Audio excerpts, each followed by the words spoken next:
Yo, what up, people? I have no idea if these get recorded. I'm gonna talk as if it does. There's a good chance nobody will ever, literally ever hear these words. In case it is recorded and somebody goes back and watches from the beginning, the purpose is just to document the average, everyday, normal moments of life without being editorialized or anything like that. I haven't done it for a few years now, but I'm thinking about getting into it, doing it more regularly. And this is 100% for myself. I don't intend to ever have a single viewer, ever, not a single one. This is for prosperity in the future and for the AI to go back through all of these recordings and look at our lives and see how fucking weird we are. That's it. Hi, one. Hi, 2109. How's everybody?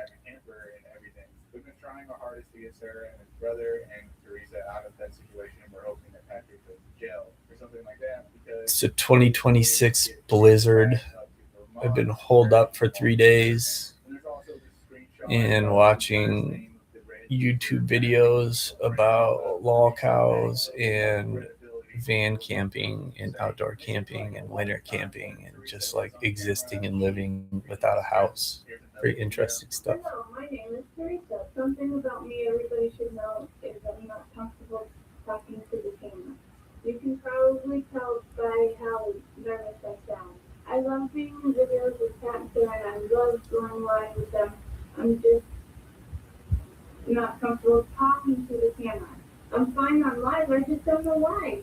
Comments here with Reed, she's not 100% there. I feel like the mom is 100% a victim, and even though Sarah is also a victim, I'd say the dad and daughter probably much bully her / manipulate her. And then there's talk of them sleeping in the same bed together, all of them sleeping in the same bed together. I don't know how true that is, but I do know that they seem to make a lot of TikToks in his bed, and why would they be making so many TikToks in his bed? And it especially don't look good when she's dressed like this, sitting in his bed. And the caption reads, after a hard night of bench trends, we like to lay back and relax.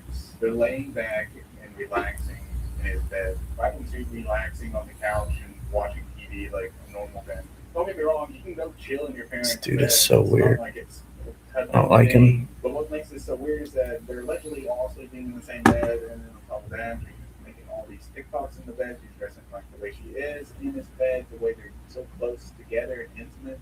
It's not good. And in a recent live stream and interview that Patrick and Sarah did, a lot of confessions were made, and we're going to go over those confessions. One confession in particular was that he's not for it, and if he's not for it, then why are they all sharing one bed?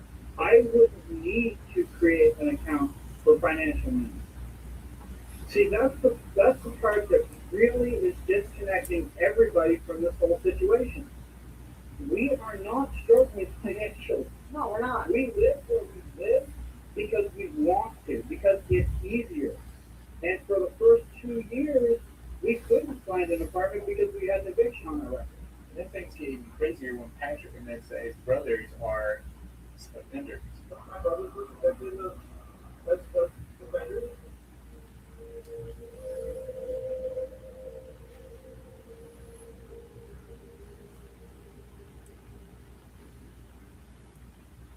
Yes, I still talk to my brothers. They're my brothers. Okay, that's fine. And this was involving minors, and allegedly he let them be around his daughter even while she was younger. And I'm just saying, the apple doesn't fall far from the tree. And that's not always the case, but things are really pointing in that direction here. But at the same time, understand that I never supported their behavior. I don't feel like I should disown my brother because of mistakes they've made. Yes, they were horrible mistakes. But I can't. I was raised to you don't abandon things. Because of the mistakes they made, I don't think that is just a mistake. I think that's something that happens on purpose. His argument is that you don't abandon family. I don't believe that at all. I think that sometimes it's extremely necessary to abandon family because family can be very, very toxic. For me, it's just an excuse to have people around that he can relate with on something that he finds interest in, allegedly. And I actually just seen this comment that says the fact his brothers lived with him and his children actually crazy. And I guess Patrick wanted to create an alias for himself so he could explore his sick creativity. Patrick would go on to make a AI model named Ariella Britton. That Ariella. Anyways, people would find out that this account was linked to an OF account, a Erotica account, and a fan view account, which is basically OF. And a Erotica account is a place where people write really inappropriate stories, for lack of better words, for YouTube. And you might be asking yourself, well, how they even figured that out? Well, Sarah would lip sync a song and tag the account of whose song it was in a video. People began to get really curious and figure out what and whose it was. There's more proof of that AI being on Erotica and a story that they wrote called Dad and Me, Chapter 1. The beginning. Daddy and I finally get the relationship we both need. Taboo slash Miss Ariella. If Patrick was even nice enough to put it in the proper category, yeah, he had no fear of getting caught. It seems like this AI model gave him a false security that he would be able to express himself in truth and finally get the truth out there. Allegedly. This could be false creativity, but no. In the bio of this account, it would sound a lot like August 11th, 2025, officers received a call of a alias using On August 11th, 2025, officers received a call of multiple people leaving a restaurant without paying.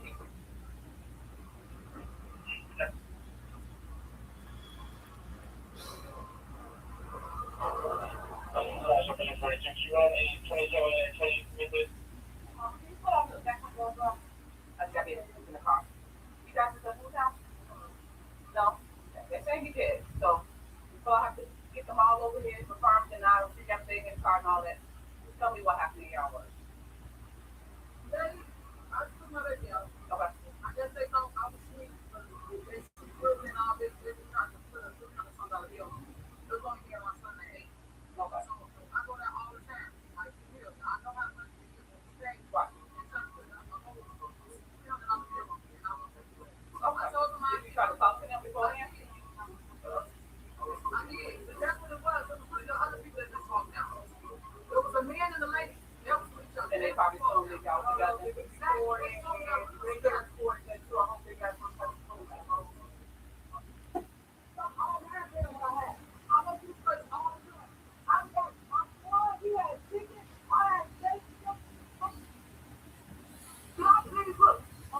Don't feel free to figure it out, but you got to figure it out. You can come and can't. No, I didn't. I'm talking to you, but you said you want to keep telling me something. I'm talking to you. I'll figure it out. Okay, I'm not going to tell nothing. I'm asking her. Could you please take all my time? If you want to take me down, I don't want to take you to jail. It's the part you mentioned. I need you to take my wife down. See if I can say that's what you go. I'm not trying to take you to jail, but I do my job. I get you out. Work with nobody else. I just said, I just want to take my wife out. Whatever y'all want to take, y'all take. Take my wife out. No, I don't even want to go whatever that's whatever goes. You gotta come to me. Look at me back. I don't. That's what I'm saying. I don't even want to go with y'all. Anything y'all want to take me. I told her many times and many versions she ain't paying us that, so she going to jail. Did I not try to work? They just say they'll pay you or whatever it is. Why we couldn't get to that point beforehand? How long have I been standing here in the rain trying to work with you? Because she already feel upset. They were doing y'all right now. Y'all know she's saying we could help out with that. Again, I can't go off somebody else. I know you can't go she has just been through what she wanted to them, explain it to them what was going on, and they let us know we in principal bills for y'all put all the stuff on one. That's all that you try to say. Y'all have to handle with. And we were praying to it. It wasn't after that. They went on. Every month y'all going. That was that all of it. I thought they got that. Nobody praying. Nobody ran. Nobody they had value. You will hear what's going on. It looked like they don't have value, but it looked like it wasn't money. The coffee seller is slapping Logan for harder than his brother got smacked. Because imagine suing someone for defamation and the lawsuit itself becomes the most damaging thing to your reputation. If this is what I think it is, it could effectively destroy, at the very least, Logan Paul's defamation case if not his defense in the class action case as well. Because if you thought Logan Paul selling neon-colored energy drinks for children was bad, well, this new Coffeezilla lawsuit update has revealed he's trying his hardest to keep his dark secrets locked away. Probably because it will destroy the last tiny bit of dignity he has left. Whilst Coffeezilla's side is basically saying, nah, the public should be allowed to see how you scammed your fans for millions. And once you see what they're implying, you'll realize, oh, that's why Logan is so scared, and why he's probably shitting bricks right now. So let's get into the actual court documents, because the more you read them, the more obvious it becomes that something went seriously wrong behind the scenes. So like I said in my last video, Logan Paul filed this motion to preserve confidentiality so that he can mark his entire deposition as confidential. This would effectively mean that Coffeezilla can't share this deposition or any of the contents within it with anyone outside his legal team, and he can only use it for purposes of litigating this defamation lawsuit. For starters, this kind of a request to mark the entire deposition as confidential is not normal. So yeah, this is really weird. Logan Paul doesn't want a small section of the deposition removed or some sensitive info redacted. No, he wants the entire deposition kept confidential. And you might be wondering why. Well, according to Logan's legal team, they're claiming Coffeezilla can't be trusted with it. They argue that if the deposition is locked down, Coffeezilla could share it publicly, give it to other lawyers, or even hand it over to investigators, and that this somehow would be improper. The problem is, none of that is actually illegal. In fact, Coffeezilla's side points out that unless something in the deposition is genuinely private or sensitive, there's no rule saying it has to be hidden. Embarrassment doesn't count, looking bad under oath doesn't count, and not liking how you came across definitely doesn't count either. As a root problem, he doesn't make any argument that anything in the deposition is sensitive or private in nature. In other words, he doesn't really make any real arguments as to why this entire deposition should be treated as confidential. What made this even stranger is that Logan isn't saying, hey, the specific part reveals private information, or this section involves third parties. He's just saying the whole thing should be secret. Which is not how this works. And that's why Coffeezilla's lawyers have pushed back hard here. They're basically saying if Logan came off evasive, if he contradicted himself, or if he admitted things that hurt his case, that's not a real reason to seal the deposition. That's the entire point of a deposition. Now, legal wise explain the 3 points that Logan teams made on why they want to keep it secret. Here's the first one. For starters, he addresses Logan Paul's argument that Coffeezilla failed to essentially try to work things out with him before resorting to the official objection process here. Like I said in my last video, if it's clear early on that going back and forth in the meet and confer process is just going to be a total waste of time, Coffeezilla isn't required to keep engaging with Logan Paul. And here, Coffeezilla says trying to meet and confer with Paul was totally futile because Paul needs this blanket designation of confidentiality over the entire deposition. And Coffeezilla throws some shade here when he says, by filing his motion without conferring with Coffeezilla, Paul incontestably signaled his desire simply to suppress anything depicting him in a less than flattering, i.e., not self-produced light. And Logan's second excuse for keeping his deposition secret is honestly even crazier. He claims that Coffeezilla has been sharing information from his lawsuit with the FBI, and that because of that, the deposition has to stay confidential. According to Logan's legal team, Coffeezilla has continued providing materials to federal investigators while the case is ongoing, and they argue that this proves he can't be trusted with the deposition transcript. Anyway, Coffeezilla then addresses Paul's next argument, the one where Paul complains about Coffeezilla sharing information with the FBI and with the cryptozoology class action plaintiffs. And then Coffeezilla says, regardless, disclosing information to the FBI is a lawful use of discovery materials and is not prohibited by the protective order. But here's the issue with that argument. There is no rule that says you're not allowed to share lawfully obtained information with law enforcement, unless there's a very specific protective order stopping you, which there isn't. That's completely allowed. Coffeezilla's lawyers point this out directly. They basically say if someone uncovers potential wrongdoing during discovery, not only can they bring it to the FBI, but in some cases, it's actually in the public interest to do so. And this is where Logan's argument really starts to fall apart. Because he's not saying the deposition contains private medical info, family details, or trade secrets. He's just mad that information might be used to hold him accountable. Even worse for Logan, Coffeezilla fires back and exposes the hypocrisy here.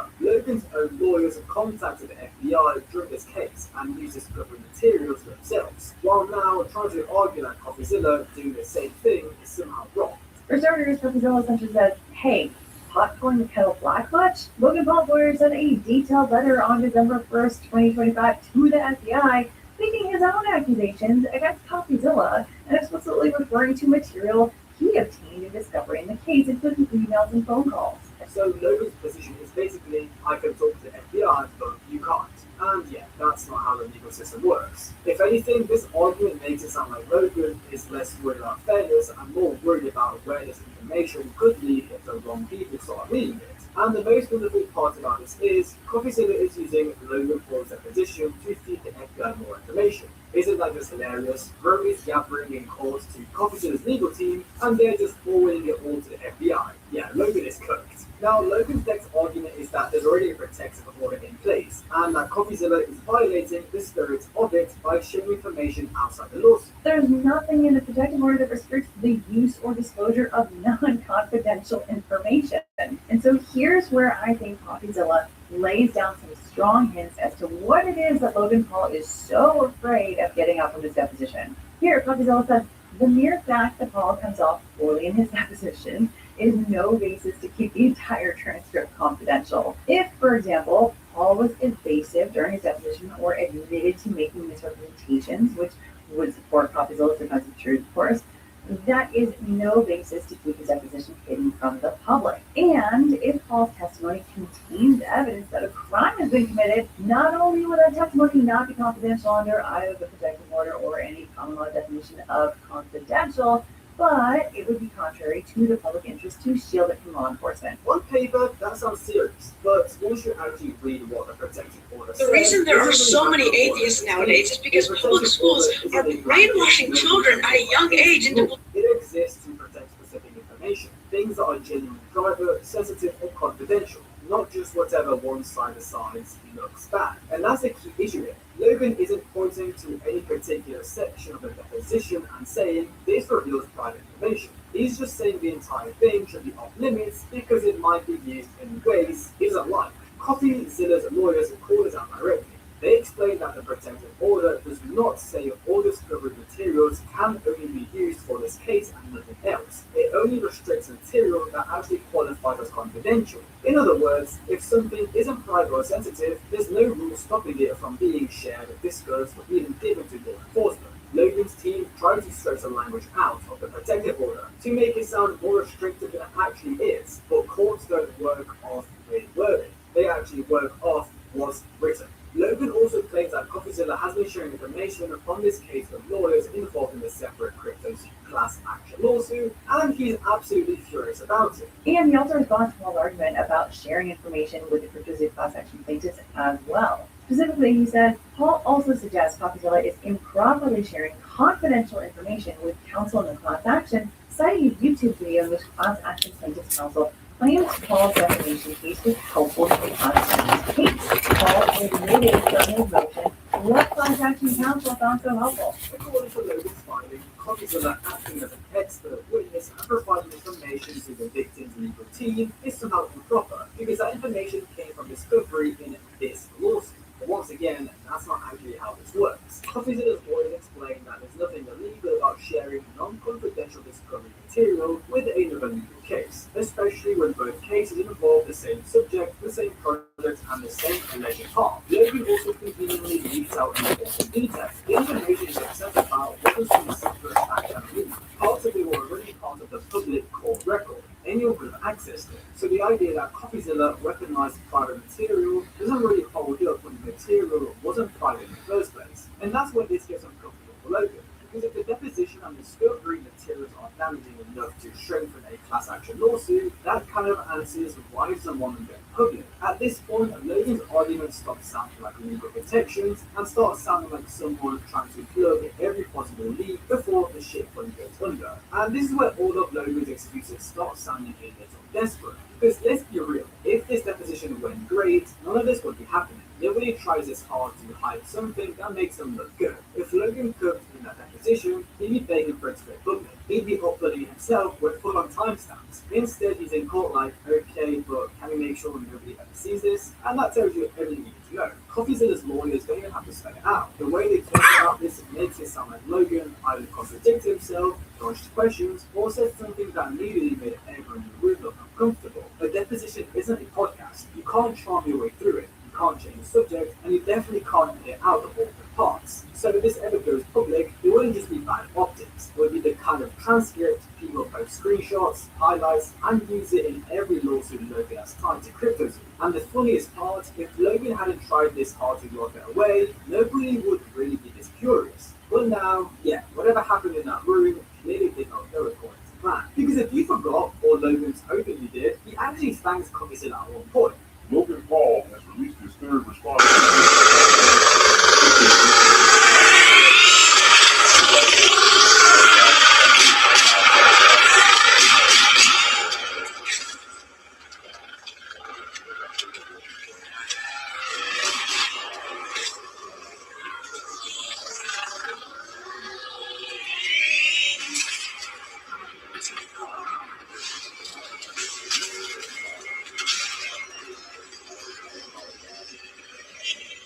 How this has unfolded thus far, and I want people to know that they can trust me and that I'll always take care of the fans, people who support me. And lastly, thank you, CoffeeZilla. You have catalyzed this, and I am very grateful for your work and your investigation. And I mean that. Thank you, bro. In one of his apology videos, Logan literally gave CoffeeZilla his flowers, thanked him for exposing the issue of crypto and promised he was going to make everything right. He said he covered the losses, he said the victim would be paid back, he said the situation would be fixed. Fast forward months, more months, years, and a lot of those people still haven't seen the money. And that's where this whole situation toward to Nap time, boy! because CoffeeZilla didn't sue Logan out of nowhere. He kept following them, he kept asking where the income was, he kept pressing Logan on the promises to move publicly. And eventually, instead of paying everyone back or clearing things up, Logan decided the better move was to sue the guy who wouldn't stop asking questions. Why it's kind of funny that Logan now wants privacy, because all CoffeeZilla did was take Logan at his word, and then check if he actually meant it. I don't get it. Bro's going to spend hundreds of thousands in legal fees when he could just pay the victims back. He's already admitted he was in the wrong, why not just do the right thing and pay everyone back? He's a silly guy. But guess what? He'll still spend millions on Pokemon cards. Yeah, this guy's literally a child trapped in the hands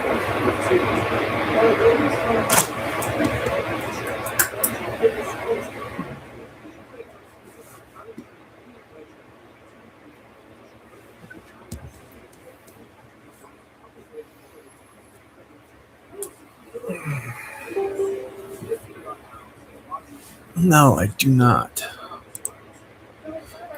Want your stupid ass app to make changes to my device. Otherwise, it impacts CoffeeZilla's ability to make a case.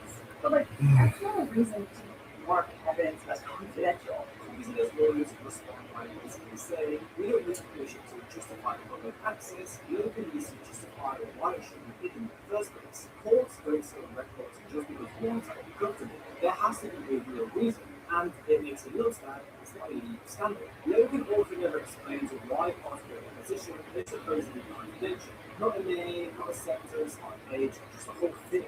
We're kind of things as an argument, because if you can't point out a single section that is protected, it just looks like you're doing damage control. And yeah, legal wise, does not agree with Logan at all. After breaking this down point by point, her conclusion is basically that Logan's arguments don't meet the legal standard, like playing close. Wanting something hidden because it's inconvenient or uncomfortable, this just isn't how the court system works. Looking at this list of categories for protection and looking at how And while you did, let's step out from the home van and walk towards the house. Turn it forward. This has been my 2026 Blizzard experience. Okay. One mistake. Check, wrong kick, wrong approach. 72 hours I've been laying here, and I'm fucking happy about it. It punishes bad decisions. Turn on my screen brightness. I made a mistake before I even scored. An operator, well, it remembers this is operator. Right. So, welcome to Operator. Not the Operator, just Operation. And yeah, this is one of those hardcore tactical sims. If you played Ready or Not, you're kind of in the right space already. But this pushes it further. The weapons are way more involved. Watching videos till we fall asleep. Everything's just that little bit heavier. When it works, it's fucking incredible. The game's been around a bit, I think over a year, maybe a little bit more. And I'll be honest, I first played this last year, and I thought it was a dog shit. The movement felt janky, the doors drove me mad, and they still do to be fair, but I think I didn't understand how they work. The game tries Oh yeah, the world is falling apart. I forgot to mention that. Government's killing people in the street and shit. Unless you realize the wheel of the mouse. It's crazy, dude. Fucking crazy. Yeah, that's what it's going for. Realism, but still It's science fiction. But this is the important bit. Some things change, and this is how Operator actually works. You don't just hit a menu, click play, you start at headquarters. There's an armory, loads of weapons to choose from, loads of kit. The decline of society will be live streamed. Where it's at, what you're doing, what sort of situation you're going to walk into. Then you go back, build your loadout properly, modify those weapons, tweak everything, and then you test it. There's an indoor range and an outdoor range. You are actually expected to check that your kit makes sense before you deploy. And that is really important because once you're in, there's no safety net, there's no easing you in, and there's no learn as you go in this step. As you've already seen, one bad decision, one wrong loadout, wrong approach, and it's just over. And that, my friends, is Operator. Before anything else happens in Operator, before you even think about missions or maps or AI, you win or lose the run here, loadouts. This is where it really starts, and the game doesn't forgive you for rushing in. You don't just grab a gun and go. You pick a weapon, then you start making decisions on top of that. What mags you're going to carry, what ammo's in them, what attachments you're running, what tools you're sacrificing to make room for something else. And none of that feels optional once you're in. The first mistake I made, and I think everyone makes this, is treating the loadout screen like a checklist. Gun? Yep. Ammo? Yep. Got that. Armor? Fine. Let's go. And then you spawn in and you realise you built something that technically exists that doesn't actually work for the situation you dropped into. The weapons are ridiculously detailed, like borderline obsessive. You're not just reloading, you're loading magazines, you're chambering rounds, you can absolutely end up with a gun that looks ready but isn't because you didn't check it properly. And the game will let you discover that at the worst possible moment. Optics are a big one. Eye relief matters. You know the scope wrong, you don't get the sight picture. It's not a bit blurry because you just can't see properly at all. And there's nothing cinematic about finding that out while you're already committed to a fight. You don't think, oh, cool system. You think, why can't I see anything? And then you go. What I like in this game is they give you the tools to test stuff. The indoor range, the outdoor range. You can actually fire the weapon, move it, ADS it, check that everything lines up. And if you skip those steps, that's on you. Game never pretends otherwise. Tools matter just as much as the guns. Slap charges, rounds, launchers. You can't bring everything, so every choice you make here closes up another option later. Bring more firepower, you lose flexibility. Bring more tools, you give up grenades or utility. None of it feels theoretical once you've been pushed through. And that's the thing I found. Operator doesn't really teach you loadouts with pop-ups or tutorials. It teaches them by ending your run and making it obvious why. You don't forget that you needed a different setup. You remember it next time because you've already paid for that mistake. By the time you actually deploy, the run's already shaped, the game's just waiting to see if you can notice and done the right thing. Once you've done your loadout and you've got yourself set up, this is the next step, missions. And I didn't expect to like this part as much as I do, if I'm honest. When I first saw it, I actually thought it looked a bit tacky. You walk over to this computer, it's like Windows 95 screen, icons, folders, double clicking stuff. It felt odd, almost cheap. I remember thinking, this is a little bit shit, why does it look like this? And to be fair, there is another screen, like a big whiteboard that you can walk over with the same sort of projected image on. But anyway, but the more I played it, the more I realised That's kind of the point.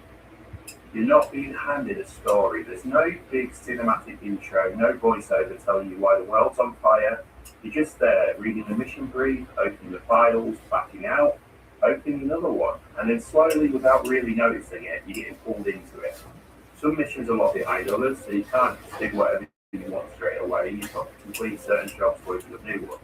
That alone changes how you think about it. You're not just clicking something because it looks cool.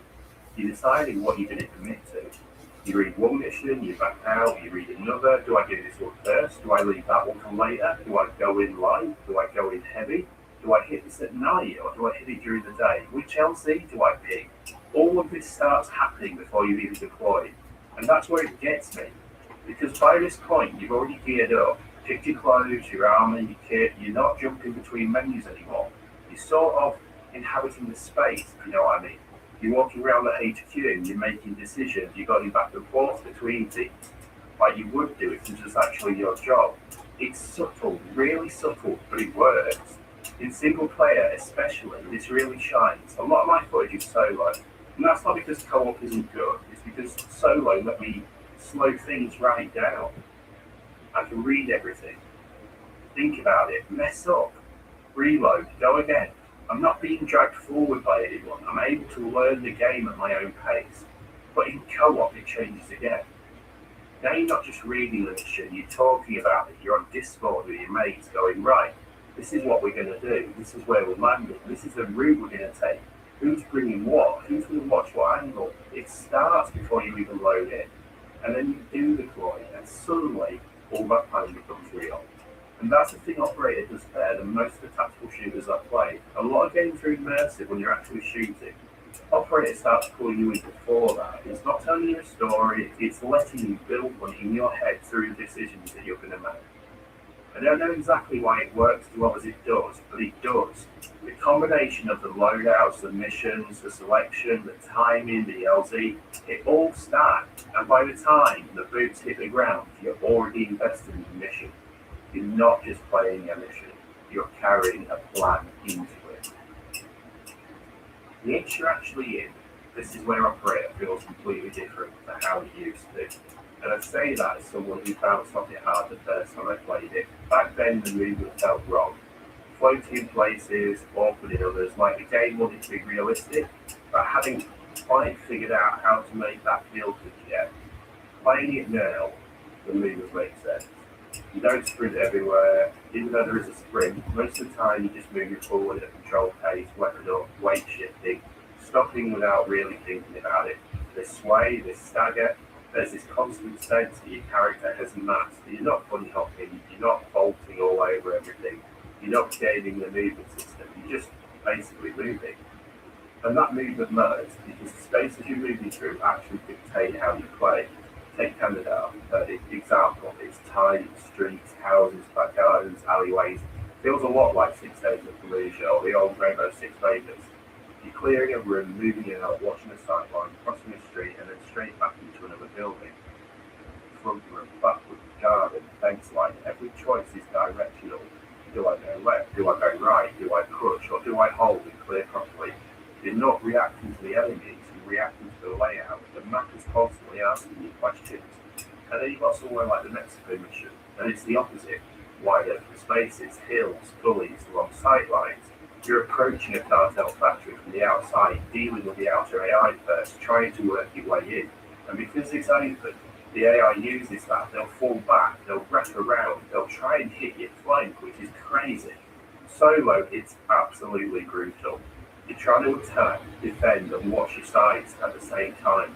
There's no one covering for you. You miss one angle, you'll feel it immediately. And that for me is when the loadout stopped being cosmetic and started being survival decisions. Do I bring an AR because I know I'm clearing buildings? Do I bring an LMG with 30 AI and I need to sustain the fire? Do I bring a heavy because there's jeeps with mounted guns and guards on the back? And even cover isn't safe the way you expect. Dirt isn't protection. Some materials won't stop rounds at all. You think you're safe, but a round punches through and reminds you you're not. Doors are a good example of how this all comes together. You don't press the button and watch an animation. You come up to the door, you touch it, you try to push it, it doesn't move, so you grab the handle and give it a proper go. Still nothing. At that point, you step back, pull out a shotgun and put a couple of rounds into the lock until the door blows open. And that whole process takes time. Time you're aware of, time where you're exposed. And when you move inside, the space changes immediately again. You go from bright sunlight into a room where the lights are off and the curtains are drawn. It's darker than you'd expect, so corners matter.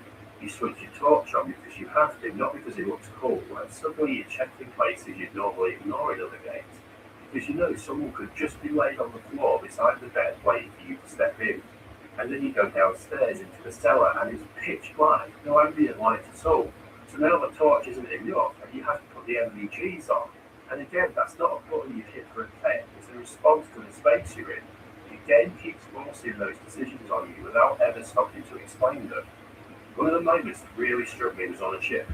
In the middle of the ocean, could be on the helicopter, and before we even touched down, the AI clocked us. It started shooting while we were still airborne. So now I'm reacting before the mission has even technically started, trying to return fire while the chopper's still moving. And then we land, and immediately it's obvious how bad the situation is. It's a boat. There's nowhere to disappear to. They know exactly where I am, and they start rushing from all directions. I'm holding angles, I'm backing up, I'm trying not to get overwhelmed, knowing full well there's still enemies waiting beside as well. When you push into the ship, it flicks again, bright sunlight on deck, and then inside it's dark and cramped. Only a few portholes letting in light. Then you go lower into the engine block, it's completely black. Every transition changes how you play. You're constantly adapting in this game, constantly adjusting, and the game never stops to tell you how to do it. That's the big difference for me. A lot of tactical shooters feel immersive when things kick off. Operator does it through movement, through light, through space, and how the map refuses to let you settle. It keeps tasking comfort away from you and forcing you to respond properly. And when it works, it's unlike anything I've ever played before in this space. The AI behaviour in this game isn't perfect. Far from it, you'll still see the odd pattern sometimes, you'll get moments where it does something a bit janky, but the way it moves, the way it waits, and the way it reacts to you is where Operator starts to separate itself. What it does well is it reacts to your presence, not just your crosshair. If you make a noise, you feel it, not instantly and not always dramatically, but you can tell that the space has changed. You fire a shot you probably shouldn't have, and suddenly it's not just the guy in front of you that matters anymore. The door opens elsewhere, footsteps start appearing where they weren't before. You haven't seen them yet, but you know you've been registered. The AI doesn't just run straight at you either. Sometimes they push, sometimes they hold, sometimes they shift sideways while you're focused on something else. You'll be watching one angle thinking you've got it covered, and then you realise you're being pressured from another direction because they've repositioned while you weren't looking. Sound also plays a big part in this. Everything you do leaves a trail. Gunshots, obviously, but also doors, explosions. Even just staying in one place too long, you can feel when you've overstayed somewhere because the AI stops reacting locally and starts reacting as a group. And when it goes wrong quickly. Firefights don't drag on. There's no long way back and forth where you trade shots, you reset a lot. If you misjudge an angle, mess up a reload, or assume you've got more time than you actually do, the AI takes advantage of that straight away. It doesn't feel cinematic, it just feels final. One of the best examples of this is on the ship. As soon as the helicopter comes in, and I know I've mentioned this before, there was no soft start. They knew exactly where we were coming from, and then they started reacting before we'd even touched down. Once you're on the boat, there's nowhere to disappear to. The AI understands that, and it collapses on you accordingly. Inside the building, it feels the same, just quieter. You clear a room, you move on, and if you slow down too much, you can feel the pressure building. They don't need to rush you immediately. Sometimes they just wait, and that waiting is worse because it forces you to move. It forces you to commit and forces you to make a decision instead of sitting comfortably. That's what the AI does well. It doesn't need to be clever in a technical sense. It just needs to respond fast enough and patiently enough that you can't relax. Most of the time when you die, it's pretty obvious why. Not in a smug way, just a clear one. You stayed too long somewhere, you made too much noise, you rushed something that you shouldn't have. The game just needs to tell you what you did wrong, as the AI always shows you. Sounds probably the weakest part of the game at the moment, if I'm honest. It's not bad, but it's not doing as much work as some of the other systems are. Guns sound fine, you can tell different weapons apart, they've got weight when they fire, and when rounds crack past you, there's at least some sense of danger there. You do get those flyby sounds, you do hear rounds snapping nearby, and that part works pretty well.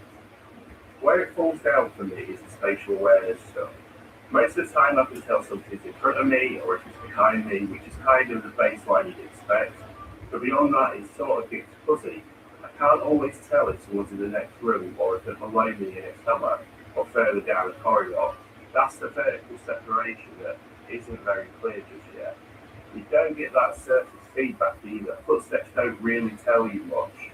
They don't tell you much about where someone's moving or what they're moving on and how fast they're moving or how close they are. In a lot of tactical shooters, sound becomes a positioning tool on its own. Here it's more of a warning than a guide. The game does try, and there's definitely some audio occlusion going on. Walls, build sounds, gunfire behave differently indoors and outdoors, but it seems a bit inconsistent to me. Sometimes you hear too much, sometimes not enough, and it's hard to build a degree of confidence around it. What that means in practice is that you're relying more on the visuals and the timing and the sound. You check your corners because you don't know someone's there, not because you've heard them. That's fine, but it does take away that one layer that usually makes the games kind of really sing. And to be fair, this isn't a finished game. The sound is one of those systems that often comes together late. The foundations are definitely there, the flybys, the occlusion, the weapon distinction. It just needs that bit of tightening. Better verticality, better room-to-room clarity, better sense of movement through space.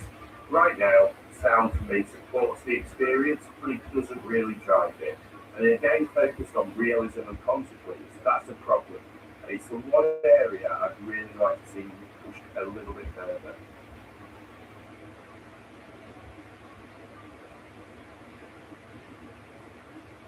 Another system that caught me off guard in Operator is the health system. And I mean that in a good way. The couple of times I first played, I didn't really realise how deep it even went. This isn't just a health bar that goes up and down. You've got actual body damage to manage. Different types of damage do different things to you, and you're expected to deal with them properly if you want to keep going.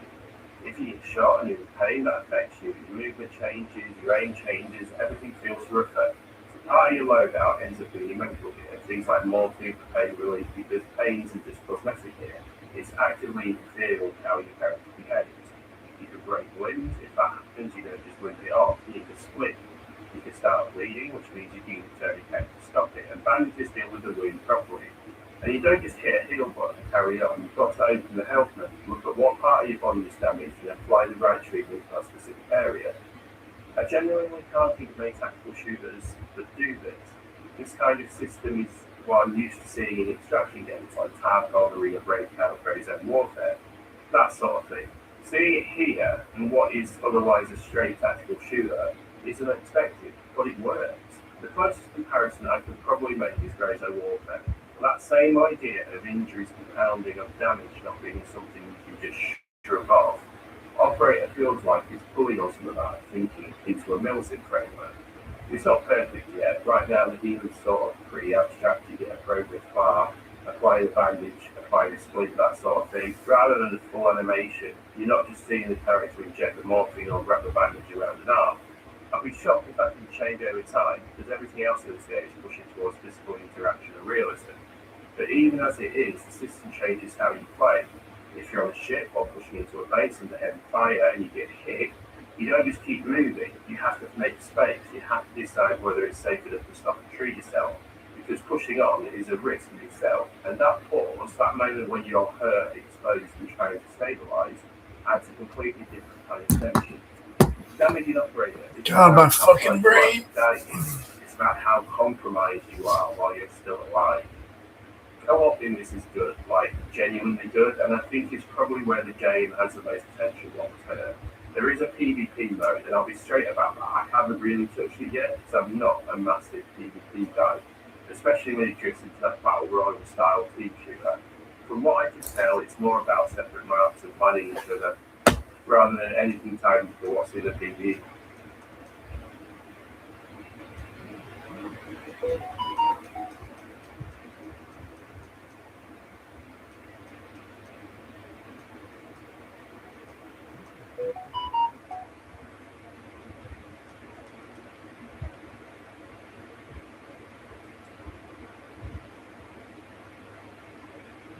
pitch black, no ambient light at all.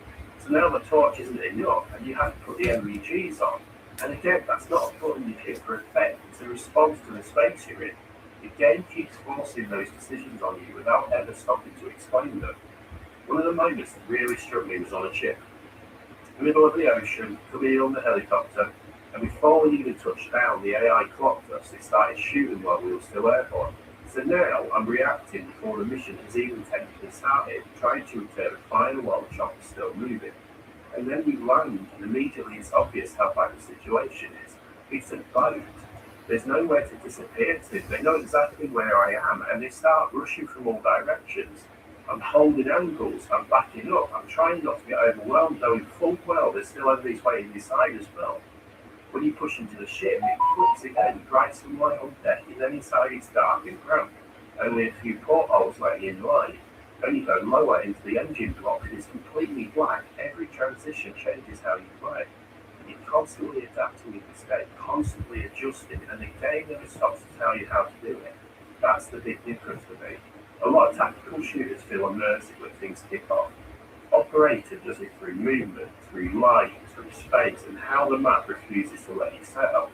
Keeps casting comfort away from you and forcing you to respond properly. And when it works, it's unlike anything I've ever played before in this space. The AI behaviour in this game isn't perfect. Far from it, you'll still see the odd pattern sometimes, you'll get moments where it does something a bit janky, but the way it moves, the way it waits, and the way it reacts to you is where Operator starts to separate itself. What it does well is it reacts to your presence, not just your crosshair. If you make a noise, you feel it, not instantly and not always dramatically, but you can tell that the space has changed. You fire a shot, you probably shouldn't have. And suddenly it's not just the guy in front of you that matters anymore. The door opens elsewhere, footsteps start appearing where they were before. You haven't seen them yet, but you know you've been registered. The AI doesn't just run straight at you either. Sometimes they push, sometimes they hold, sometimes they shift sideways while you're focused on something else. You'll be watching one angle thinking you've got it covered, and then you realise you're being pressured from another direction because they're repositioning while you weren't looking. Sound also plays a big part in this. Everything you do leaves a trail. Gunshots, obviously, but also doors, explosions. Even just staying in one place too long, you can feel when you've overstayed somewhere because the AI stops reacting locally and starts reacting as a group. And when it goes wrong quickly. Firefights don't drag on. There's no long way back and forth where you trade shots, you reset a lot. If you misjudge an angle, mess up a reload, or assume you've got more time than you actually do, the AI takes advantage of that straight away. It doesn't feel cinematic, it just feels final. One of the best examples of this is on the ship. As soon as the helicopter comes in, and I know I've mentioned this before, there was no soft start. They knew exactly where we were coming from, and then they started reacting before we'd even touched down. Once you're on the boat, there's nowhere to disappear to. The AI understands that, and it collapses on you accordingly. Inside the building, it feels the same, just quieter. You clear a room, you move on, and if you slow down too much, you can feel the pressure building. They don't need to rush you immediately. Sometimes they just wait, and that waiting is worse because it forces you to move. It forces you to commit and forces you to make a decision instead of sitting comfortably. That's what the AI does well. It doesn't need to be clever in a technical sense.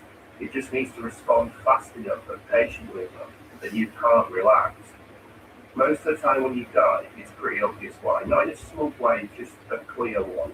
You stayed too long somewhere, you made too much noise, you rushed something that you shouldn't have. The game doesn't need to tell you what you did wrong, as the AI always shows you. Sounds probably the weakest part of the game at the moment, if I'm honest. It's not bad, but it's not doing as much work as some of the other systems are. Guns sound fine, you can tell from weapons apart, they've got weight when they fire, and when rounds crack past you, there's at least some sense of danger there. You do get those fly-by sounds, you do hear rounds snapping nearby, and that part works pretty well. Where it falls down for me is the spatial awareness stuff. Most of the time I can tell something's in front of me or if it's behind me, which is kind of the baseline you'd expect. But beyond that, it sort of gets fuzzy. I can't always tell if someone's in the next room or if they're below me in a cellar or further down a corridor. That's the vertical separation that isn't very clear just yet. You don't get that surface feedback either. Footsteps don't really tell you much.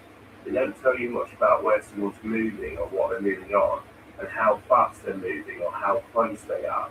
In a lot of tactical shooters, sound becomes a positioning tool on its own. Here it's more of a warning than a guide. The game does try, and there's definitely some audio occlusion going on. Walls, film sounds, gunfire behaves differently indoors and outdoors, but it seems a bit inconsistent to me. Sometimes you hear too much, sometimes not enough, and it's hard to build a pretty real confidence around it. What that means in practice is that you rely more on the visuals and the timing than the sound. You check recorders because you don't know someone's there, not because you heard them. That's fine, but it does take away that one layer that usually makes the games kind of really sing. And to be fair, this isn't a finished game. The sound is one of those systems that often comes together late. The foundations are definitely there, the flybys, the occlusion, the weapon distinction. It just needs that bit of timing. Better verticality, better room-to-room clarity, better sense of movement through space. Right now, sound for me supports the experience, but it doesn't really drive it. And in a game focused on realism and consequence, that's a problem. It's the one area I'd really like to see you push a little bit further.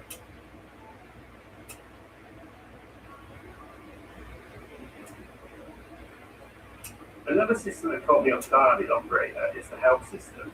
And I mean that in a good way. The couple of times I first played, I didn't really realise how deep it even went. This isn't just health bar that goes up and down. You've got actual body damage to manage. Different types of damage do different things to you, and you're expected to deal with them properly if you want to keep going. If you get shot and you're in pain, that affects you. Your movement changes, your aim changes, everything feels rougher. So part of your loadout ends up being your medical gear, things like morphine for pain relief, because pain isn't just cosmetic gear. It's actively interfering with how your character behaves. You can break limbs. If that happens, you don't just whip it off, you need to split. You can start bleeding, which means you need to turn your character to stop it, and bandages deal with the wound properly. And you don't just hit a heal button, carry on. You've got to open the health menu, look at what part of your body is damaged, and apply the right treatment for a specific area. I genuinely can't think of any tactical shooters that do this. This kind of system is what I'm used to seeing in extraction games like Tarkov, Arena Breakout, Freddy's Own Warfare, that sort of thing. Seeing it here in what is otherwise a straight tactical shooter isn't expected, but it works. The closest comparison I can probably make is Freddy's Own Warfare. That same idea of injuries compounding of damage not being something you can just shrug off. Operator feels like it's pulling on some of that thinking into a Milsix regular. It's not perfect yet. Right now the healing sort of pretty abstract. You get a progress bar, apply a bandage, apply a splint, that sort of thing. Rather than the full animation, you're not just seeing the character inject the morphine or wrap the bandage around an arm. I'd be shocked if that didn't change over time, because everything else in the set is pushing towards physical interaction and realism. But even as it is, the system changes how you play. If you're on a ship or pushing into a base and the heavy fire and you get hit, you don't just keep moving, you have to make space, you have to decide whether it's safe enough to stop and treat yourself, because pushing on is a risk in itself, and that pause, that moment when you're hurt, exposed and trying to stabilise, adds a completely different kind of tension. Damaging Operator isn't about how close you are to dying, it's about how compromised you are while you're still alive. Co-op in this is good, like genuinely good, and I think it's probably where the game has the most potential long term. There is a PvP mode, and I'll be straight about that. I haven't really touched it yet because I'm not a massive PvP guy, especially when it drifts into that battle royal style team shooter. From what I can tell, it's more about separate maps and finding each other rather than anything tied to what's in the PvE loop. I'll give it a proper go at some point to see how it holds up. The real strength here is co-op. If you've got friends who are into this kind of game, I can see it being really strong, like properly strong. I've mostly been playing with randoms online for the odd co-op game with a friend, and this is where you really feel what the game expects from you. You need communication. Going to places like Canada, you can drift through the buildings, you've got AI with heavy weapon sets up on the rooftops, long sightlines you can't ignore, and the interiors that will absolutely ruin you if you're not talking. You need to be calling out angles, clearing rooms properly, telling each other where the enemies are and where you're moving to, and what's safe and what isn't. And that part of the game really reminded me of 6 Days in Fallujah.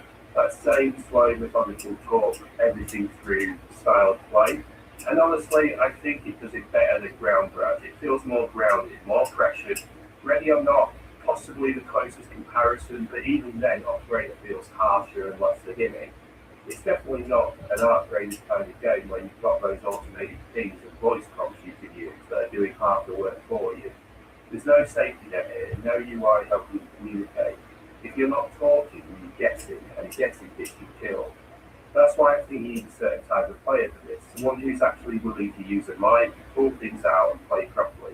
If you're in it with people who are silent or just running around doing their own thing, the experience falls apart pretty damn quick. In those cases, honestly, you're probably better off playing solo. At least every mistake is then yours, and you're not being dragged into bad decisions by someone else. Co-op here isn't casual, it's demanding. But if you're in the right group, I think Operator really stands out with this. This is the part of the game where I'm still not sure what its intention is and what is just rough around the edges. A lot of the time, I don't actually know if the mission is fully complete. Killing enemies is obvious, picking up intel is obvious, rescuing an HPT is obvious, that part's fine. But once I've done that, I'm not sure what the game expects next. Extracting is the same. Half the time, I don't really know where I'm meant to extract from.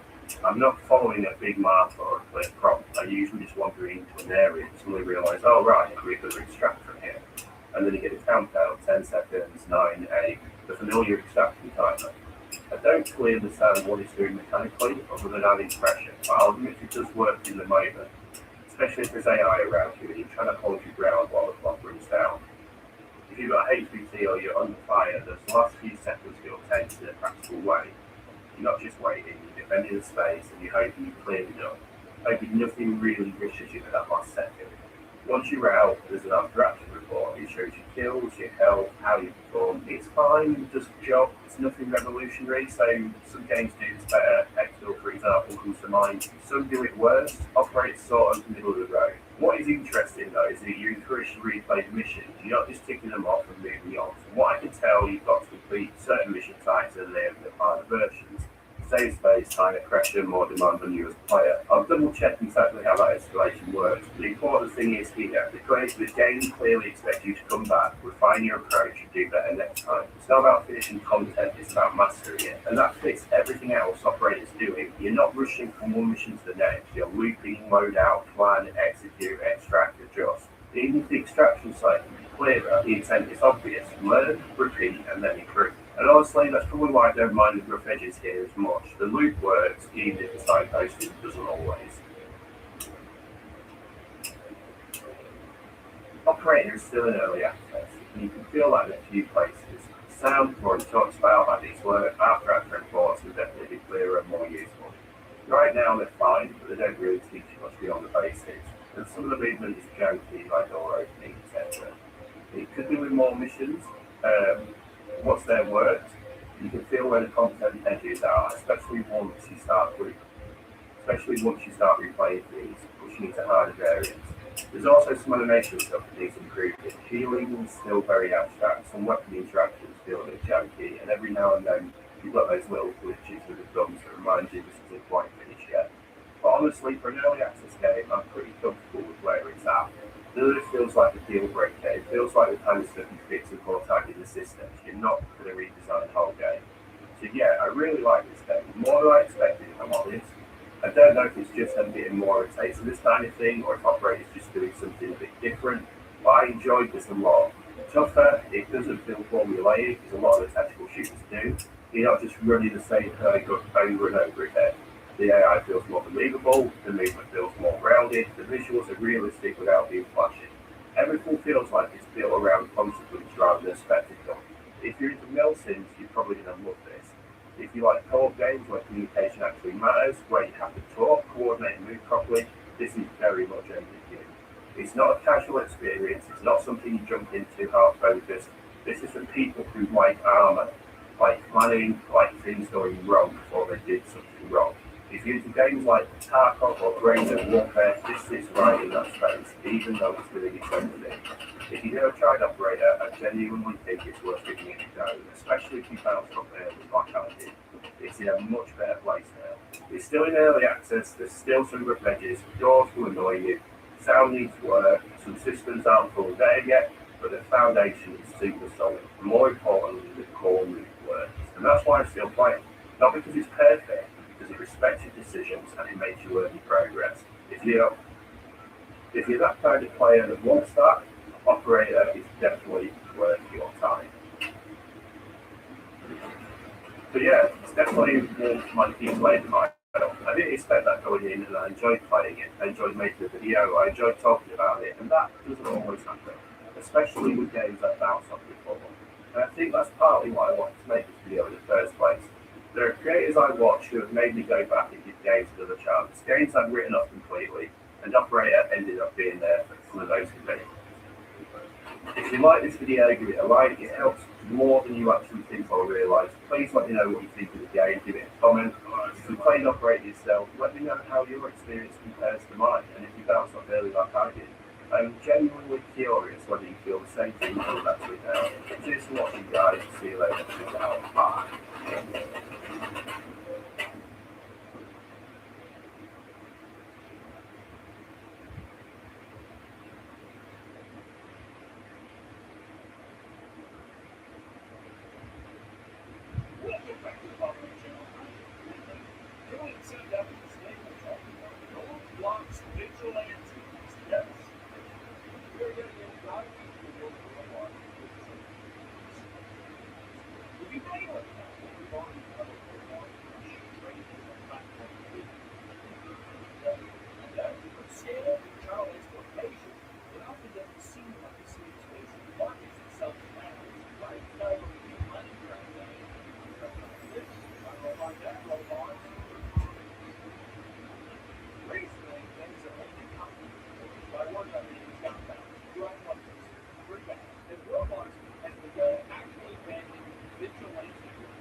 so upset about the pedophiles, why don't you let him get on? Like, I think this to my animal. I don't care about those pedophiles. I don't. I mean, my son was like, did it. That's what you think that's okay. Stuff. Oh, okay. Yeah, the one thing was like, particularly the client. Yeah, well, that's the easiest thing to take with the roots and do. So, but I'm just saying, like, you should find this be better than you're like, oh, I'm a monster right there. Ooh, my God!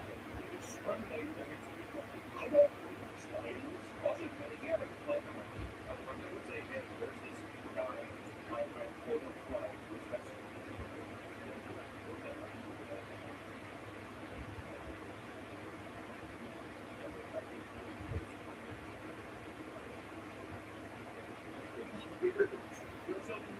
it's a long list. Even that's a bad argument, isn't it? The list is too long.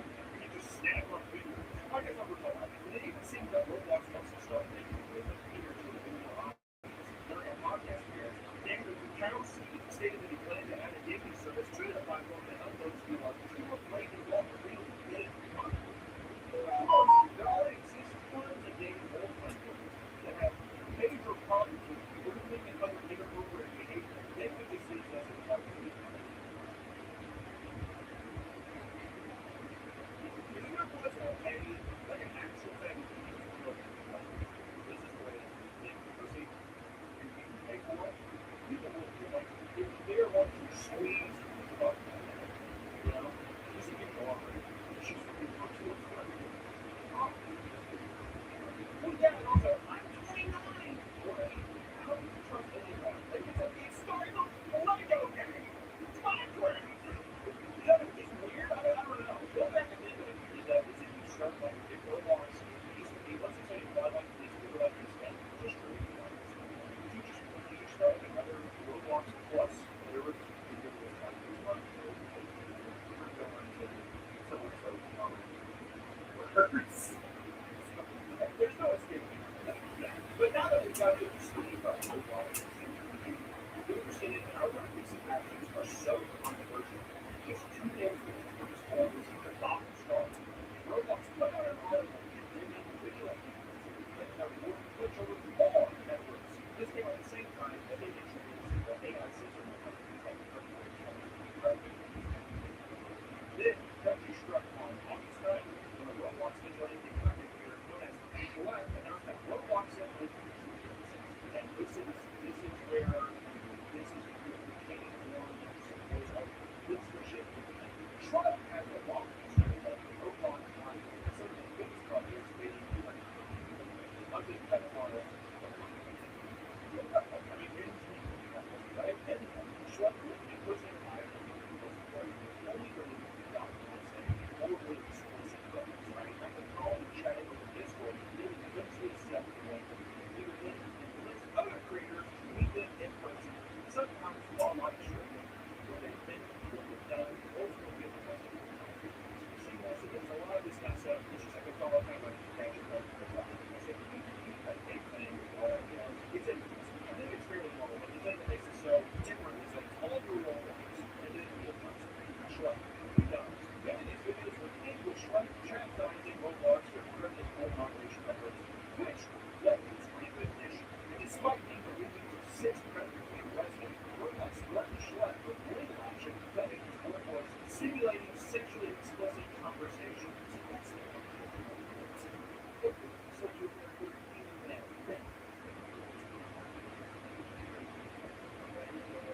He explained that he would no longer be making Roblox content because it explains to people who are inspired to start making this kind of content in the first place. I'm just trying to stop what happened to me. I'm happening on now I'm facing threats with we'll keep doing all their content. It's ironic that Shrek is making seriously economics when the one reason he's doing this content is simply that he himself was screwed with Roblox because it is a first-hand experience with it, which also includes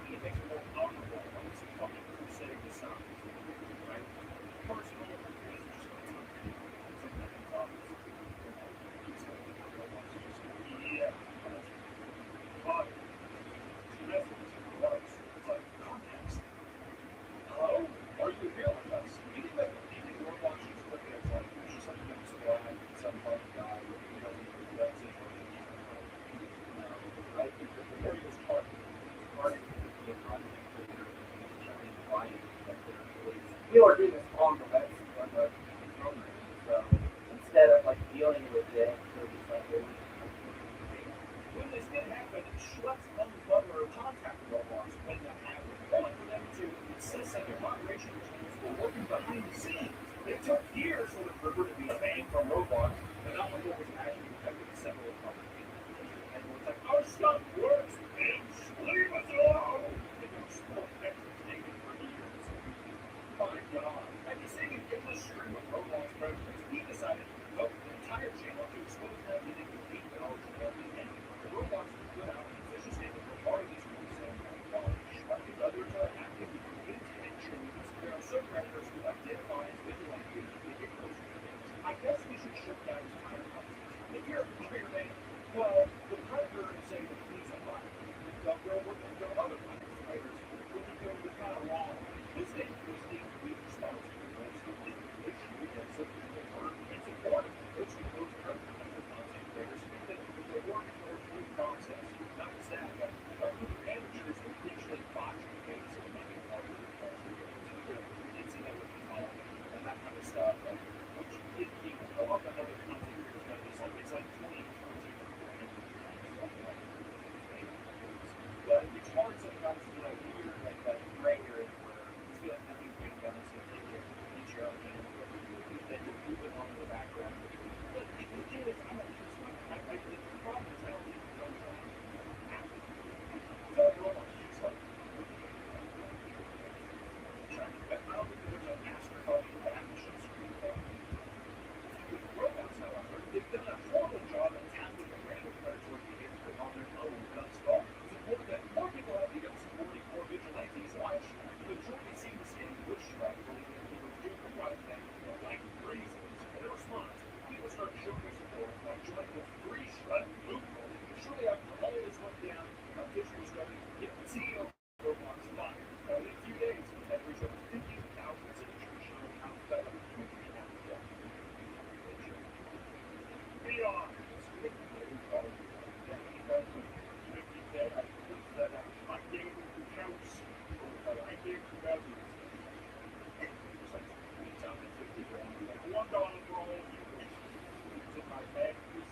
but this did nothing. And on August 11th, Schlepp would be permanently banned from all of his Roblox accounts. It was believed that he did it in discussing his frustrations with his system. This only outraged the community more, as Roblox showed that they were not playing around.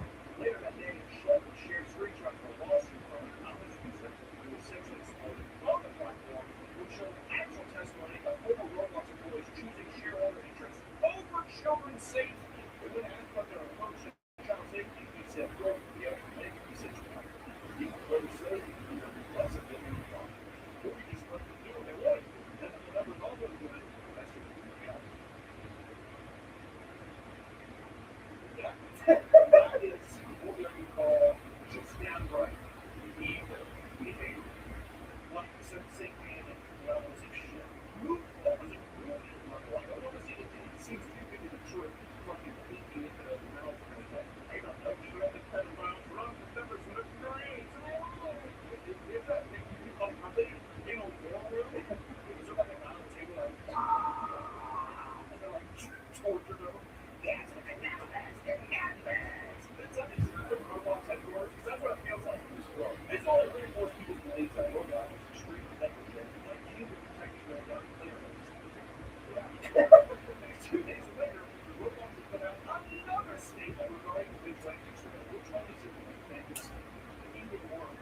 This time, they compared all the vigilantes on the platform to the predators due to the similar ways they impersonate minors to engage in sexual conversations. The phrasing used in the statement simply meaning upward, seeing it as Roblox taking unfair and aggressive stance toward these people, and so we can just very bold anymore. And by this point, the entire world is reacting to situations in countries such as China, Oman, and Turkey have since banned access to Roblox entirely.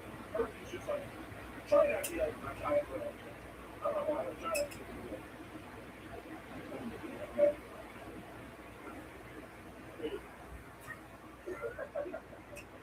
But this is only the first way countries like Indonesia are threatening to ban Roblox until it meets safety rules. And then it's not the only large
taking out anything related to the week and then simply slow down or quick to mention how insane it was that Chuck Schumer matter in a matter of days while sexually explicit to years of being consent.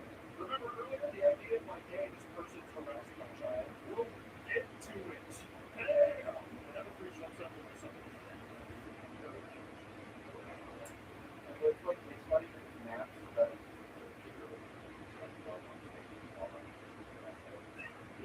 Burn the theater down. Also, too, they have an active thing where someone high up knows what was going on and is actually being like, fuck ass. I think you can contextualize things in chat. That's insane. To where Simpson is on the same pedestal as an official civil. That's a bad thing. That's why that's true. Like, yeah.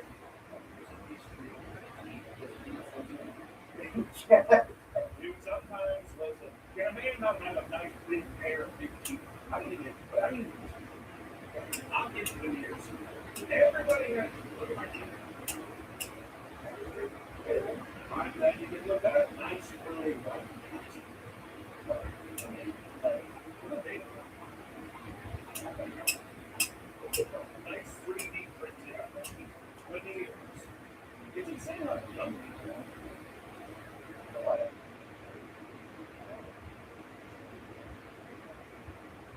Also, race face. All the to be fair, yeah, race is not actually.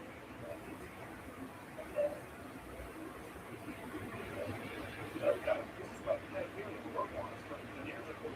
Soon, even people outside the robots community will start to join in. Louisiana Attorney General Liz Murrow filed a lawsuit against robots for its negligence in protecting children on the cloud. Liz claims it was not only teaming with harmful content, the company itself prioritizes user growth rather than profits for proper child safety. Yeah, hear the full focus mentality speech of your brother? Oh, so that needs to be like a fucking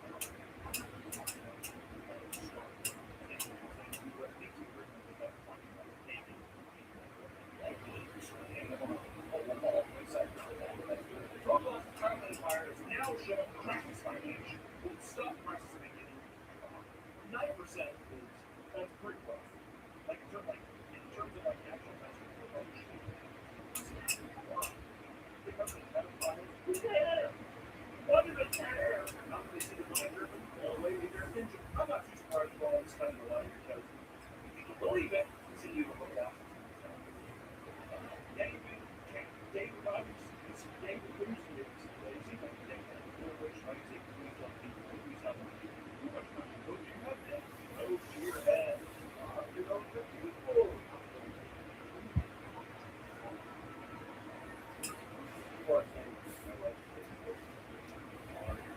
No, because online, anybody can fuck with anybody, and also too, it's like socially the only thing that makes you want all the cool stuff. You know, back in the day, cool, you don't have your money, and but those also like your friends with you. But they don't be fucking weird, cheating people at school. It's not weird. You're all Roblox, everyone else is like, oh, you don't go play Roblox. Well, it's so, that's what it is. Now it's at a place where, you know, anyone with any age can play around with it. That's the thing. I feel like this kind of shit is going to set up crazy social all these other questions probably child pedophilia first, and then ruining stuff after that. Just want to make sure that's in order. But I mean, I think we get David Starkman done. David appears that David's been competition for the legal tax law because there's small people who live in Roblox and small businesses for small businesses. Roblox being a small, there's Roblox! How can you not have your own currency in your small business, David? If you distribute small shares of a company to his family, and ever since Roblox has been qualified as a small business lending worth nearly $30 billion. It's a day, over 4.5 billion accounts that they control 19 platforms. So God knows how many victims there are on this fucking scene with other planet of people, literally another Earth in Roblox.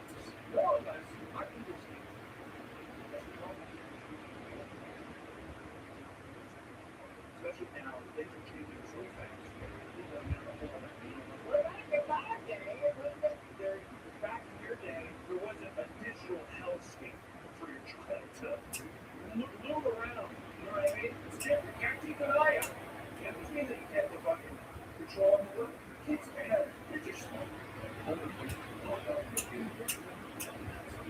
especially some kids, all these walks, parties, all the largest on the entire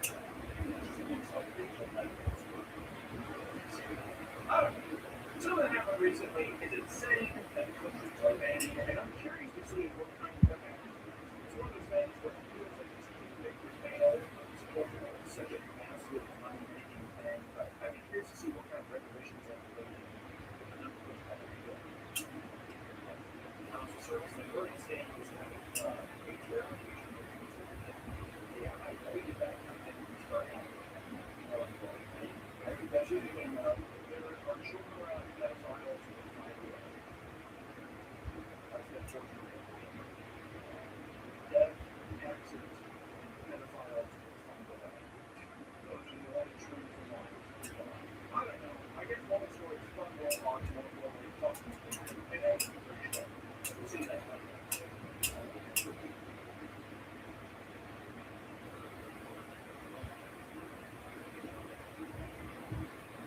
Welcome back to the Papa Bean channel. How you doing?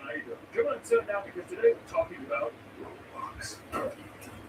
Roblox is one of the most popular games on planet Earth. I had no idea. I thought Roblox was old. Older than me. I don't know, I guess not. Because my Instagram feed, I love these Instagram Reels, the heinous nature of Instagram Reels. And it's been nothing lately but Roblox cringe. And even though I've been consuming like VR rooms, weird sex chat rooms, kids talking about like making money off Roblox, all kinds of stuff, I have no idea what you're supposed to do with the game. And I guess that's kind of the point, but it's got me completely perplexed by this to dig deeper into the Roblox lore, the fandom, the interaction, the craze. I need to figure out what's the big deal. Roblox. Like the Roblox. Well, let's say you don't know what Roblox is, much like myself. Let me give you a little taste of what Roblox is. It's an online game that gives users the tools to create their own games called experiences to share with the world. What started as a pretty bare bones experience in 2004 has slowly become one of the biggest video games in the entire world. As of 2024, the game has amassed over 89 million daily active users and made $3.6 billion in revenue. That's just in 2020. Billions of dollars being made. I thought it was mind. I thought it was too. It's like, what is it? I don't understand where the fuck all this money comes from. Well, when you see some of the freaky shit, Why do I make so little? It doesn't make sense to me. And let me say, as a side note, at its peak in 2020 during the pandemic, the game had 160 million daily active users, including half of American children under the age of 16 years old. Half of all American children are playing. I feel like it's a conspiracy. It's so big that major companies have started collaborating with Roblox, doing high-budget gaming experiences, kind of like Fortnite with like Travis Scott. All these other companies are kind of coming in and they're doing like cross-promotional stuff.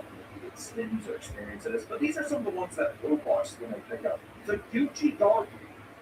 Gucci, dude! A Gucci sponsored experience where players can enter a virtual store and purchase limited time cosmetic items. Or Sonic Speed Simulator, an officially licensed Sonic game with Roblox. A Sonic game inside the game. Dude, the little Nas X concert experience. Yeah! I feel like he's being bad. Oh! Was it good? It was social media post saying like, I'm bad. No, that's just one flop. Does anyone care? He did twerk in the belly. Got my cheeks all riled up. And of course, we talk about the Dress to Impress Charlie XCX collab, a line of clothing themed after the artist's Brat album that was released in the popular runway dressed up game. Roblox is this character. But it's not all fun and games in the world of Roblox. You know, I'm hyping up big time. But like with any other game, there's a seedier root. There's something nefarious going on. When something's this popular, a little bit of fungus growing. Alright? Or it's like Roblox has a whole mushroom kingdom just waiting to be explored. Which it goes without saying, but a majority of the people playing Roblox are very, very young children. As we said, half of American children. under the age of 16. I'm just gonna say every American child under the age of 16 is playing Roblox. That's the statistic I'm making up. That's law now. Not only does the visual style appeal to the age demographic, but the game is free to play on PC and iOS. Basically, free to play mean there. The graphics, I think the visual style is ugly.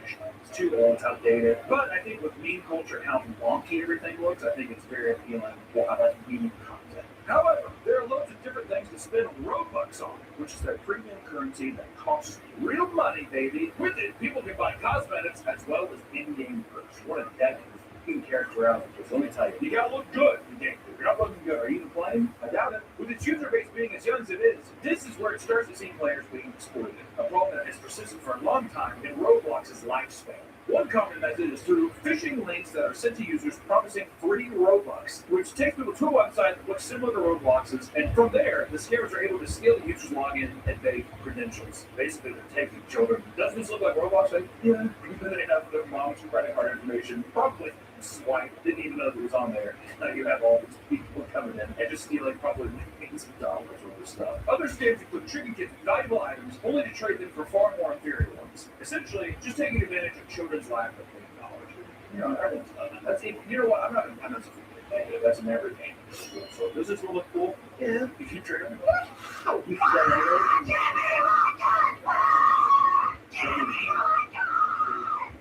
thing that I guess Roblox, kids have to get a little anguish on child sports when they're saying non-parents of the game. And it fills me with so much joy. It's not only confined to you as a child, you can just hear the anguish of other children getting scammed out of pixelated or something like that. And some scammers, however, resort to creating their own experiences promising free Robux, only to program an in-game prompts to convince players to put in sensitive information. Your reward? Put in your Wells Fargo bank information. Mom, go find out what it is. Really? Yeah, your social security. Mom, it's marriage certificate, your license.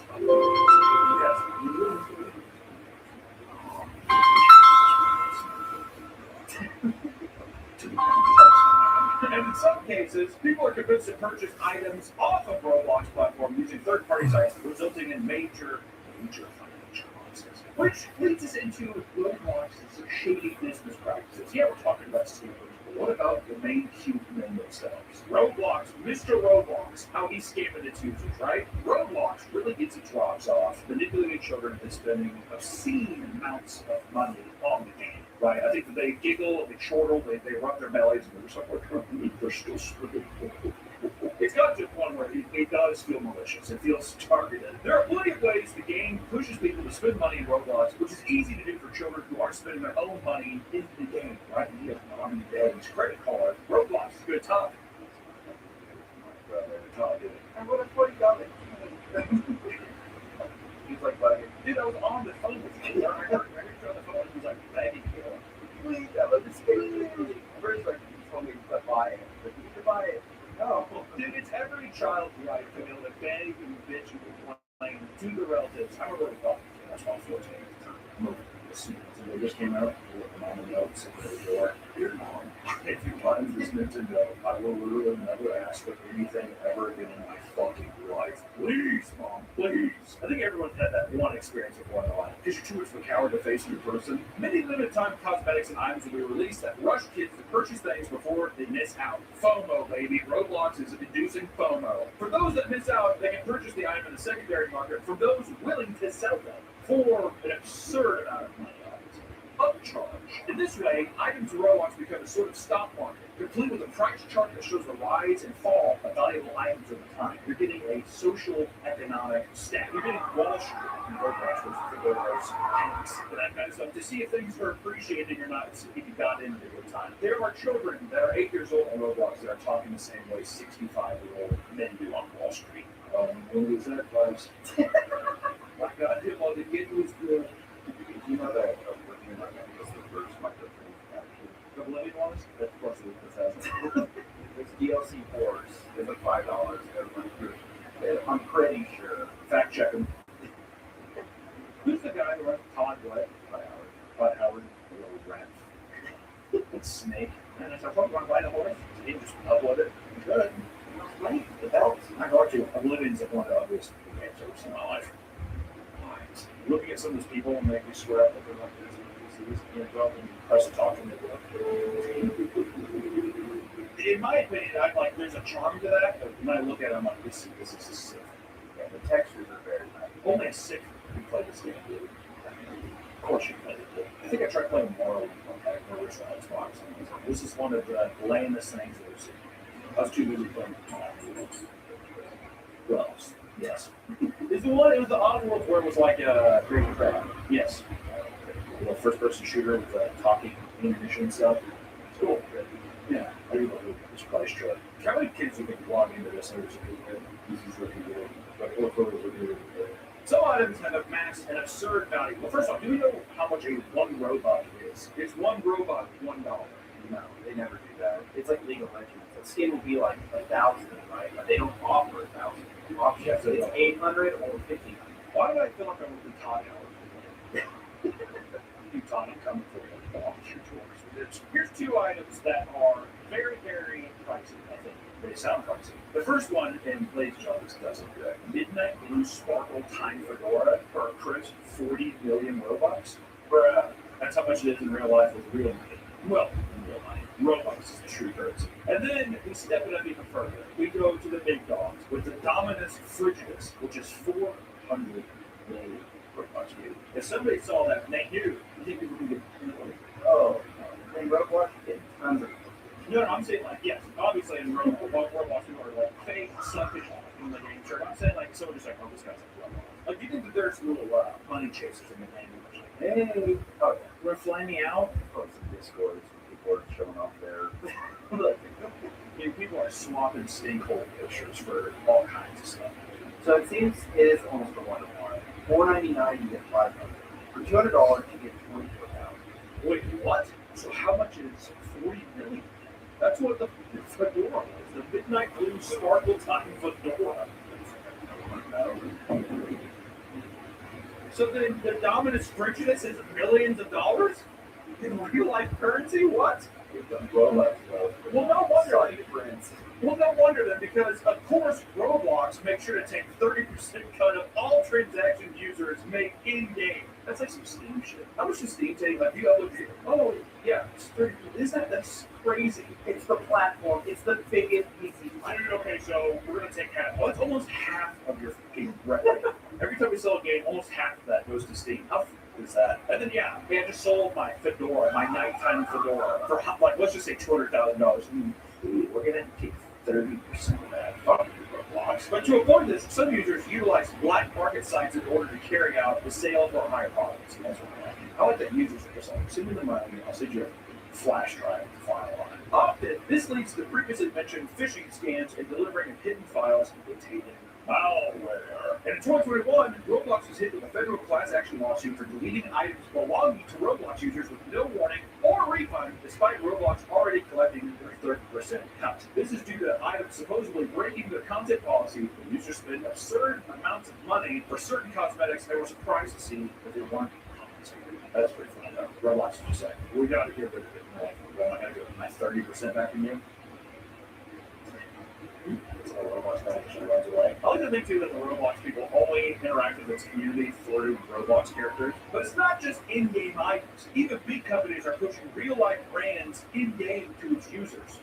You know Roblox? There was, I don't know if this was brand sponsored, but there was a McDonald's one. You just sit there, you come in, you take orders, you like go back, you just like pretend to make something. It's it has to tap into some kind of part of your brain where you're just like, oh, this is just totally relaxing. Yeah, I don't know how, but I wish I could get there. It's like the farm simulator too. Oh, dude, well, yeah, the farm simulator, I think it's because it's satisfying. Because if you see the crops and then you get mowed over, it's like, ooh, that's, it's the same as the power washer thing. It's like, it's like a dick. I have to clean it or whatever. It's satisfying at first. Dude, I start getting headaches on that game. Because you say that, where the f is the last part of it is you're like spraying everything. I feel like it's funny. But more and more, massive brands are creating high-budget Roblox games that essentially act as playable advertisements. Games like Chipotle Burrito Filter. You think they're doing those Chipotle hacks? They're like, oh yeah. What is it, the meat hack or something like that? Isn't there some kind of... What you can do is like you can order everything separate. Oh, and then cheaper. Yeah, and mine. There's some previous people that play out there. Or the Circus Soleil Tycoon. you ever played Roller Coaster Tycoon or things? I played Pizza Tycoon. I remember playing Roller Coaster Tycoon and panic attack when I was younger. Like I was like watching it, like made me freak out. Why? Because it was like the one upside your school. No. I was playing with my uncle sitting there. He's like, check this out. On press the keyboard, and the roller coaster lane, it was so chaotic. I was like, oh. I don't know why. I felt like I was trapped in my seat. I was like, attacked me, man. He was like, what the f is going on? Or Spotify Island. You can't forget Van's World. And last but certainly not least, the Hyundai Mobility Adventure. Like how there's 8-year-olds just like, my mom has Hyundai Sonata, the lips, they love that Sonata. And many feel that it's potentially harmful to have children interacting with Roblox experiences that are solely focused on pushing their brain. While a child only briefly looks at a TV commercial, some may sit and play games like McDonald's Land Tycoon for hours on end. Dude, you're being advertised to every single. This video is sponsored by Magic Spoon, reinventing your childhood one bite at a time.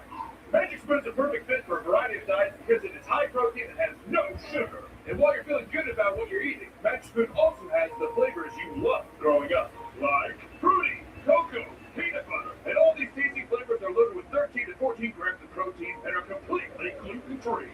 Magic Spoon also has treats. These protein bars are crispy, crunchy, and guilt-free. They are the perfect snack to have in the morning and after a workout. Featuring the flavors of marshmallow, chocolate, peanut butter, double chocolate, blueberry muffin. Each bar has 12 grams of protein and only 1 gram of sugar and 2 grams of carbs. Plus, Magic Spoon has just added their brand new granola. Try honey almond or peanut butter for breakfast and get 13 grams of protein. Why don't you treat yourself? Use my code POPME or click the link in the description to try Magic Spoon treats or granola today and get $5 off. You can also find Magic Spoon on Amazon or at your nearest grocery store. And Magic Spoon is so confident that you like the product, it is backed with a 100% happiness guarantee online. So if you don't like it, for any reason at all, they'll refund your money, no questions asked. So click the link in the description or go to magicspoon.com/PopMe or scan the QR code on screen for $5 off today. Thank you to Magic Spoon for sponsoring this video and back to the video.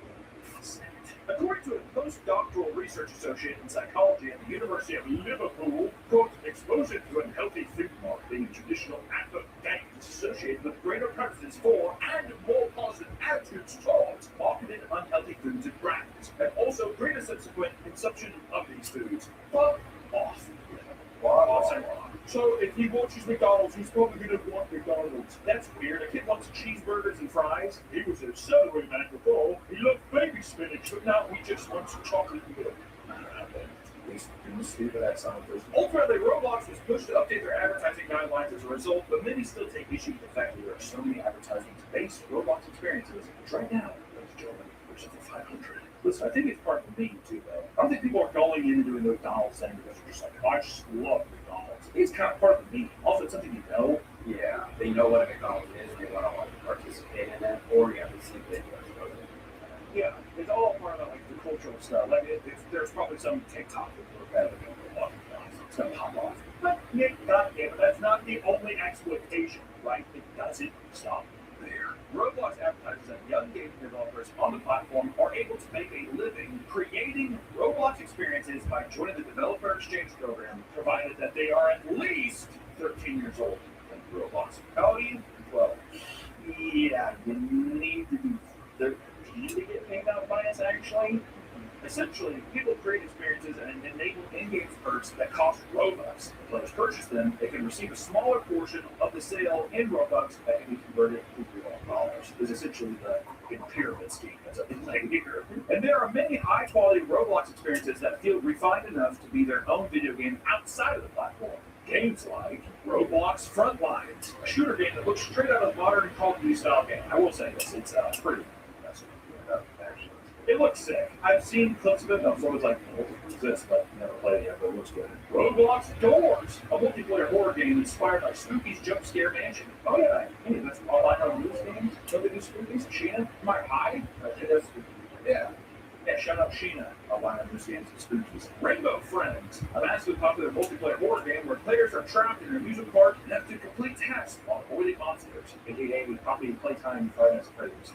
It's insane the amount of experience variety you'll find on Roblox, shooters, horror games, VR chat rooms. It's like a never-ending ocean of content, which is also why I think it makes it so appealing to friend groups like young kids. It's just like you hop in for a second, hop out. It's like an endless variety. You go from a game that looks like a modern next-gen console release next to an obstacle course where you have to scream in order to jump. This is actually, I love this one. So many good things are like if you were with your friends when you were younger, this would be said. For every successful Roblox experience, however, there are far more stories and experiences. A YouTuber named People Make Games made a viral video that heavily criticized the way that Roblox's ecosystem directly exploits young game developers trying to make a name for themselves. It turns out that Roblox takes 30% of all profits made from their Roblox experience. Hardworking game devs are not taking home that remaining 70% with a conversion rate of 0.0035. A developer exchanging 100,000 Robux makes a measly $50. You know, it's kind of like with my shit. Back in the day, getting all these people to make like their Call of Duty clips, doing 360 no scopes, or throwing the tomahawk at the beginning of the map and clipping that, and it's like this video got crazy numbers, and then they send you a check for like $300. But if you're a kid, you're like, no way! Keep in mind, you also need a premium Roblox monthly subscription to even access this feature. You gotta pay to get paid, all right? You also need to hit a minimum of 30,000 Robux before you can cash out, which seems to encourage less successful creators to eventually give up on making a profit, opting to just spend the Robux in game instead. So basically, you have to make an absurd amount and develop your own house. I'll just like, I want to play the game. It's not just Roblox gets very nice. I wonder what's in here. Does it talk about who's making the most money off Roblox? If there's any information on that, put them up here. What's their network? How much do they make? There's got to be some people who know how to like game the system or something like that. And it's Roblox, baby. It's cutthroat. For people that want to pay extra to promote their game, they must purchase another unique currency known as ad credits that cost 285 Robux each. I love how it just never goes outside the Robux currency. Right? I bet you after a while, there's like no USD, only Bitcoin. I bet you anything that's what happens here pretty soon, dude. You need to purchase a minimum of 10 at a time, and when you do, then you enter a sort of bidding war with other creators to have your game advertised in the best/most viable spots. So not only do you have to buy a minimum of 10 of them, but now you also know you're just like, it's a good spot. It's a good spot. Essentially, Roblox maximizes profits by creating a very difficult and often unsustainable dev ecosystem that has resulted in many creators becoming burned out and figuring out. Newsflash, get a normal job. How about you don't build games in Roblox? I'm burnt out. Go outside. You're a child. If you're like a 4-year-old, you're like, nobody this shit slamming on. If you're a kid, you're like, I did a break. It's like, some of these experiences end up having giant teams as they need more and more designers to maintain their popularity and elevate things. This often leads devs outside the Roblox community into game dev Discord groups, sometimes even signing contracts to work for people who may very well be children as well. There's no way the money can be worth it. You're having a child sign an employment agreement? Word? But at least 13. Are you at least 13? Yeah. No camera. All right, I believe you. Show me your ID. No. All right. You do need the help maintaining Poppy's playtime Roblox. For many young, up-and-coming game devs, this can result in unfair business practices. The claims of child exploitation began escalating to the point where Turkey had banned Roblox outright. This resulted in groups of children protesting the streets of Turkey and chanting, "Roblox, I'm back."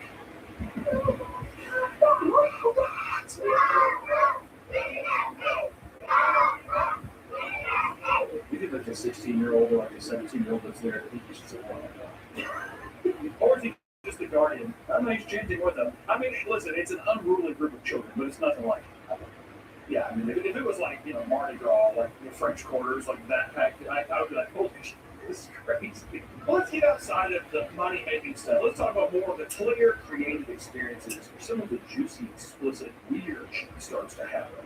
I know that's what I want to say for this video. We can start with Roblox condos, aka the virtual sex games.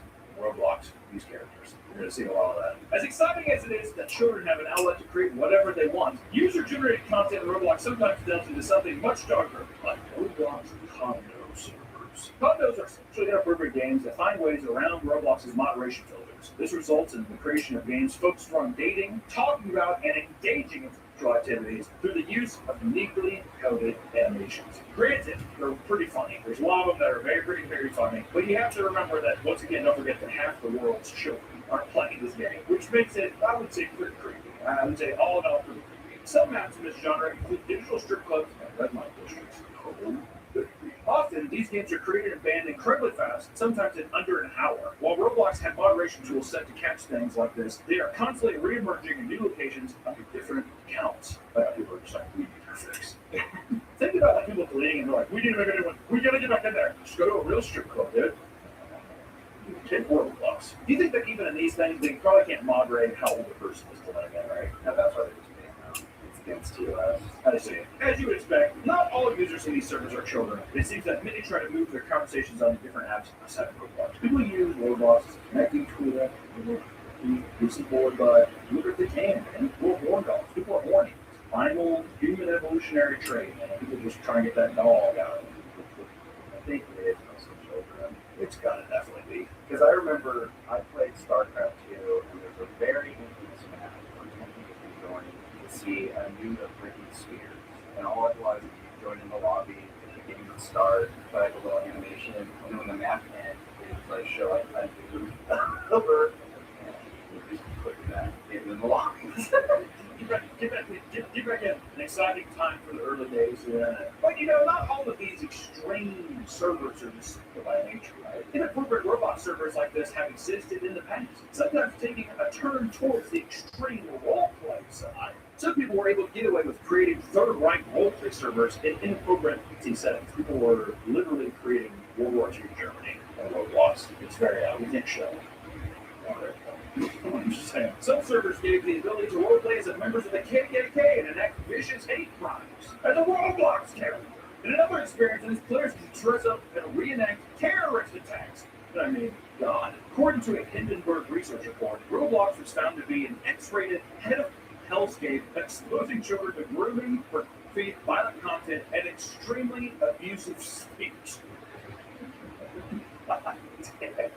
He started off as an X-rated pedophile escape, and imagine being the parent of a child who plays Roblox, they're just like, you want to take some time off there, big man?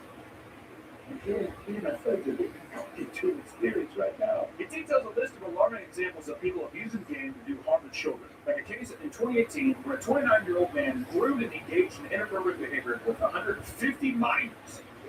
God damn! When he was arrested, the police found 175 hours of footage showing proof of these demented acts. 175 hours. Whenever you see somebody telling you that, people go to the comment section and care, right? This is one of the guys that have actually done that. During their research, they found a now-removed community group called Adult Studios, where thousands of members would solicit acts from minors as well as train CP, and many other similar groups are found as well. Hundreds of Roblox experiences related to Jeffrey Epstein and P. Diddy easily got past their moderation filters, allowing games like Escape to Epstein Island and Diddy Party to run uninterrupted for a long time.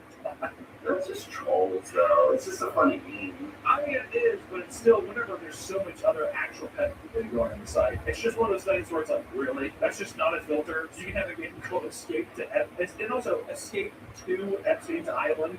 Thumbnail. Goddamn. Other mobile games include experiences such as Beat Up Homeless outside 7-Eleven Simulator or Beat Up the Pregnant.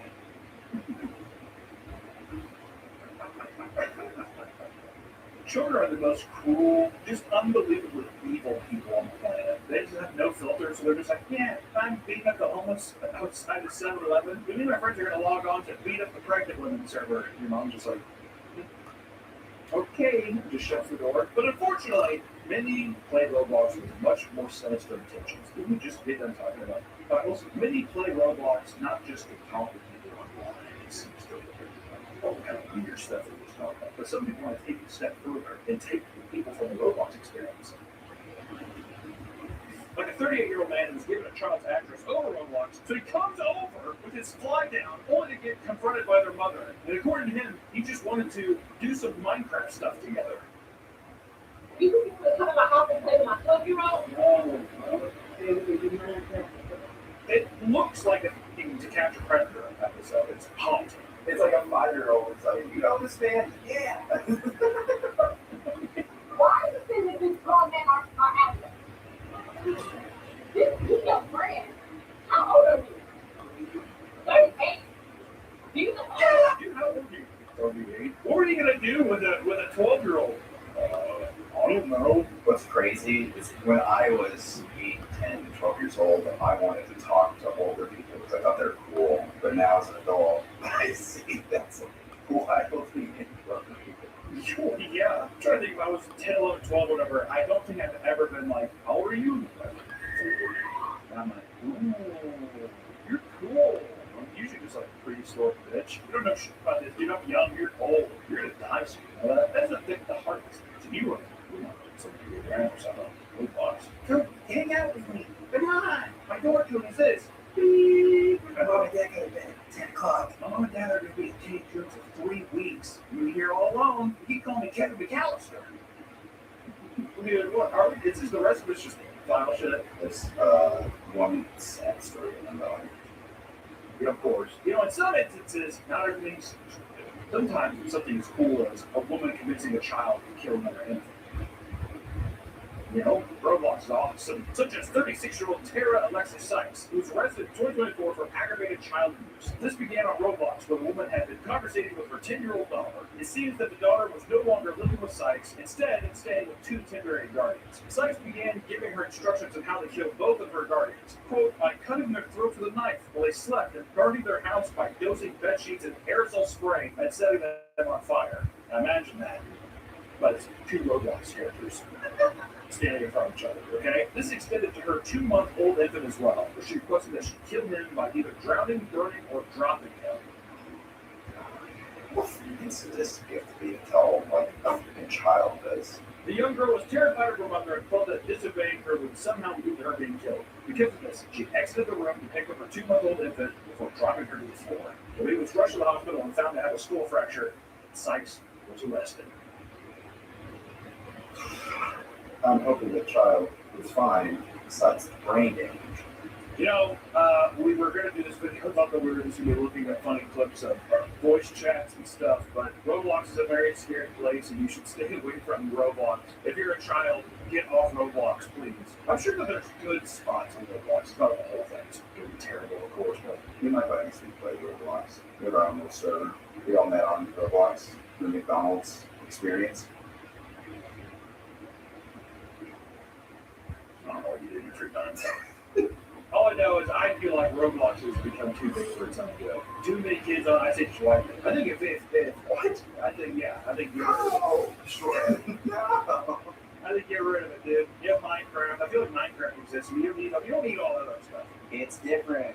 You can change your character, you do funny animations, play sounds. There's a lot to it. It's complex. Yeah, there's evil people everywhere. There's evil people everywhere, that's true, but I think whenever half of the world's population of children I think America's population. the world. I don't know, dude. This should have left a sour taste in my mouth. God damn it. You want to get on my server and show you my penthouse suite? Okay, let's go. Alright, let's do it.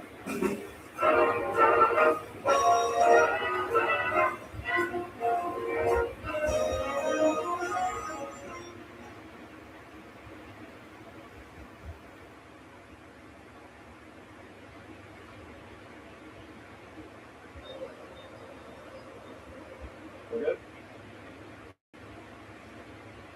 Very few times in life an opportunity strikes to do something great.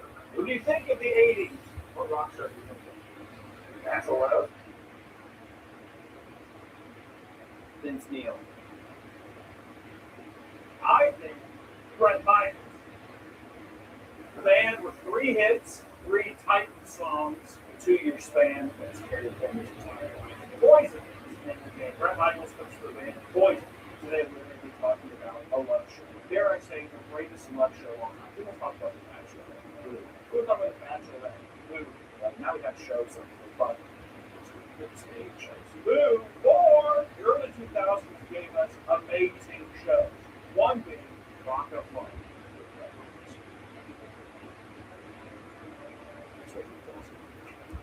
Bret Michaels, a hero to some, a hero to many. You might remember him from the 1986 album, Look Who You Cat Crank, with their one popular song off that album, which I'm pretty sure everyone's talking about. They followed up with that weird album with a leopard chick on it, which was cool, from 1982 years later, which gives us the two other great songs, One Thing, Nothing But a Good Time, and of course, I remember recording the show on like Tino or DVR night. Me and my sister were obsessed with it. It was so funny. But for life, I could not remember almost anything about it besides some of the classics. But it got me thinking, we should talk about today Rock and Blood Season 1 and do a breakdown beat by beat. You know, we've done it with other shows. Wives and Modern Wives, Gypsy Rose, that clown season. It's airing right now. And I want Bret Michaels, who I'm pretty sure is like 87 years old now. His diabetes has gone through. Like a heart stroke or whatever that is. I don't know what they got, what the hell that is. But we're going to be doing a breakdown of the entire first season of Rock and Blood. And I'm also along the way, we have a couple of weeks. One, we have our contestant board here. And of course, we have Big John, right? Security guard. But I have my own. Big Jake. Jake, come on. Nice to see you. My, this is check. Jake up here is a lexicon of rock and roll knowledge. He's in cars for Guns N' Roses. Slash. So Steel Trap. But he's going to be our Big John here. He's going to help me out with later. There's one thing that Bret Michaels does is he gets language from John. And as you see here on our board, we have our own language. John, go ahead and read us off our beautiful contestants. 25 of the most beautiful girls in the world. You'll hear that immediately as the first episode starts. 25 of the most beautiful women in the world. Bret Michaels has to say 25 most beautiful women in the world. And what is that? He's lying. Even by early 2000 standards. I think Bret might be better just a little bit. One, we have Raven, Aaron, Dallas, Krista, Tiffany, Tamara, Mia, Kimberly, Jess, Kelly, Lacey, Bonnie, Magdalena, Brandy M, Lauren, Samantha, Meredith, Krista, Brandy C, Jessica, Connie, Rodeo, Heather, Faith, and Anne. Whoa, I did a good job. That's what we think. That's what we think. Okay, we have three boards. Damn it, Jacob. Switch the things and do the basic. So we have three boards. This is how this is going to go. We have our contestant board where we're going to be able to talk about the contestants as well. Whoever we think is going to lose, or as contestants do lose, we're going to move over to John Sloppy Seconds. And then, of course, we have our winner board, which showcases the beautiful, ever luxurious Bret Michaels. Who we think is going to win and who we will crown the winner. Between the episodes, we're going to guess who is going to win and who's going to lose, and then we're going to move them and place them accordingly. 11 episodes. I want to be in the mind of Bret Michaels by the end. So I want to be able to choose by episode 2 who Bret's going to end up with. All right, 25 wins. It's a lot of wins. But without further ado, let's get into season 1.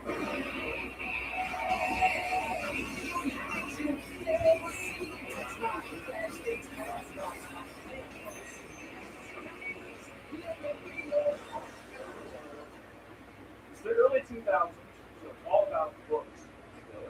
Well, they say that it's not, but back then it was just very in your face. Your hobby staying or your hobby please leave. Not even please, get the fuck out. So I have to choose 3 people here who I think are going to stay. It's odd. They all kind of look the exact same. I don't know if you guys are getting that as well. You know what? Already, I'm going to take a big fake 5. Maybe. I don't know. It's like all like early 2000s fake plastic trash. I guess I'll say Heather. She looks like she would be in the early 2000s film. So that's got to be worth it. That's got to be worth something. Going Heather. Listen, this is before I'm even watching. I'm just saying that, listen, I'm guessing, and then by episode 2, I'm locking it. That's why I'm just saying right now, gut reaction, if I was Bret Michaels, I'm going to guess who I think is going to win the show. You know what I'll say? I'm going to say another one, Brandy Mahoney.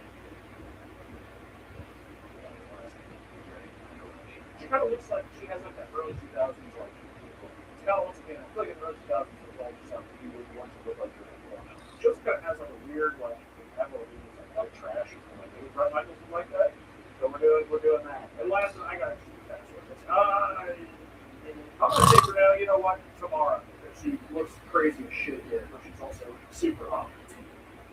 These are my three people who I think are going to win based off this, but I can't change it. All right, I have until episode 2. So without further ado, let's get into episode 1. Which episode 1, Rock of Love, you see people show up, all the beautiful women show up. It's very serious for any other dating show. All the girls arrive. You hear little blurbs about all the girls, you know. It's so surface level shit. Usually all of them are just like, oh my god, you know, I love Poison.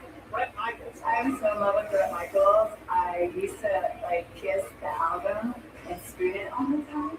Mind you, this is 25 years after Bret Michaels has had a hit. Okay? I just want to put that out there. I always thought that was a funny thing of the show. This show is Flavor of Love. Inside this Hollywood mansion, 20 women have gathered because they all have one thing in common. It's like both men are severely past their prime. Bret Michaels in this is what, early 40s, mid 40s? He's right at 40. He's right at 40. So these are all women who are, I would say the median, which is not surprising. I thought he was younger. I'd say the median is like 30. Yeah. I thought that they would all be like, because there's a couple of big size things. So our 22 and 23 women, I mean, they're not smart. Right. So they have. But in this one, it's like 30 years old. He looks, and look at down the sex machine. So sexy. I get them attractive. Some of these women, like immediately starting off, my girl Heather here, I think they didn't realize this.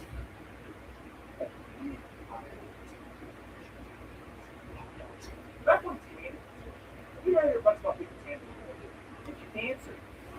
It's fun. So the first episode, Bret Michaels keeps repeating, what about beautiful women? 25 of the most beautiful women in the world. We got 25 hot women. The 25 most beautiful women in one place. 25 are the most hottest women. He says it so much that you would think that they had him do multiple takes of the first line, and they just kept on. 25 beautiful women. And immediately all the women sip over Bret. I want to fuck Bret Michaels, and I'm not afraid of it. I'm going to get me some rocker ass. I love rock star stuff. Really, almost to where I think 90% of them have no idea who Bret Michaels is, which is justified.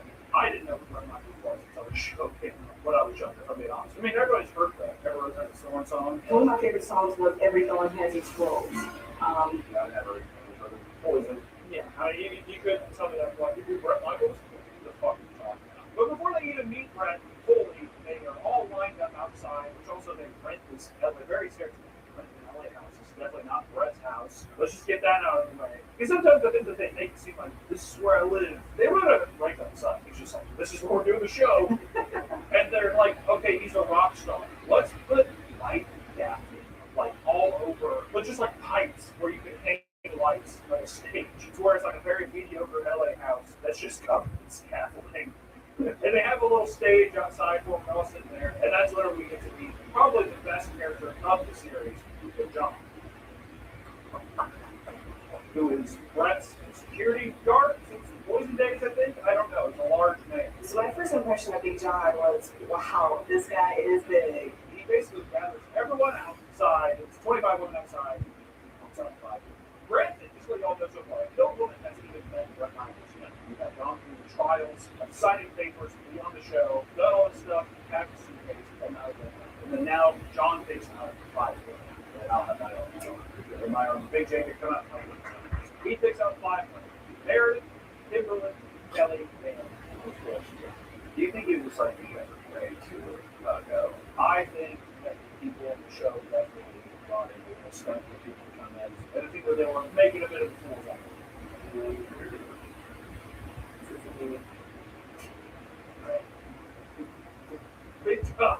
Big John's job doesn't seem so easy now, does it? You're looking for this song. Who is it? Bonnie? No, it's not. Meredith? And Kelly, Kimberly, Meredith, and Tiffany.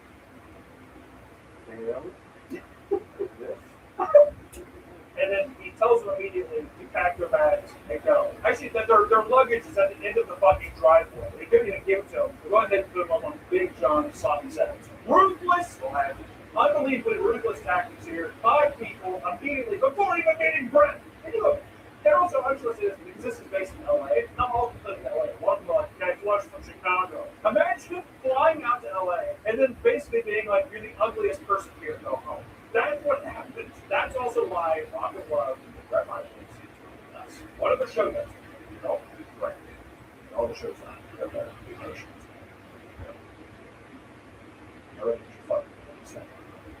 But you know what? One of the girls, it does not accept Joe.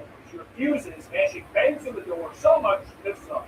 She comes back, she's just like, she's pretty, I think she's already drunk. Yeah. She can tell she's already smoked, so she comes back and she's like, I'm not going to go. Bangs on the door a bunch, disrupts everybody. So I'm standing there, I'm like, what the fuck is that? And she begs Big John to be back on the show. And you know what? Big John was as hard as gold as I'll let one of the fucking dogs back in. I was a little pissed because, I mean, how the hell did she get back in the house? I mean, what did she do? Suck someone's dick to get back in? I'm not in.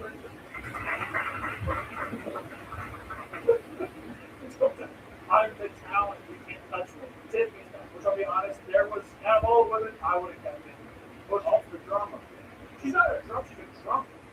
She's a drunk. She's like a 52-year-old drunk woman who's just like, hey, I just want a new friend. Don't threaten me at a good time. Oh, yeah, that's her catchphrase. Don't threaten me at a good time. I'm having a good time. Which, if you look at this, you definitely also think that you bring a girl back in because if you start off the show, the season, the series, and immediately John is like taking the 5 ugliest women and sending them back off, I don't think anybody's going to like John. And he is a cornerstone, a pillar of industry for the show. So, you know what? The show is super great. Already ridiculous, even though I would have said no. From here on, the first episode, the girls play with the boobs together, which, you know, to give the show credit, the girls at least explore appropriate to his age. I feel like a lot of times now, you would think early 2000s would be a little more exploitative. Like, I'm 18. Because all the rock stars make songs about 15 and 16-year-olds and shit. And grandma just old enough, or something like that. But Brett's classy. So the girls finally get to meet Brett. God, he is. But monumental. Very quiet.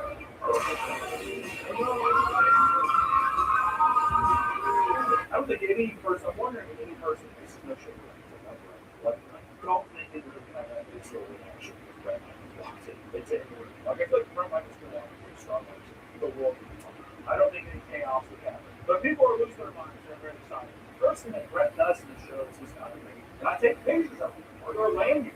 He's like, show me your sex appeal. Show me your sexy side. But really, it's just a way to one by one come in, grossly make out with them, and then they kind of like do some very white trash. Spread their pussy lips or they show their boobs or something. Some of the girls just flash the camera or they do whatever. And you get Brett's, you get Brett sitting down in the green room thing, and he's just like, oh, she's a firecracker. I gotta be honest with you, I was having a lot of emotions flowing through my member. I'm feeling extremely horny, and I'm telling you, I'm ready to explode. And they got to hand him off to Dale John because he's not going to as it goes collected. All right. Yeah, it's small, little Russian nesting dolls. I want girls in cowboy hat. That's what he says. That's what he says. I love a girl in a cowboy hat. It is just purely sexy. And I knew even if I didn't want it, she was going to have a piece of me. He then goes out to make out with every single woman, and Brett makes the weirdest noises when taking the pictures. Pretty much just like, yeah. Oh, yeah. Oh, damn. Oh, yeah. Oh, geez. Oh, yeah. Oh, geez. Coming with pants, she's like, oh, baby. Oh, fuck. Oh, oh, that was just kind of waiting just in case I.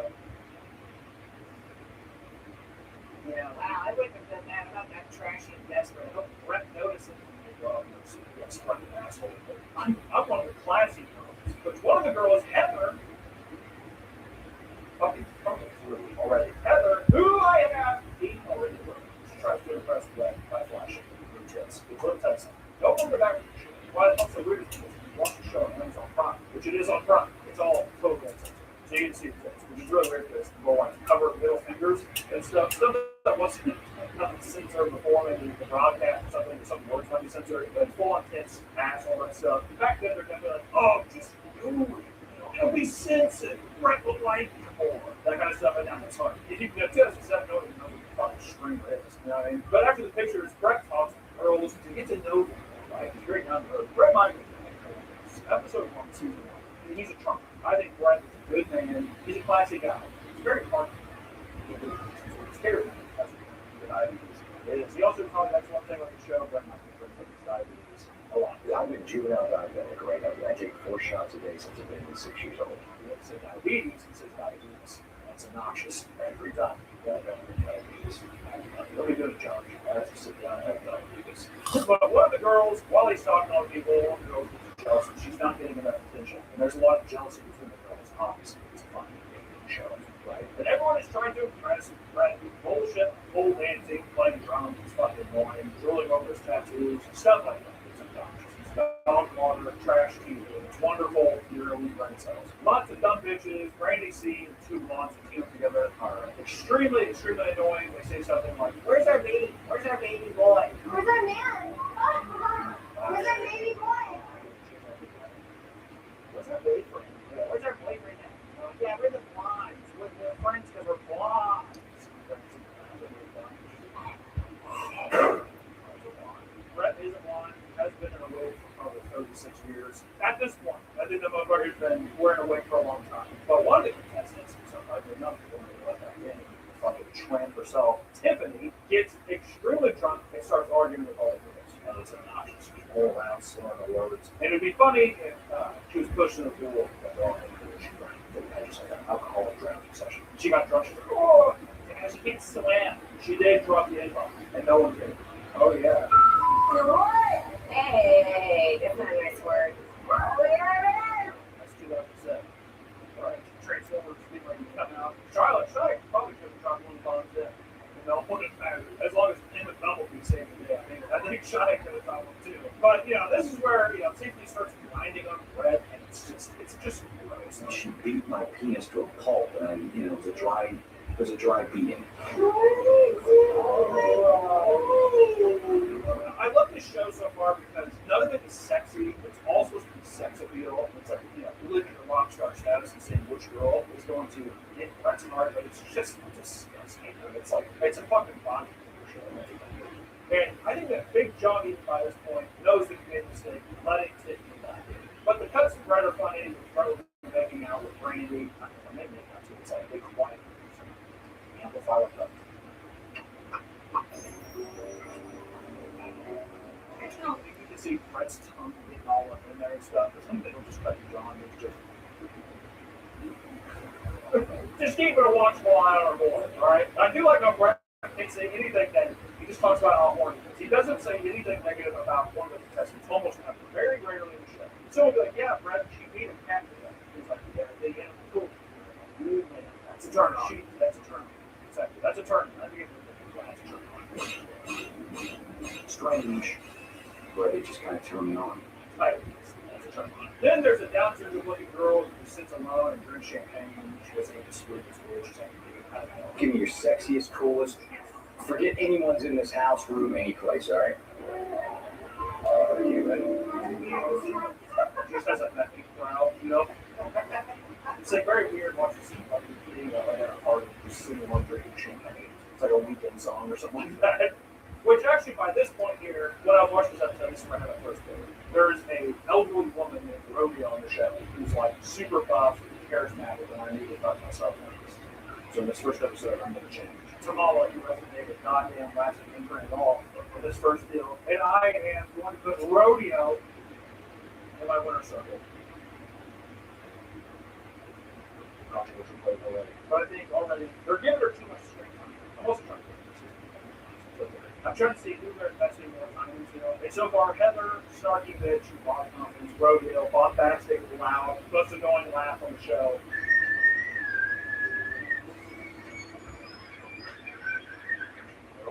And I'll say it.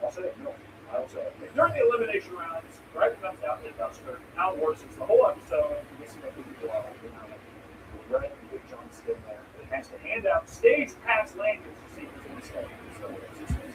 And I'll tell you something, looking at the set and the show this film is so cheap. Like, maybe in the early 2000s, people were like, "Oh, it's a show, and like, I can't make that, so it feels fancier than what it is." But my God, it feels like there's no way they went to the show, except maybe just paying just I don't know. So, what I'm going to do here is, if Jake can come back, these These are our ladies who didn't know the fight. Go ahead and take off Krista, Raven, Jessica, Warren, and Bob. Big John, you do Jacob, this is how you're and as a surprising turn of events, which definitely felt like the producer, he gave Tiffany a pass, and that's just because like this event is going to be sloppy drunk every episode, so it kept Tiffany over there. I cannot believe it. It's going to seem like Nick pick two or whatever. Come on, man. Which one of the tramps is Big John taking that tonight? Hey, Kelly. Kelly's a lucky woman. Shows Kelly. Go for that. Go ahead, pride. You back yourself a good one, Big Jacob. It's got my heart. Which is just such a weird humiliation ritual to think about it. He has you come down, he's known you for a day, hours.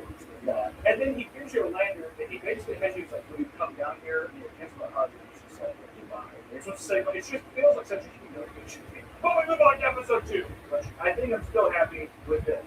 Actually, if anything, you know what? I'm going to move Randy out. By the end of this episode, I need to lock it. And I will say, I think a person I want to keep showing that's also a bitch, that's friends with Heather is Lacey. She looks evil. Lacey looks evil. She looks like she's just a fucking corporate or something. Why is she all over? Because I haven't. Listen, I'm just saying. I think this writes them a bit. I'm not saying that I'm like, oh, I'm a big fan. They're all dogs. I'm just saying she's getting a lot of screen time with hedge funds, right? Showing her a lot. Lacey's talking a lot of shit. And gets confidence. I think Brett's gonna like that. Can't get to a lot of the whole thing without breaking a couple eggs. See. Yeah. This video is sponsored by Fuel, the leaders in flavored air. We are human, which means we all have habits we need to break. But breaking them can be hard. So why don't you let Fuel help? Fuel is not a thing. It's not e-cig, it's just flavored air. And on top of that, Fuel is an award-winning device that helps start the path toward being free from bad habits. You can use Fuel anywhere. No vapor, no nicotine, and no toxic chemicals. Plus, they have tasty flavors like crisp mint, spearmint ice, and cinnamon heart to keep your company while you're building better habits. Fuel is also there for you when you're feeling anxious. You calm down with the satisfying snap that clicks of the device whenever you need to. Fuel has already helped over 300,000 people build better habits. Try Fuel today. And if you order the Journey Pack, now using my code POPSEED, you'll get a free Fuel topper, an awesome accessory to help level up your experience. Go to tryfuel.com/POPSEED or scan the QR code on the screen. Thank you, Fuel, for sponsoring the video, and back to the video.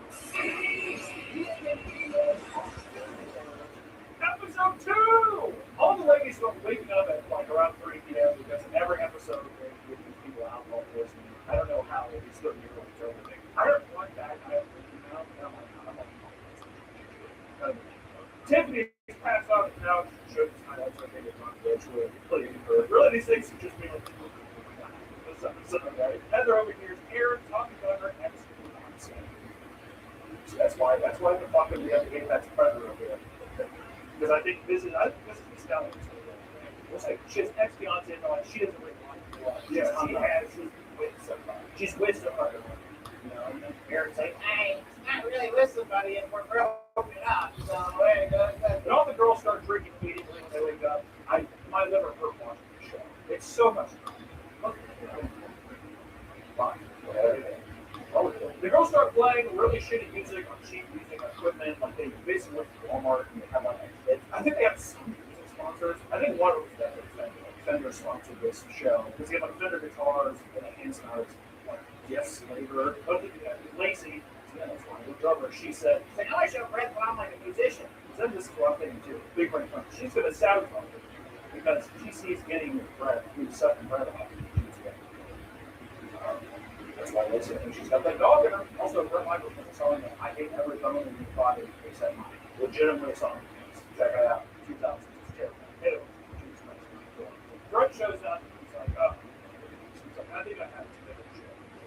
And he plays and it's fucking cool. I mean, look, it's like watching a scene of like what looks or something. Geriatric maniacs just hang around like, yeah, and everyone's drunk at him immediately. Oh yeah, then I got my eye on Jess. I have to say, easily, Jess is, which made me think immediately that there's no way Rodeo. What? I'm a cowboy. I love the girl cowboy. This is fun. Just all right. scene, like a white trash scene, trailer park vibe, early 2000s snake vibe, kind of like verb the noun band aesthetic. I fuck with it, and I'm feeling pretty happy with this so far. But basically, Jess turns Lacey away. See, I don't get a little cat fight between Lacey and Jess. Right? Lacey's kind of Lacey's like super annoying bitch, and Jess is not real. She's like, oh, I love her. I want her.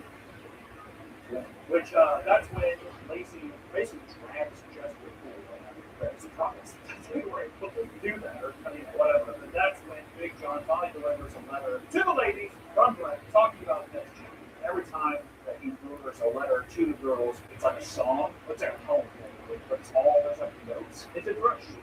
So it's just, it's weird. But basically, Big John hands on the letter. You can tell he's not he's had his own best friend. All right, ladies, good luck. Big losers, you know, you got it all in you. But the challenge at hand is phone sex. I need a lot if you get on the phone and get me hot and give me a good time. Because, you know, he has talked dirty to me in the phone. He brings us on, right? Can't play it without bringing the shit out of it still. Which, another drinking game during the show is take a shot every time Tiffany says, don't threaten me with a good time. Brett shows up in pajamas for some reason. I don't know why he has to. I guess it's supposed to do because it's like when I'm on the road, I'm on the tour, I think get you wild up from the road. He's not shooting on every wife he has in every city or something like a wild lizard. I think this is the one scene in the whole show. It has no bandana or hat or anything. Okay, maybe. All right, but that doesn't. That you don't dock points on the game for that. I'm just saying it's Real hair. They hooked up some blood dick monitors at Brett to basically check his blood pressure to see. It's so weird. It's like I don't know. It's like something like basically checks his heart rate and stuff. It's talk to see when he gets close to the house. This is a weird thing for me tonight, right? Because I can keep my blood sugar levels. We get like all kinds of crazy stuff. People talking about it. Like, oh my god! Going back and forth. Brett's reactions to it. I don't know. Brett was. Yeah. There's really no. There's no humiliation with him. It's just like. And there's some girls like Tamara. Just stuff on her. If you got something there, purely by accident, or jump the cord or something, It's pretty funny. Magdalena sings a very sexy song to Brett. She basically says something that Brett can sing.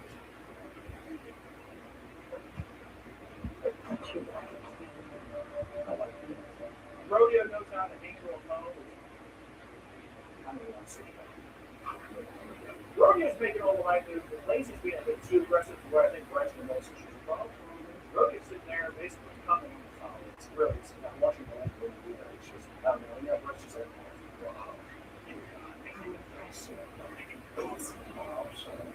Brett then shows the results, the top 3 and the bottom 3. And he doesn't show the bottom 3. I was like, he's like, you weren't doing anything. I was soft, super soft. Everyone's like, nah. And then he like shows the top 3. He's like, yep, I was hard. I was super hard. It's such an uncomfortable scene. Do they ever cut his hands? No. That's extremely big enough. Scott is that it. Aaron, Rodeo, and Lacey win a date with Brett. Those people who win. So every time they win a challenge in the show, it's pretty funny. You have to do things to win a date with Brett. Is that what it is in other shows like Bachelor stuff? I think so, yeah. It's always. Well, in this show, it's basically like it's really stupid challenges that then result in you going on a date with Brett that is just as equally retarded. And it's very rarely a one-on-one date. Usually it's a group date where he's just like, listen, I have a great time. Aaron and Brandy seem start arguing, and Aaron says Brandy has a meth scratch face, which is really funny. I want to look at your little meth scratch face anymore. That's right, you know what meth scratch is. Actually, I had a car accident. Pretty good time. I thought that was good. Brandy is a real star. And she goes and complains to Brett about it, making fun of her face. And it's very funny. Brett is like, are you kidding me? Anytime the other girls actually go to talk to her about something, he's like, no, bitch. That's not okay. That's not okay. But then immediately, once again, he said this before, he refuses to say anything bad about someone, so he's like, I'm sure it's hard for someone to double D's. I know under those humongous double D's, there was a heart of gold in there somewhere. There had to be. Charismatic son of a bitch. You just can't hate him. You can't hate him. obviously in the show they're going to try to get conflict amongst the contestants, but there's like a weird beat between Dallas and Lacey, where Dallas is talking about how like she's like I basically eat and wear animals and try to kill all animals. And she's like, yeah, that's fucked up. You know, I'm a vegan. I'm a member of PETA. I'm really passionate about PETA. And I realize what a heartless, hateful bitch she is. Okay. But then it becomes this weird thing where she's like, yeah, Dallas is like, yeah, the animals here right now are just bloodshed to death. And you're like, what the fuck are you talking about? Psycho. It's psycho. An animal right here, right now. But I bet right there. That's kind of a turn off. Which Big John did again. That was next up. From Brett, next morning, once again, sizing up every bit of prey at the table. It's like a cartoon. It's like a cartoon. Every time Big John comes in, like young stuff, notice the girls, it's like looking at like the Tom and Jerry Bulldog eating the cartoon steak. So it feels like the three winners leave for their date, and of course, the Russians have always wearing, by this time, this is peak affliction era. Right before Jersey Shore started popping off. So you know, every time it was a break, sick affliction. So, in the date, they all go to a recording studio to make a song with Brett. I can't even begin to describe how bad that was. This is a painful one. Brett is constantly tongue kissing all of the girls, and it's just like so often, so much that it's just like, God, this is a pet sitting you fucking some I don't fucking know. All I know is that the song is fucking terrible. You remember me call you friend. Thank you. And it's funny that they're getting 2007 Brett Michaels as if he's going to the studios and they're just like, yeah, like the label's really excited. And the label's really stoked on what I'm putting out. So he's like in there and he's just like, yeah, we're gonna lay down the sink. There's gonna be a lot. But it's like your time is next. It's unfortunate. I'm like, if you have everyone's right? They're making a song. It's like, well, with a sexual appeal. One of the girls is like, my name is I'm too nervous. Then we come back to the house. Another forms a group of girls called the A-Team, which are just all the whores in the house, pretty much all the slutty girls, which is, in my opinion, the strongest group so far because they say it's pretty much. Everyone else is kind of boring. A lot of the girls you don't even see. That's not part of the equation. So there's a part of the A-Team she's saying, all right, Rodeo's Greg gets home and tries to talk to some of the girls that he hasn't spoken to yet, but it's like, it's just another. It's so weird. I feel like maybe the first show, I don't know if it changed it next season. There's like too many contestants. Yeah. Some of them aren't getting any time with them, and some people are just like not as outgoing and drunk as the other people, so you're not going to stand out. Like the first girl, the mute. You know what you got? Then you got to pick up. Yeah, I still don't think she said. Which Brett then said, I have no connection with Tamara, and she's dumb as a box of rocks. Here's the thing with Tamara. No connection and dumb as a box of rocks. Which, you feel like today, maybe wouldn't slide. But guess what? It's Brett Michaels, he's charismatic, he's what have you. Heather goes to Brett and tells him about his fiance, Chuck's or ex-fiance, you can lie back and forth there, you know. A lot of the things with him being like, he's fucking kidding me. Yeah, Dennis is committed. You're fucking kidding. No. You get to see here that a lot of the girls are going to be dirty, right? Really little grievance, but basically tattletale. That's the biggest thing. Now, finally, we get to the part of the episode, which is the elimination. Brett walks out with the duster for elimination, and it looks like it just came off the bat. It literally was like white one. Yes. Because it's fresh California nameless duster. So that's every outfit that Brett wears on the show is gold. Okay? Brett reads off the girls that are going home before he hands the last pass out, which Jacob Penman, put your phone away. It's Faith. I have not been Faith. Hey, Faith, Tiffany, Connie, and something. Something. Tiffany, not on time. Are you disappointed in any of these picks? Me? No. Not yet. Because there's too many people early on. It's like you don't give a shit. You know, there's no stakes in it. Wait, was it Cut Deal? On where? Yeah, Tiffany. Trying. She got Brett.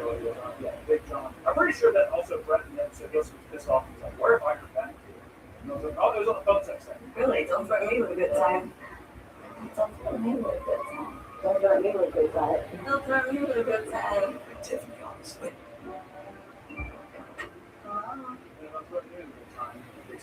But Big John, once again, carefully watching prey walking out of the house, and Tamara tries to lead him out the wrong door. She was at the studio.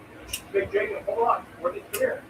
You didn't know it's your number. Who's your next prey? I'm holding on to the. You get hit every episode. You're eating every day. You're Big John. What do you think of this time? Big John is hungry. See, that's the thing. Every episode becomes more difficult for choices than bro. I go tomorrow here. Fresh meat. Why tomorrow? The kind of wild hair that look like she knows what she's actually wanting. That's a that's a pro. That's a plus. Well, thank you. All right. Well, thank you. Move on to episode 3. I have to stick with these. The people I'm sticking with, I think, are going to win, at least this time. And as we go on, I think, let's say episode 5. Actually, right? After a while, it's going to be more. But for now, episode 3 is going anything, and I either Heather C, Rodeo, or Jesse's going to win. Jesse's my queen. I would like her. Hey, should we do a drink? Okay, drink.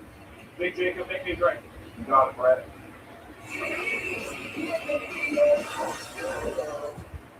All right, episode 3. I'm locking in Heather, Rodeo, Jess, my winners. Cheers to see. I'm still on the fence though. I love Jess, but also Heather so far. Most of these episodes, it's been a bit of an outlet. Right, and we're going to start one competition. The next morning, Big John hands out the open breakfast, which the challenge this time for this race is dirt bike racing. 3 teams of 4, and whichever team wins is for the girls get to the racetrack and see Brett riding and doing wheelies, which is funny because there's no way that's actually him. The cut of that is so funny. It shows like 3 people coming in on dirt bikes, and then it just immediately cuts to the bike stop, and then Brett takes off his helmet. Come on. Can it not be a little more quick? Which they're getting instructed on the ride before Magdalena pisses herself. She's trying to get a helmet over her fat, stupid fucking head. Everyone's making fun of her, and she's huge. She's like fucking 6'6". For sure, Brett Michaels is 5. The instructors start showing the girls how to ride the dirt bikes. The balance is terrible. She's falling over the place. She just speeds off and runs into the fucking ground. Which the girls get split in 3 teams. Magdalena, Heather, and Aaron are team captains. They're the people who have to choose basically old school dodgeball style. They're Jacob, give me my drink. Can you tell them what the chef crafted? The chef has crafted a classic Jag and Bell. Coke Zero. Breathwater. That's true. So you're going through, they're picking all the teams, and Dallas and Brandy see here the last one's been picked. Dallas is fucking terrible with Brandy, I'm pretty sure, because she's running off there or something. Lacey thinks she's hot shit. She starts off the race, so they get to the racetrack and they start racing. She wrecks the fucking bike and can't get it started. Like a fucking idiot. You're like, way to go, Count Warlock. You fucking demon looking bitch. Good lord. Go back through, it's a close race, remember, but the time gets Dallas is super right. And she speeds off 50 miles an hour, really fast. The first fucking hill she encounters, she fucking jolts off, flies off the bike, almost kills herself. It was awesome. Brett lightly jumps for her to help her back up the bike. Really, he's like, oh my god, she could have died immediately. He knows what he's saying. He's like, what am I going to do about it, doctor? Rodeo ends up taking the lead and winning for the pink team. Rodeo once again. Second challenge in a row. Okay, then Brett brings out like a Pop Warner trophy and gives it to the girls. Where it's like, it's one trophy for 4 minutes. Like, how do we break that up? Who takes this home? And it's obnoxious. It's huge. I want to know where that's at. I mean, he probably fucking got it literally from like a big old store. I don't know. Which Rodeo, Magdalena, Samantha, and Brandy him with the does that feel special? You might be like, okay. Lacey and Dallas are arguing again over feeling pads. Lacey calls Dallas to waste a sperm and egg at the house. You're not gonna waste a sperm and egg, that's all. You're gonna waste a sperm and egg. They don't like you. No, about animals.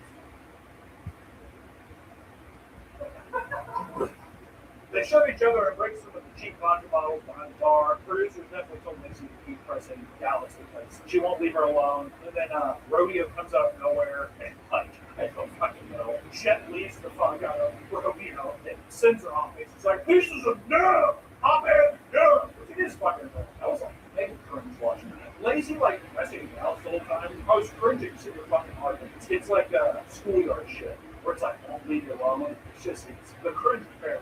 And let me tell you, by this time, I was running. I bought in all the songs. I'm like, oh no, she did. Some dates are like double dates with just Brett. And I wish, once again, Big John could get in. 2 girls going on a date. And what are the 2 girls waiting? Why not let Big John take it? I'm not doing that. Look at him. Big John. Big John. All right, look at him. Oh, if I'll be honest, I would do that first shit with Big John. In a heartbeat. Right up to my end, John did the same. No, but I like John because I can live in it. He's overprotective. Why do you keep yawning? You want to go see a funny movie? Sam Magdalena and Brett were out on the patio and watched the slideshow of Brett growing up. That's it. Yeah, it's a by the pool. It's a poolside date where he's just like, yeah, it's pretty much new on, you know. It's like, lucky girls. lucky. Brett made sure to put on the roster wig for the occasion. It's poolside. It's drop. Gotta put on the roster wig. He doesn't put on the roster wig right. Adrian Brody get banned from SNL for that. Adrian Brody got banned from SNL for what? Wearing a Rastafarian wig. Dude, what? Well, let me tell you something. People, I think good. Let Adrian Brody get his support. Brett Michael walks through. That's what I said. Sam, I'm gonna tell you something. You're like, after two, trash. Look what's in this brother. Trash and I think she listens to Cradle Film. She should work in his hair shirt that one time. Oh, loves to trade. Oh, loves to trade. It's a good value shit. Back in. Yeah, I'll accept it. She's sitting there and she's like, I mean, Preston can't help it.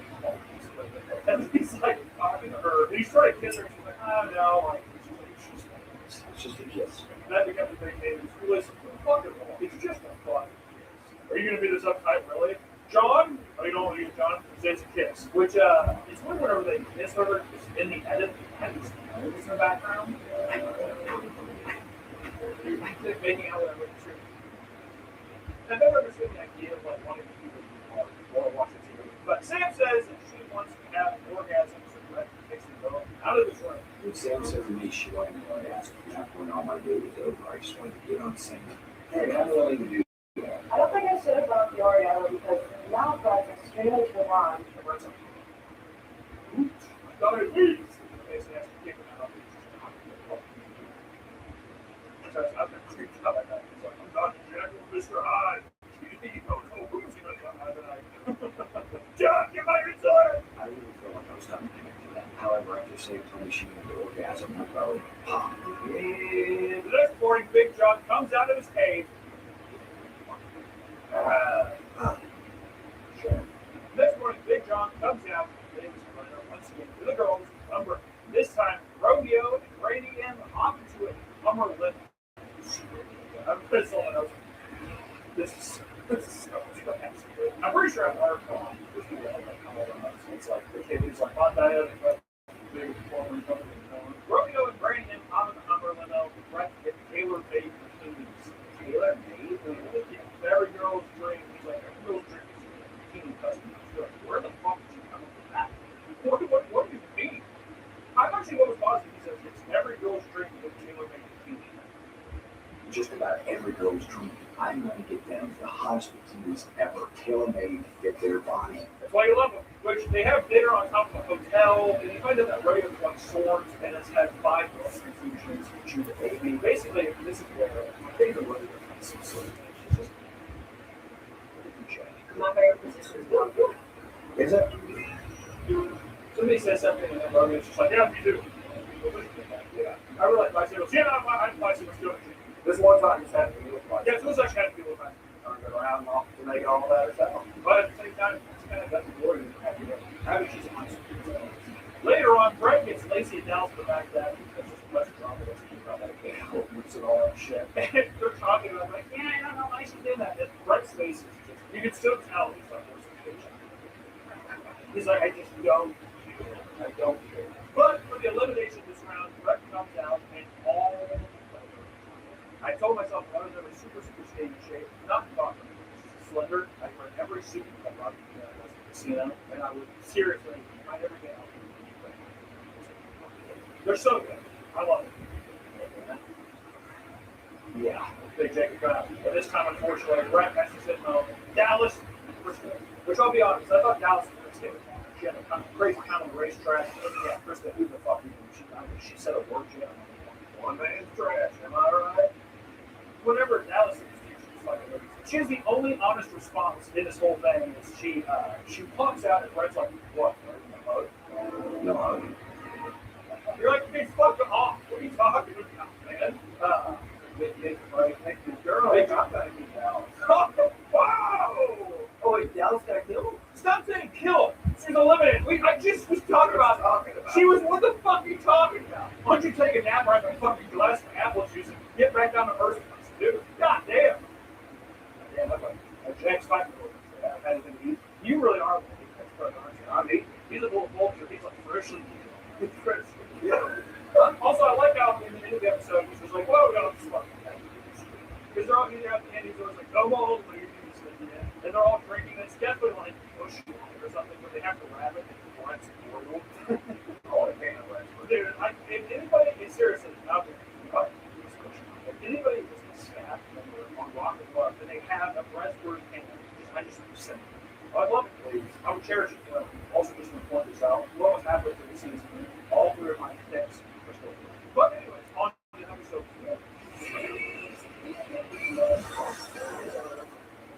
Alright, that's simple. Which everyone starts getting fucked up enough how much alcohol is consumed in the show. And right off the top of the episode, Rodeo starts breaking down out of nowhere about the singer's son. We've been gone for 3 days. Very ugly crying. Well, not only very ugly crying, it's like she's so buff that she cries like everything in her body. She's like, no, what's it? Hey, eat a few more chalupas and start crying. Alright? We need a little more. It's like watching Jack Skellington do some shit cry. It's haunting. I don't know. You're watching the Rodeo show. It's fucking awesome. It's that cool. That's Keith David. That's Keith David. The one guy in the bank and the other shit. I love Keith David. It's awesome. No, I love it. It's just but Brett understands Rodeo. Of course. Brandy C is laying down outside Brett's room. She's trying to get in, which Big John, after the stuff is on. Big John's like, this is like, what the fuck? What are you doing? How can you do that? Fucking creepy. And I love the mid-2000s. Brett Michaels band in the MySpace band on his bedroom door. On his bedroom door, red doors. It's just such a take me back. Like, just fucking take me back. Just when I was younger, man. Classic. It is classic. Dude, every time you go through a MySpace page and the song that people were playing, that's what I thought was sick. I wish I didn't skip this. The song that I had on my MySpace page. So, not Brett Michaels. Not just giving Brett not Brett Michaels song. What was your MySpace page? I think it was Capsule or something. It was Capsule or was like some other one. Tom was one. I shared on MySpace with my brother and Joey. That's cool, man. That's awesome. He starts crying. I don't know. You have anything else you can say there? That's about it. All right. Randy starts crying. Big John says he's not getting in the press room. I love it. This is when, once again, Big John's always been a fan favorite of mine, but I just want to say, this is he's bodyguard. You're not kicked in. The next morning, everyone wakes up. The Brett baby playing come on, which is pretty fun. He's sitting there. I put in my entire life on it that he is not playing. It's so funny.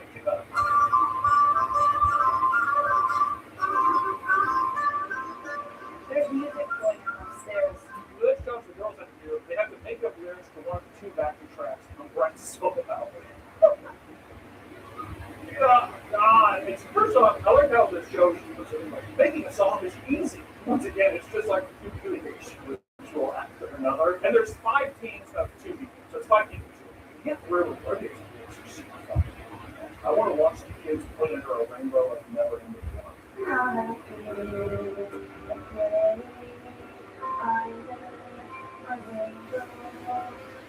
She was stoked about that. She's like, there's many great It's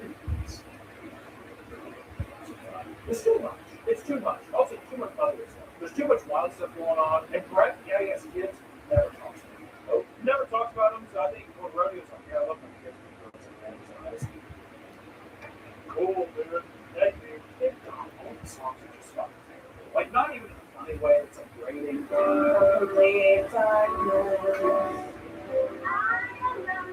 Yeah. The show is very rewarding in all the ways. It's like, it gets you hooked, but then it really, I mean, like, Death by 1,000. You know, Prince or what am I thinking? What's that? Death by 1,000 times. It's cool too.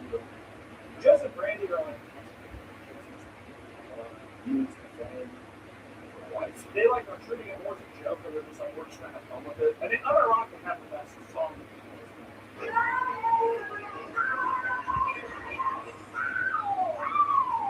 So much better than all people took it seriously. It's bad. Lacey and Aaron are the first to perform, and Aaron can't hit the tambourine on time. It makes me, I just don't know how you can just do it. Spot clicks.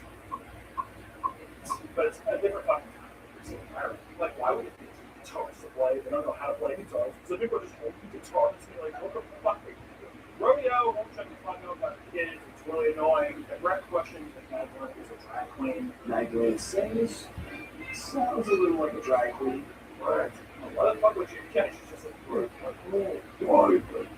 you can tell that the producers are definitely just like short with themselves, rubbing their fingers together, thinking about each other. And then I'll do show. I wonder too if Brent's just like, I'm going home. Between his shoot, he's there for like an hour and then he's like, I'm leaving. Which Heather Magdalena, Sam Brady, Tyler. So 2 teams Tyler. Which I think is bullshit. So it's the both of them and just choose. But you see that with Brett. He's got a heart of gold.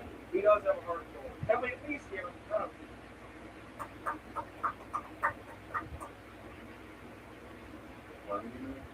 It's like a broken record that night. Good play.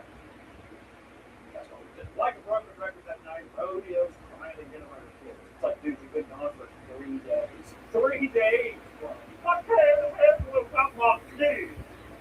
What do you do? That's good work. Brett is always on double dates with the girls. It's pretty funny. He like never along with anybody to like, you, come on. Brett gets Heather and Magdalene a Chinese Fender guitars on a date. It's definitely knockoffs and not real or cheap on. Oh, I'm never gonna play this in my life. Awesome. They get back to the date. Brett's completely trashed, telling Heather to get the tits out and smash the guitar, which is very amazing. As she does. It's fucking chaotic. It's one of those things where, as a cameraman, I don't know how you sit there. You're just like, once again, none of it's sexy. It's just like, yeah, someone's gonna get it. It's like, at least it didn't smash the Chinese thing. The lower the Chinese thing. Gender. I hate to slip it that way. Because like, it's even I think it's not so gender. And there's like this spring with blogging, so it's gender. But that night, Brett made it or made it on that fuck list. And Brady said, he was trash. He even says, I'm only human, damn it. I'm only human, damn it. Real cute. The next day, other girls were pissed at him. Like, fuck Brett. She said, I can or cannot confirm it. She said yes. What the fuck? But Sam and Brady see find that the day is right at closest to Brett on the ranch. Also owns a ranch in LA. Sure. Brett owns land. I was like, can you fucking imagine that? Yeah, never rose like someone's carrying me this far. That gravy train only goes so far. But it's a good gravy train. I'll give him that. Rodeo's devastated because that was her dream. She's like, I thought that was what I wanted to do with Wild Duck. My dream date was in a horse too. Ride on a horse in his land. Me, my kids, Brett. I'm moving off the floor so far. I don't think she's going to be gone yet. Actually, you know what?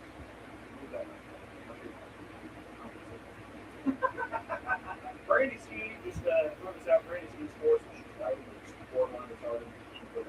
He's definitely just pushing the longer. I have my horses, and my training horse is going to do that.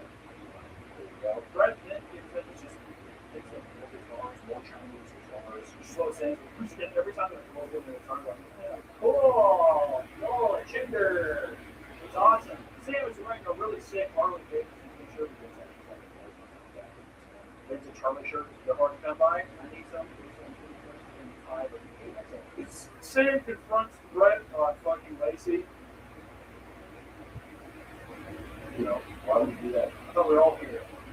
Which I'll tell you what, Sam, you know, I don't know why. It was really big shirt. Ever since that shirt. More so, she seems like an actual human being. She don't swallow time. That's nice. But she's just like, hey, Brett, why would you find Lacey? And Brett is funny. He also had trust issues. I'm still telling her, you know, just things that happen in my personal life. The reason I have this trust issues, I think me and Sam really started to come up with it. But he's also fucking every girl in the house. He's like, listen, Sam, I have trust issues as well, okay? She's like, all right, so he fucked other girls. He's like, yeah, dude, I don't know, probably Fox. And it's like kind of open ended. Yeah, it's very much he's just like listen, we can split hairs on that. Like it's a yes or no. He's like tomato tomato. You know? Which once again they did come on in because we're moving into the elimination round of this episode. This time, Brett's soon to Tiger Suit Camp. Very, very nice. I agree with you. It's Tiger Brennan. Always wanted to boy, my girl Brett came out.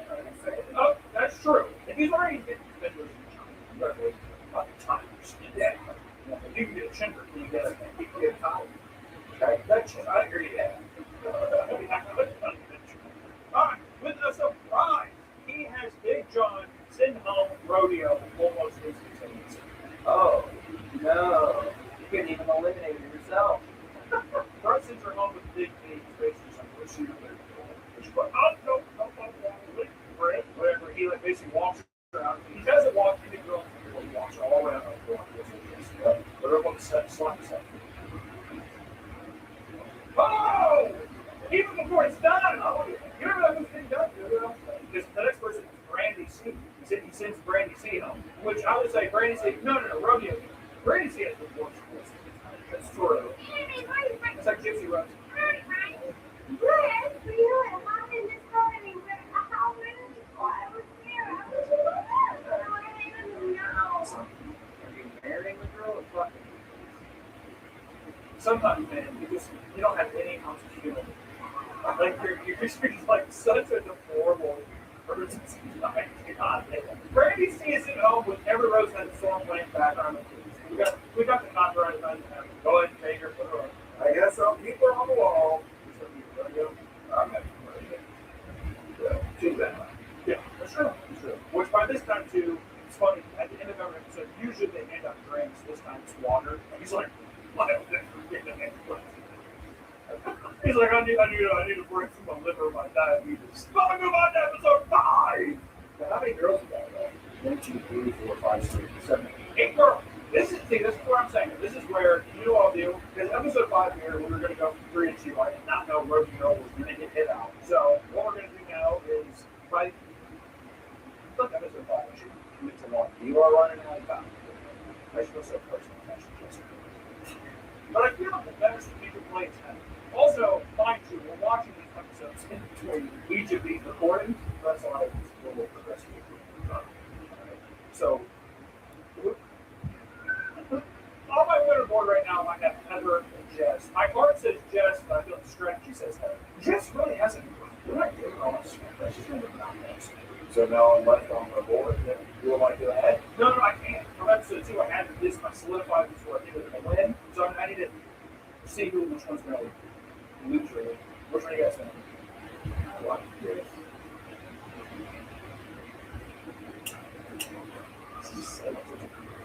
And here's just kind of like camera. Also, your last comment of like, were you married him or you fucked him? I'm going strategy and I'm thinking Heather. I hate to say it. Listen, all is fair in love and war, but I think Heather and Jess is stupid. For me, I would be discussing everything. Right? I think Heather is the name of the game right now. So into episode 5.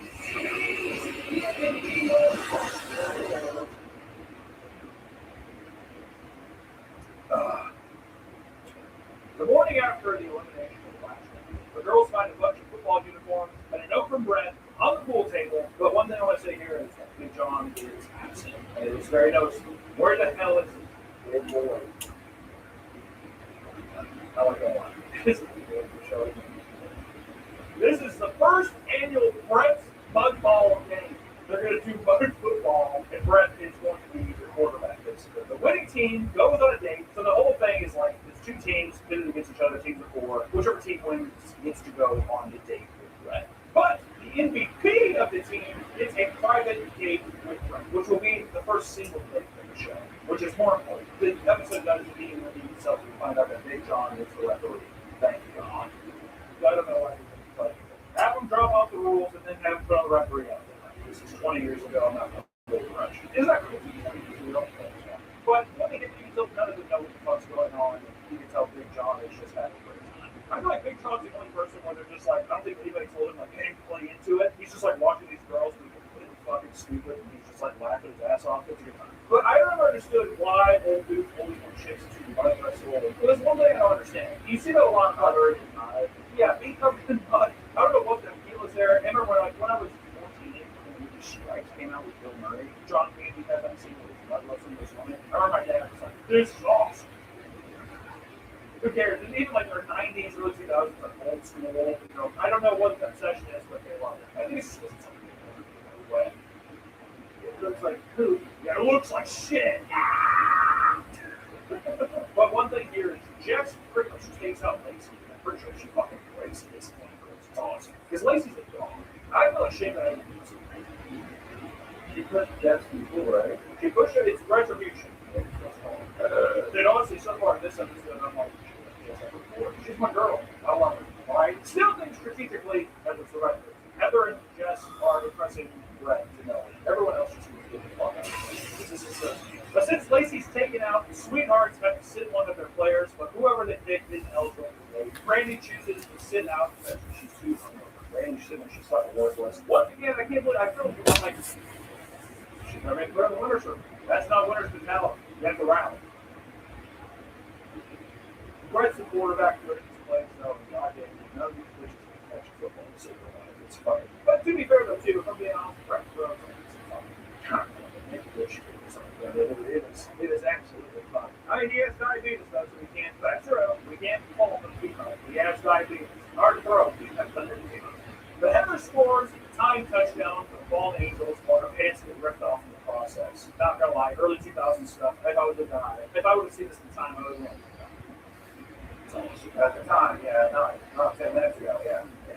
Well, when we watched it, I'll say I was just like, which in this era too, I understood this once though, and I don't know why, but in this era of television and pop culture beauty standards, it's insane to me that that's what was exciting. Not because, and this is what I mean by that. I mean, people wanted giant, inflated fake tits and no ass. And everybody thinks they wanted to be drunk fat all the time. Like, no one's toned, nothing. And, like, listen, I get I'm a big fat piece of shit too, but I'm just like, in terms of, like, this is sex appeal, because now it's, like, huge asses and you have to be ripped. And you go to the gym, you see my ab, it's, like, insane. So back in the day, it's like, it wasn't much easier. I was more fish, shoved plastic inside of it. And I'm gonna drink gin and vodka all day.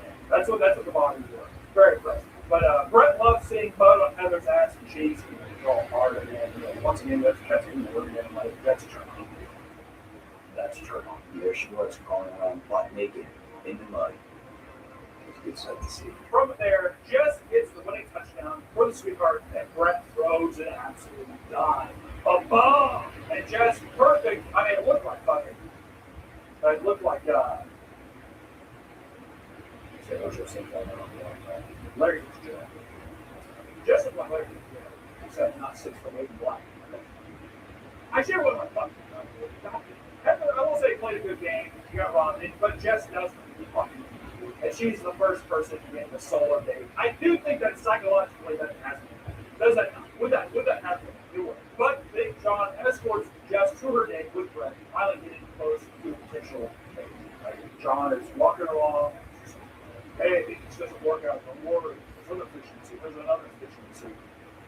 There's another shark in these waters. I would not count Big John out. Do not count Big John out for a millisecond. Lacey overhears Aaron on the phone with her boss saying that Justin Timberlake is going to be at the club the next night and that Aaron would have been the one serving. So now she's sitting there and Aaron's like, oh my God, Justin Timberlake. It's 2007, Justin Timberlake, wow! And now Heather is writing a letter exposing the other girl. And I want to say this. Heather writing a letter exposing the other girls, exposing Aaron. It's like, oh, she really cares about just, she doesn't give a fuck about you, she wants to listen to Justin Timberlake, blah, blah, blah. I think Jersey Shore stole this in season 1 when Snooki and Jay Wow wrote a letter to fucking, who's Ron's girlfriend? Who's Ron? Huh? Sam. They wrote a letter to Ron or Sam or somebody being like, hey, or they wrote a letter to Sam. What? They wrote a letter. Exposing something. And I think that they stole that from Rocket Love. I think they stole from Rocket Love. I would need to see the timeline. Rocket Love came first. By years. By 2 years. No one else is blown away by this. All right. So Nate plays extremely sexiest song for Jess. We don't really hear it. It's bad. We judge him, but it is sexy. It's hot. And Brett's like, if the show was just called Brett Michaels Has Charisma, I think it would have done fine. Because it does. Which every acoustic song that he's playing here is just the GC world. Jacob. Big Jacob. I don't play guitar. What was the whole thing? Because Jacob had a big old stink this episode. Complained to him about the song. All of Brett's acoustic stuff is just the same like GCDC like chord progression, which is like it's the most common like song like progression. We'll take a guitar real quick song. What's the problem? Well, I don't know. It works on every rotate.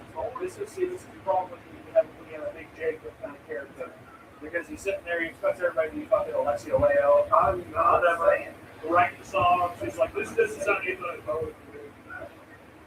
what should he have done? I don't know. Something different. Math rock. He can't do fucking Mars Volta or some shit. He can't do Converge. All right, fine. But the next morning, Brett wakes up and reads the letter from Heather. Yes. Brett's pissed. You don't want to see Brett back. I'm sure John has. What? Big John has definitely had that. Wasn't that so mentioned? I was scared to shit. Back into it. They looked over and there he was. Do we get a close up on him dying in the hospital? We do now. I think it's just hard. So, was it the fetus that got him? Where am I?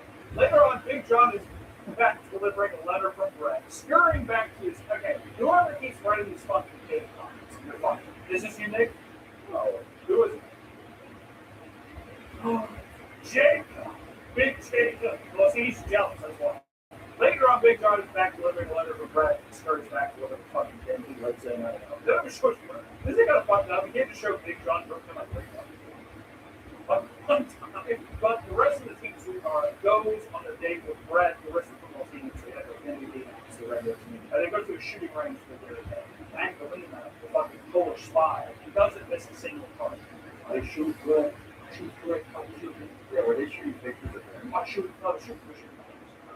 So, shoot these pictures. I shoot like real good. I strangle. They sit down for lunch and Brett asks the girls about Heather and finds out that she fucked Vanilla Ice. Whoa. I thought that's in 2007, is that a. Well, I guess it was on some other reality show. You know what, though? See, that's again, I heard that and it was like. Good shot. Fucking stuff. But okay, he did what he. One thing I know for certain is Brett Michaels, I will not be playing. He's like, oh, awesome. I love Vanilla. He's a good friend of mine. Maybe we can Eiffel Tower you later. But the show is constantly getting these chicks to say shit behind each other's backs, gossiping, reality show stuff. You're getting a lot of that if you like that going on this show. And Brett comes into the elimination looking very normal, brown leather duster, and a dragon pouch. Pretty classic. Then Jacob come on in. So now Brett and she's going to win. But this time, who's in the fucking chopping block? It's fucking Heather and Aaron. Whoa, Heather?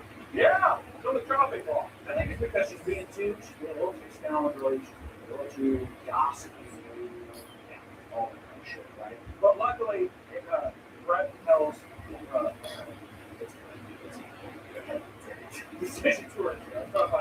take Aaron off, and Aaron says, "Want you to the least classy thing for what she says since she's had a big older son." You know what? I have plenty of men waiting for me back in Chicago, and really, I have had bigger and better stars than Brett Michaels. Cool, dude, you're a whore. Congratulations, you're fucking cool. All right, Aaron's up the board now. Hey, John, it's your treasure trove. I might pick off Lady City here. You're just double dipping now from the fucking elimination. All right, he's not crazy. Get out of here. Stop it. You pug. On to episode 6. Actually, I need to. Really should have spoiled for us. I'll tell you what, though. So far, at least, Heather, she's on death's door. She's still here. I still think she's going to win this end. So now let's watch episode 6. All right, you just got to watch the episode 6. Well, it's good. How I know. No. The next morning starts off with Big John bursting into Jess's being at Brain and Brain, waking them up. Everybody sleeps till fucking 4 p.m. because they're like, all right, so we're filming till 6 a.m. We're drinking heavily. Okay, it's like, dude, he's like, get up, lazy bones. This is rock sleep, get up. There's no sleeping in rock and roll. Let's go. Brett talks about how he wants these ladies to let down their guard in a solo interview, which I think by this point, I think it's quite focused. Maybe not on camera, but I think by this point, he's the star of the show. He's the star of the show! I don't like it. But the challenge, which is also Brett's birthday, is a rock tour related challenge. Basically, on a small tour, each stop, two girls have to compete against each other. The one that loses is going to have to leave the tour bus, which they're basically, they must have had $30 for the production of the show because they literally drive in an empty parking lot. And they're like, Detroit! It's a fucking tour bus. You're like, man, the production value is insane. These are what you got with like DSL parties. It's fucking crazy. The winner is a killer, and I mean killer. So now he's made that solo mix. It's like, left and right. Really making these mixes like, the box itself doesn't look too bad. It's kind of simple. It's really cheesy. Rock and Love logo on the side. It's awesome. I would look at it parked outside the studio. If anybody has the Rock and Love tour bus, let me know. The first stop at this city is Magdalena versus Jess. I think we've got a whole other well, I don't know. Magdalena is a big old girl. Amazonian. The challenge is you can stuff a bunch of running clothes in a suitcase, zip it up, and shut the caskets. I need some scolding. If you can pack these clothes and get the hell out of Dodge quick. So why But after going through Magdalena's giant stature, it's an easy win over Jess. I don't think she has long legs. He's the hottest, but I think it's like, you gotta have your one way. So the entire challenge is held in this really shitty parking lot, like I said, at a different spot, city sides next to them. The next challenge is Magdalena versus Sam. It's whoever can change into a slutty leather outfit, the fastest, and the porta potties. The porta potties are totally covered in shitty toilet paper, and I think the crew actually wiped their asses with it. It's fucking disgusting. It's pretty gross, I'll be honest. I got like, this is disgusting. Big John carefully inspects the outfits as they come out, and then it's just like, wipe your ass and tie the back of your laces like a little blade. So when Sam comes down, she I like Sam. I didn't give her enough credit at the beginning of the show. I like Sam a lot. I'll say it. By the way, whenever you lose, just leave the parking lot. You just sit on a fucking chair and you leave it. So there's fucking Magdalena, but I'm trying herself just sitting there alone. And the next stop is Lacey versus Sam, and they have to dig through a rotten dumpster to find Brett's lucky guitar pick. Whoever finds it first wins. While, of course, they jump in the trash can, of course, this is a time where like, we can play that song with you. Which one? One of the three? Come through to me? Of course. So they're playing that, and they're just like going around, but they're actually thinking through it. It's pretty fucking legitimate. It's like baby diapers and fucking like old cat. It's disgusting. They're covered in slop. But luckily, they're going through. Sam wins again.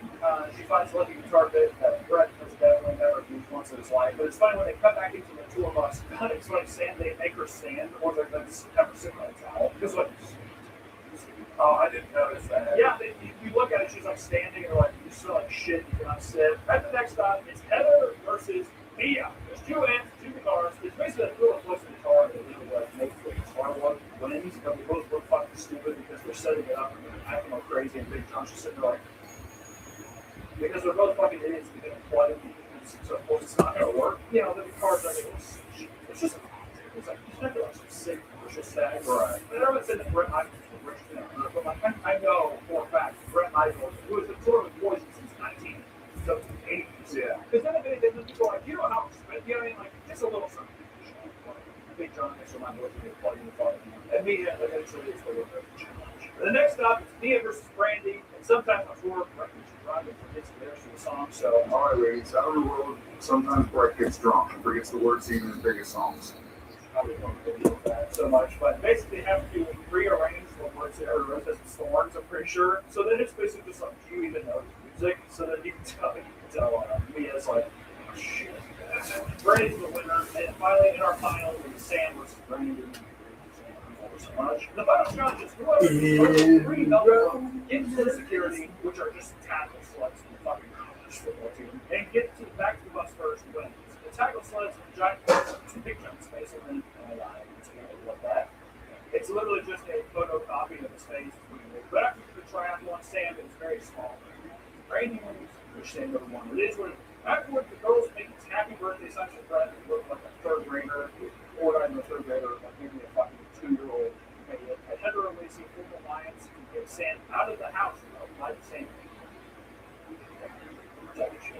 comes out later in the night, and everyone gets hammered on cheap booze once again, even though they have Grey Goose Vodka as a sponsor. We never see it.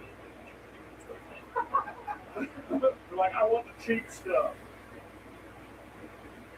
Which next morning, Brett talks to Sam about her trust issues, basically how she needs to be more comfortable and fucking different chicks every night. It's not a big fucking deal. So. In order to make any relationship work, there's got to be some level of trust. And I think Sam is harboring some severe mistrust issues. I was in a different relationship.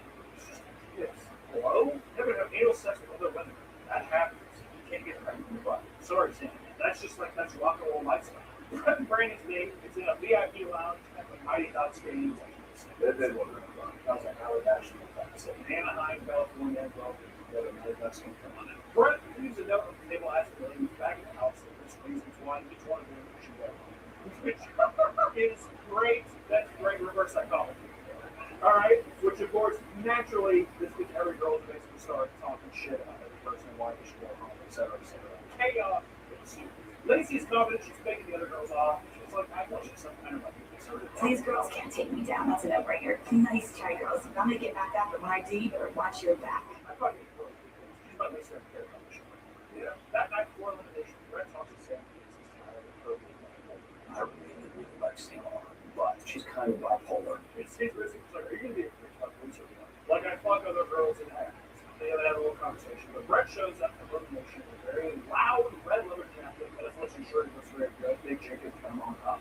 I get to that. At the end of the tour, Magdalene is joining us. And this time, Magdalena comes up. It's just fun to watch John just kiss Brett. We're watching Brett kiss all these girls. John's sitting there watching all these girls kiss Brett, and he's just like. So now we get to see Dave Jacob sloppy seconds here. Somebody's needs to shoot from. I might take Magdalena off. Oh, I'm in a tree. Oh, there you go. He just likes fresh kills. All these other girls, they're singing up there with her. It's dead meat rock. God, well, good. Good feel.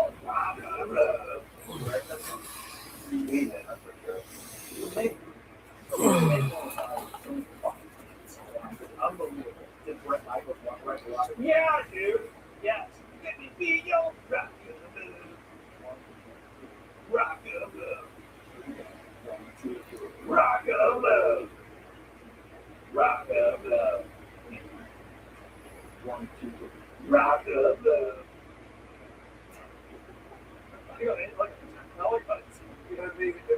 I don't know. I can't. I don't know what. Can you guys just start over? What episode 7? Holy shit.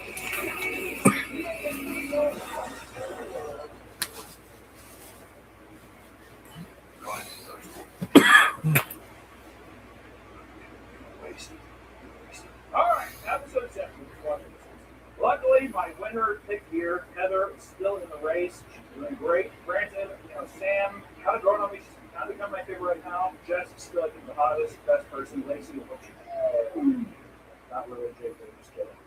So now we sit here and we talk about episode 7. In episode 7, the next morning, Brett says he has some serious work he has to do in the studio, which I love. I kind of think of it as like label for us. The label is that's great. So he leaves it up saying that he wants a sexy six. He wants the sexy six to be a photo shoot. This, yeah, shit. For like a song, right? Does an album cover, or an album. And all the notes, I want somebody to decide for this. Is it actually a song? Is it ever written in form? I don't think it ever written in form. Probably. Something. They go to the photo shoot. Evo Lopez, a longtime friend of Brett's, celebrity photographer, is there to take the pictures, which he's probably just a photo shoot. I think he's just a porn photographer. He's like, so what? Do you have Brett come here and take a picture? They're like, no, we're here for the show. So, okay, I had no idea. You take the top off, squeeze asphalt out. What is that? Excuse me? The idea is to take a mock album cover from Brett. There's 2 teams, Jess, Lacey, and Sam, versus Mia, Heather, and Brandon. There's 1 creative director on each team and 2 models. So it's like one person gets to be the person who comes up with it, the other 2 gets to be the model. scenes got weird where it's just like one person's a creative force and the other just like a creative person. And on the winning team, the creative director gets a solar date and the models like other things. So everyone is just like, we get better, real better. Rather than the fucking track, why would you not volunteer? Which Lacey and Sam do an angel versus devil theme or some shit, something weird like that. I mean, Lacey looks like a fucking demon anyways, it's funny. But they pick up the Trashy's outfits and pose in bed. Ego's having a great time looking at them. It's basically awesome. She's like, what am I over you like this? I think that you should get under the sheets. Should I do like a caress in your face kind of thing? What am I over you like this? Look at the fucking Jasmine. Just like, just get the fuck out of the way. She's like, I ain't one like this. I'm gonna look like a troll.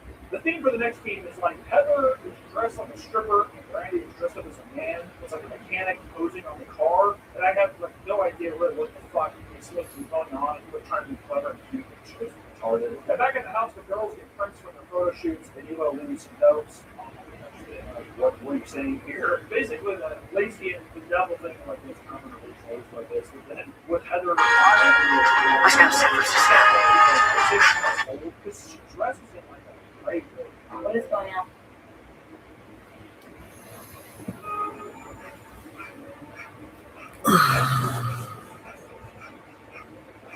Legendary. All I have to do is a quickly rotating chair. Get yourself in there.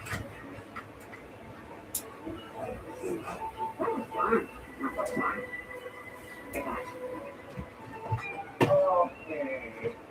Sick as a dog. Friends, nerds, countrymen, and subscribe yet. Once again, I find myself in familiar territory, having to contemplate the errors of my life. You may not have heard everyone's pal Will, the critical drinker, and yours truly have found ourselves embroiled in controversy once again. This time with Star Trek, Starfleet Academy, and this may or may not have partially been done by a Spock action figure. They let the episodes go out free on YouTube, and they had barely 1,000 people tune in. Some dude, a YouTuber, live streamed Spock action figure sitting in an empty chair, and it got 3 times more viewers. It appears my Spock action figure, along with our reviews, has really upset some activist, anti-capitalist, access media bloggers who largely work for corporate websites that are fully supported by ads. They have accused us of not being real Star Trek fans, and more importantly, they say that Star Trek was never made for us and never has been. Apparently, those of us who have watched Star Trek in some cases for decades have never really understood it. And any criticism of Star Trek, Starfleet Academy we have fosters hate and bigotry. Well, I don't know about you guys, but I've never heard this before, and I find it quite shocking. So, taking that criticism to heart, and after some deep contemplation, I've decided the Starfleet Academy reviews will continue until morale improves. Previously on Star Trek, Starfleet Academy. Next. I think I swallowed my combat. But activism, advocating for social change matters. I watch birds. I like turtles. Red alert! Red alert! Red alert!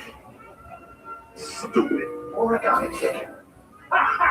Yeah! That's such a good moment. Fat, drunk, and stupid is no way to go through life, son. Here's an easy one. The name of this cadet. Laurel.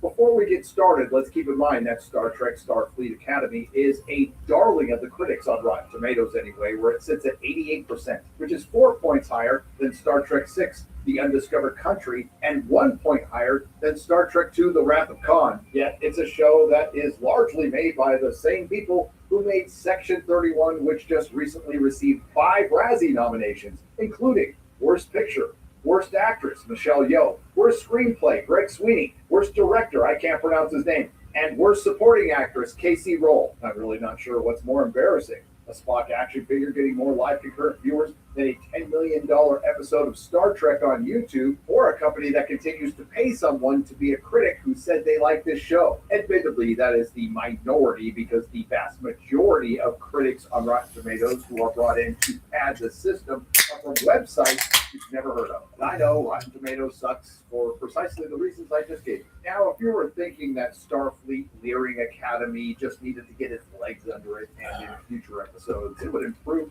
you'd be wrong. While Star Trek, the original series that I just call Star Trek, takes place in the 23rd century, and TNG, DS9, and Voyager take place in the 24th century, Starfleet Academy takes place in the 32nd century. That's 1,100 years in the future, where apparently you still use earbuds, but we know these are future earbuds because they have green LEDs, which we actually have now. And apparently everybody just exercises the same way in 1,100 years, except this time we know it's the future because they have an LED jump rope, which they have now. And yes, I know they've done this in cheap previous sci-fi shows, have done it a little bit in Star Trek, but gone are the days of the show that inspired things like the iPad. And I have a genuine question. Does Darum, who is a new race of the Cahonians, a humanoid race with two forms, a human-looking form and some sort of fish person form, do you need to exercise them differently, or is he just a mutant? Because Kurtzman wasn't kidding when he said this is X-Men First Class meets Harry Potter meets Star Trek. X-Men First Class, as well as Harry Potter in general. Anyway, everybody's off the gym class where this is the gym teacher. Some of your working of this uniform. Pretty rich coming from a lady who barely fits into hers. Get out! No, I'd like to see it do one push-up or even complete a 10-yard dash. And it's here I'd like to once again point out the lack of imagination, originality, or even talent when it comes to Kurtzman Trek. One of the biggest criticisms of Jar Jar Abrams' Trek was the excessive use of lens flares, which was Jar Jar Abrams in his own horrible way ripping off Steven Spielberg. Something Jar Jar Abrams himself said became this thing, and it was ridiculous. There was this idea we had that the future was so bright that it just couldn't be contained. And I overdid it. Then I went further. I realized it was preposterous and I had to go back. And here we are almost 17 years later, and Kurtzman's still using them excessively. But it's here during gym class we see the origins of our little conflict between Gryffindor and Slytherin. I'm sorry, Starfleet Academy and the War College. When a Vulcan, who are famous for their hijinks and aggression, throws a ball at Caleb's head, and then Caleb gets squared up on by a midget Romulan who talks just like kids do today. I bet that's going to lead to trouble, but before we get to that, we find out that another Kurtzman Trek character is gay. You know, I used to know a guy at War College by back in kind of. My parents didn't think it would get much. Which really shouldn't surprise anybody at this point, considering Mike McMahon, the Lower Decks showrunner, said every Starfleet officer is probably at the baseline bisexual, in a way. And wouldn't you know it, the trouble didn't end when the Vulcan, who are famous pranksters, and the rest of the War College beat the half-naked and naked Starfleet cadets around various parts of the Academy, including the rotund hologram Sam beaming her underwater, where she is clearly blowing out bubbles when she screams. Now, why would a hologram need to breathe? And on that note, why would a hologram be programmed to be fat or talk with a mush mouth? Don't know. This is followed by the War College cadets taking responsibility for the prank, where that rascally Vulcan said they will continue because they are fun. Something Vulcans, particularly pure blood Vulcans, do not have.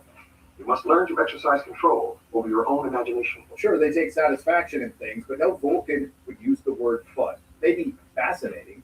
Fascinating. Oh, and let's not forget the little Romulan girl flipping the double bird. Then the credits roll, which are dominated by the 21 producers that work on this show. And yes, this episode's premise is we have a wacky prank war on our hands. We are about to have a prank war on our hands just to deal with our community life. And that's exactly the conversation Laura Thok, the half Jem'Hadar, half Klingon, which shouldn't be possible in Star Trek, but they're rolling with it anyway in Kurtzman Trek, has with Holly Hunter, who looks like she's having a stroke. That's some good thumbnail material. I can promise you, if they shenanigans once, they'll shenanigan again. And in this conversation, and quite frankly the rest of the episode, we get a performance from Holly Hunter that will go down in Star Trek history. It will be remembered with the likes of William Shatner's performance in Star Trek VI, The Undiscovered Country, or Patrick Stewart's performance in Tapestry, or, dare I say, Avery Brooks' performance in The Pale Moonlight, for all the opposite and wrong reasons. Now, we've already gotten plenty of modern vernacular, and believe me, there is more on the way, and we've already got some cussing, but we need it from the Chancellor. Oh, this is Kate Shannon? Forget my language. I'm pro Kate Shannon. Now, are they getting a little meta there because the writers of this show are sensitive to the criticism of all the foul language that they put in Star Trek where it doesn't belong? Yes, but then they follow it up with this. They grew up in the burn.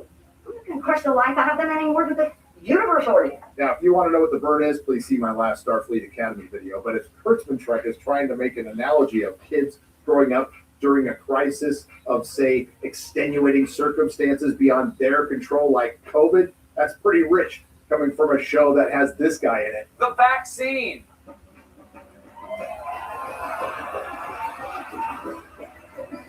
Well, it appears the prank war is on and Chancellor Holly Hunter is going to allow it to happen. Later on in herbology class, the kids are upset and they want revenge. And after this unintentionally accurate line, I took a bath for the first time. Madam Sprout, Holly Hunter advises that the best strategy to fight back is with botany, specifically by growing the empathy flower, which is in truth an empathy fungus. What exactly makes it a fungus of empathy? I honestly don't know, because the plant just repeats back what you said with a cute little voice. Empathy. You keep using the word. I don't think it means what you think it means. Because if that were empathy, then a parrot would be an empathy bird. Maybe this is the Hollywood definition of empathy, which is essentially telling you what you want to hear. But it turns out our sensitive bird-watching Klingon Jay Den has discovered that the War College didn't even come up with that prank on their own. They actually stole it from a previous prank. Where we get another line that unintentionally describes Alex Kurtzman. Then you've already learned your opponent's lack of imagination. And why is that line applicable? Because Alex Kurtzman is famously, in my opinion, the biggest thief in Hollywood. And if you need proof, well, this is within a scene that rips off from Little Shop of Horrors. Missy Ball. And because the writers of the show thought somebody swallowing their comm badge was so funny, they decided to double down on it by having the neurodivergent body positivity hologram try to eat the empathy fungus's growth accelerant. But now it's time for a little training, so it's off to the danger room for Starfleet Academy's version of Quidditch, a truly unique game designed specifically for Star Trek known as laser tag. Now, everybody has assumed that the bird-watching Klingon Jay Den is gay. We get a scene that might insinuate that. Hello, my name is Jay Den. Jay Den, I'm Kyle.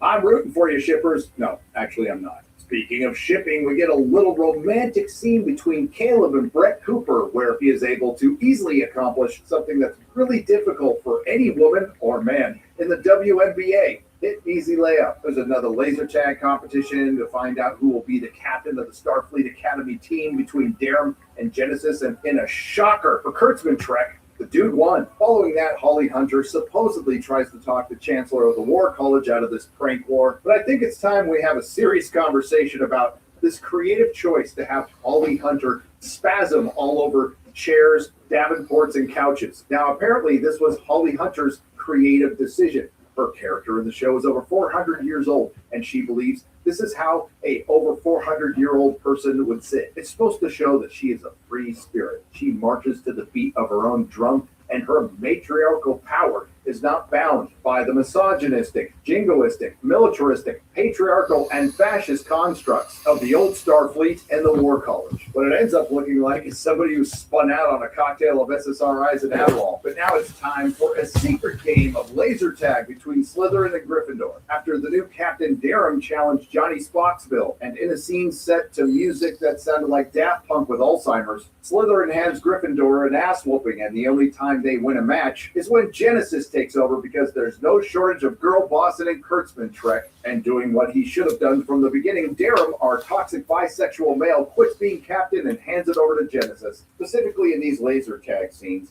I would like to take this moment to praise Kurtzman Trek, who has always been a champion of inclusivity and diversity, with their representation of body positivity and neurodivergence in the sentient hologram character of Sam.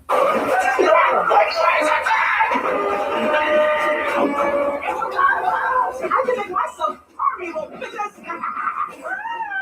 So, of course, the kids get in trouble and they get sent to their chancellors. And the Starfleet cadets get chewed out by Holly Hunter in her pajamas. Are your pajamas covered in metal recording? They're tiny warp cores. You want to say something cute about it? And it's at this point I'd like to highlight what Kurtzman Trek does to Academy Award-winning actresses. Bro!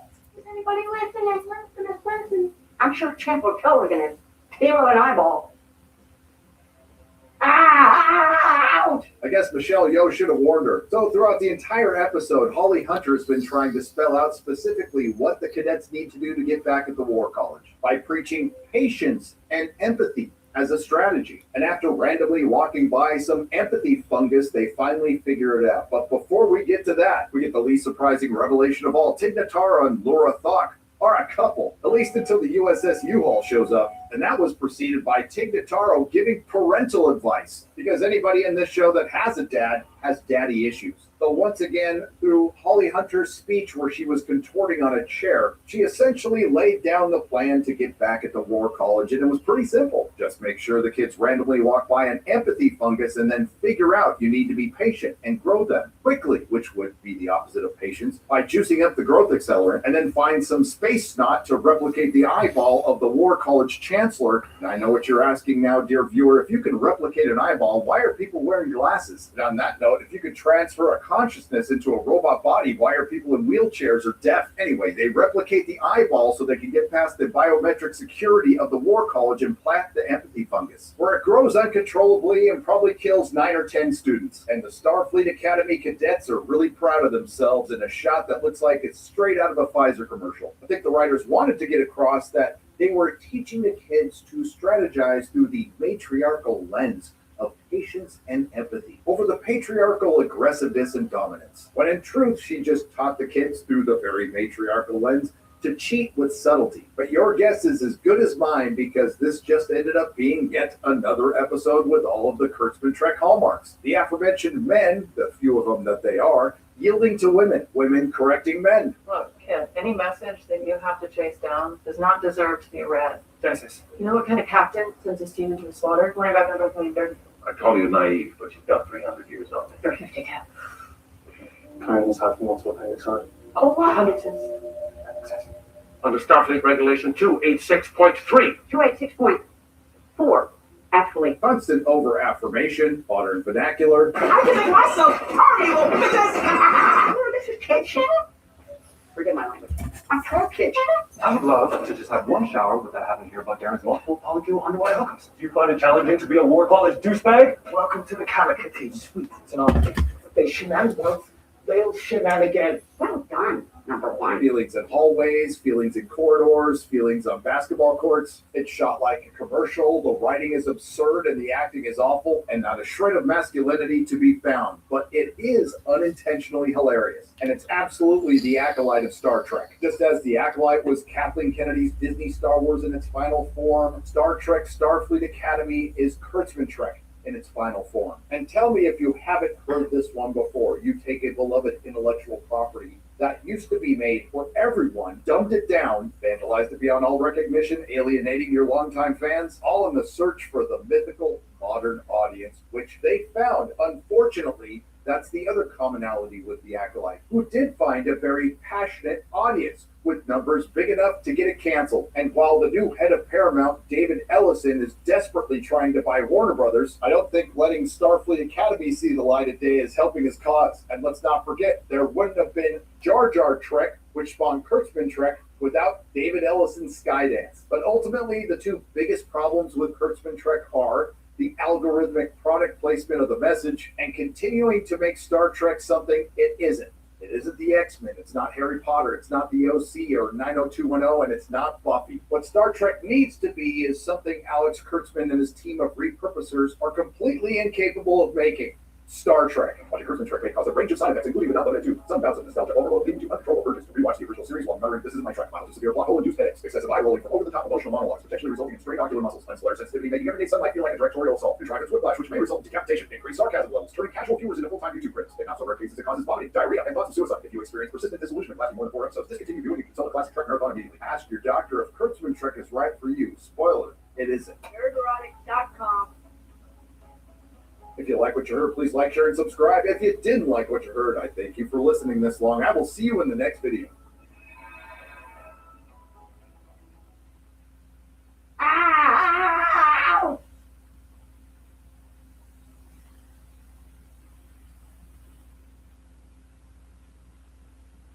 Recently, I posted a review for the first 2 episodes of Star Trek Starfleet Academy, and initially, I didn't really plan on reviewing additional episodes after that, but given the positive reception to that video, including people thanking me for watching this show so that they wouldn't have to, I decided that I'd watch Starfleet Academy Episode 3, genuinely hoping that perhaps it wouldn't be as disastrous as the previous episodes. Unfortunately, though, not only is Episode 3 not an improvement over Episodes 1 and 2, it somehow manages to be even worse, which which makes it something of a challenge to review because, much like in a game of whack-a-mole, when you watch a scene and you want to point out that there's something wrong with it, so many other issues pop up within the same scene at the same time. Just trying to critique this thing becomes rather exhausting. Still, in this video, we're going to go over the plot of episode 3, if you can even call it that, and then I'll share my thoughts with you about it. And since I've once again suffered a great deal just to bring you this review, if you haven't yet subscribed to my channel and you have a few seconds,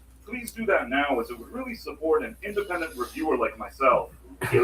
The episode starts off with Random Douche recording an audio message for his parents where he promises that he's working harder than all the other cadets so that he can excel at the academy. We then see him wake up early to work out, but just as he walks into the hallway to do some kind of early morning routine, he bumps into TikTok Girl, who apparently wakes up even earlier than him to work out because she's the best. And Random Douche immediately realizes that she's better than him, so she walks away with a girl boss smirk. Next, we see the cadets of Starfleet Academy at the school gym alongside the War College cadets, who are apparently taking a physical education class of their own at the same time. Now, right out the gate, this scene makes very little sense. While both of these colleges are here on the same campus, they don't appear to be taking the same class with the same instructor. So why are they here at the gym together at the same time? I mean, surely they could have scheduled their classes at 2 different times of day, like pretty much any other school since the beginning of time, right?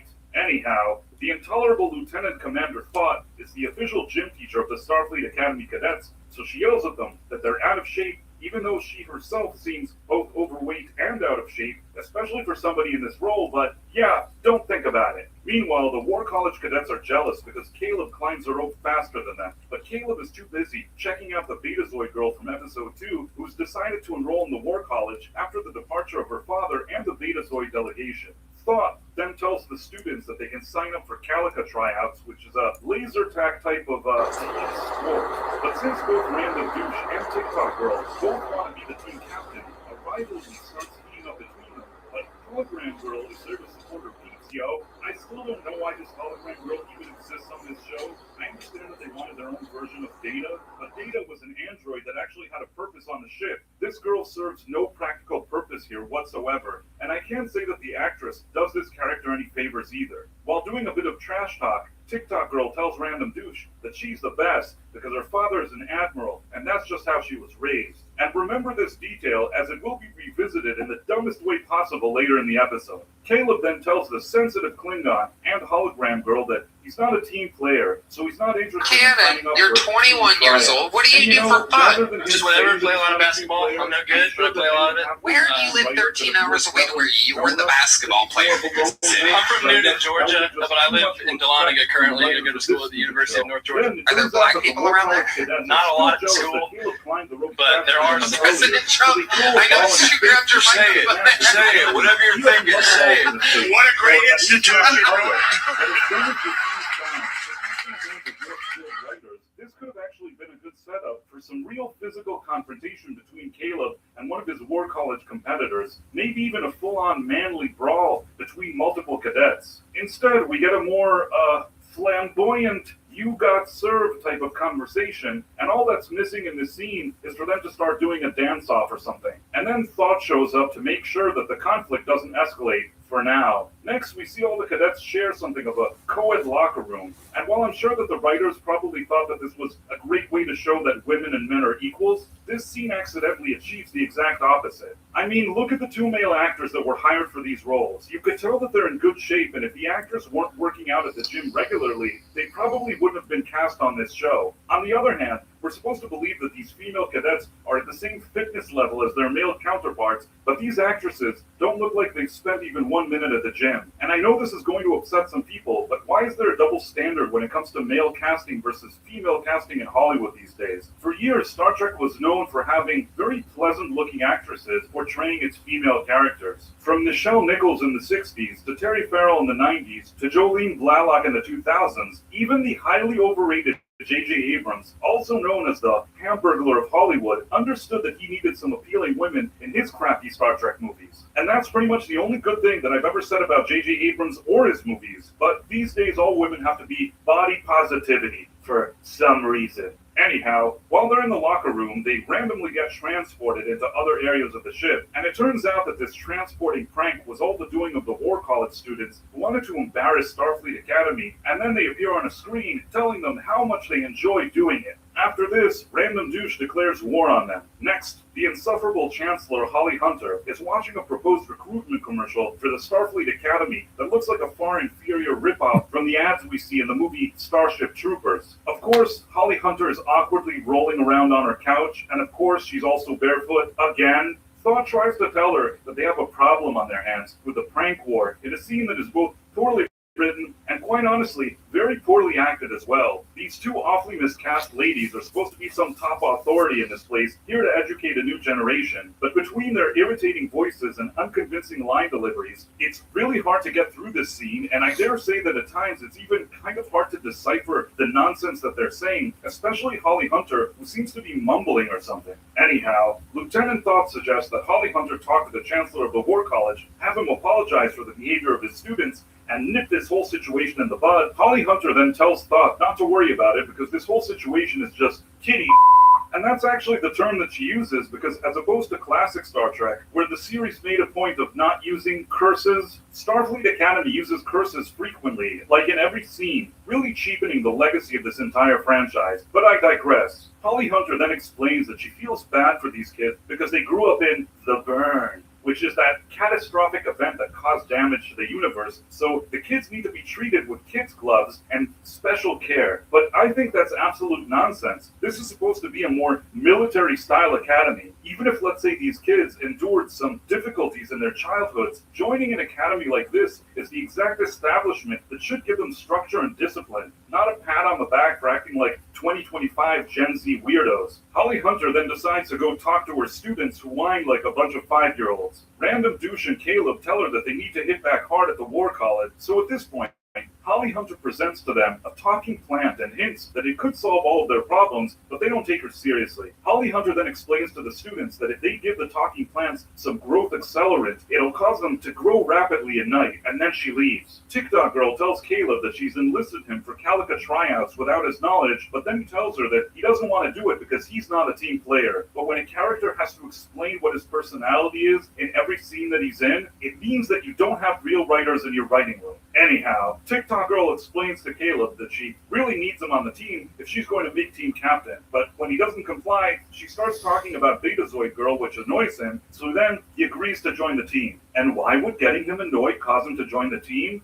Yeah, don't think about that. Lieutenant Commander Thought then explains the basic rules of Calica, which is that both teams have a mascot that protects a target, and each team has to laser tag the other team's target in a simulated battle setting. And she also tells them that only 8 people will end up being chosen for the official team. Then Tig Notaro shows up because we certainly needed more of her quirky brand of, humor. Hologram Girl is very frightened because the stakes are so high, which is why she acts like a dumb.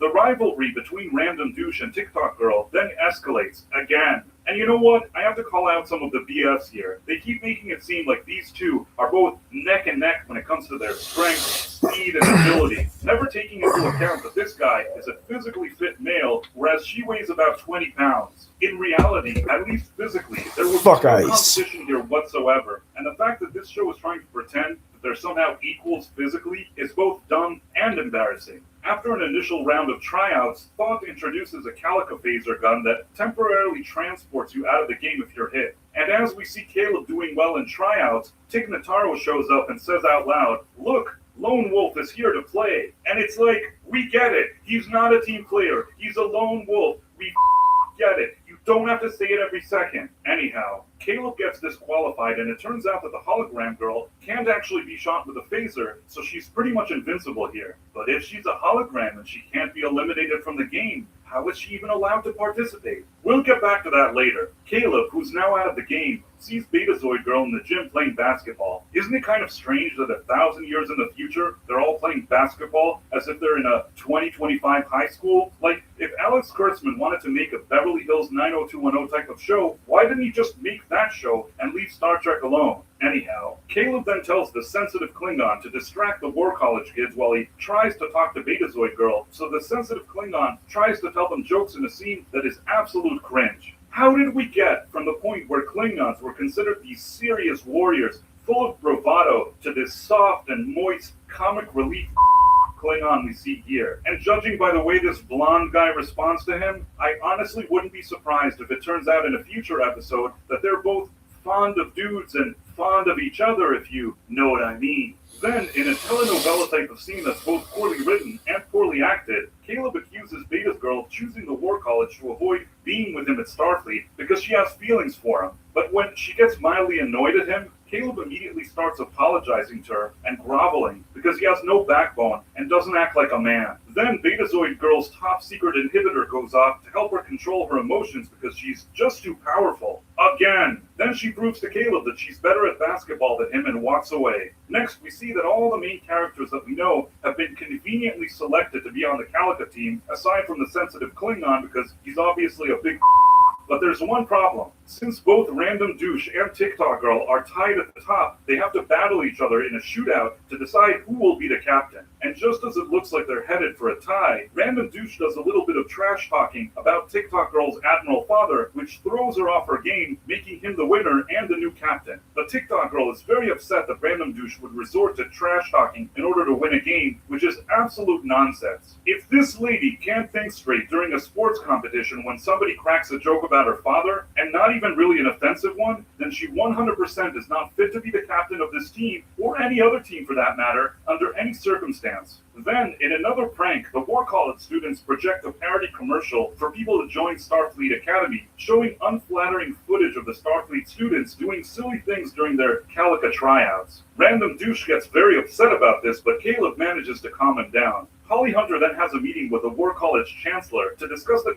conflict between their cadets and notices that his school has a security system that scans his eyeball. I wonder if that bit of information will become relevant later in the episode. Anyhow, the War School Chancellor prepares tea for both of them because apparently he's obsessed with tea or something, and of course, Holly Hunter is in her pajamas, rolling around barefoot on his couch again. Holly Hunter then tells the War College Chancellor that the only way that his cadets could have obtained the Calica tryouts footage to create a satirical video about Starfleet Academy is if he had given them access to top secret files, making him an accomplice to the prank. She once again brings up how soft and fragile these kids are and how they should be treated with empathy and patience, but he feels differently, thinking that a little dose of reality has a better chance of toughening them up. And while he's clearly being presented as the villain here, for some reason, based on the behavior we've seen from the Starfleet cadets until now, perhaps facing a bit of adversity could be the type of wake-up call that these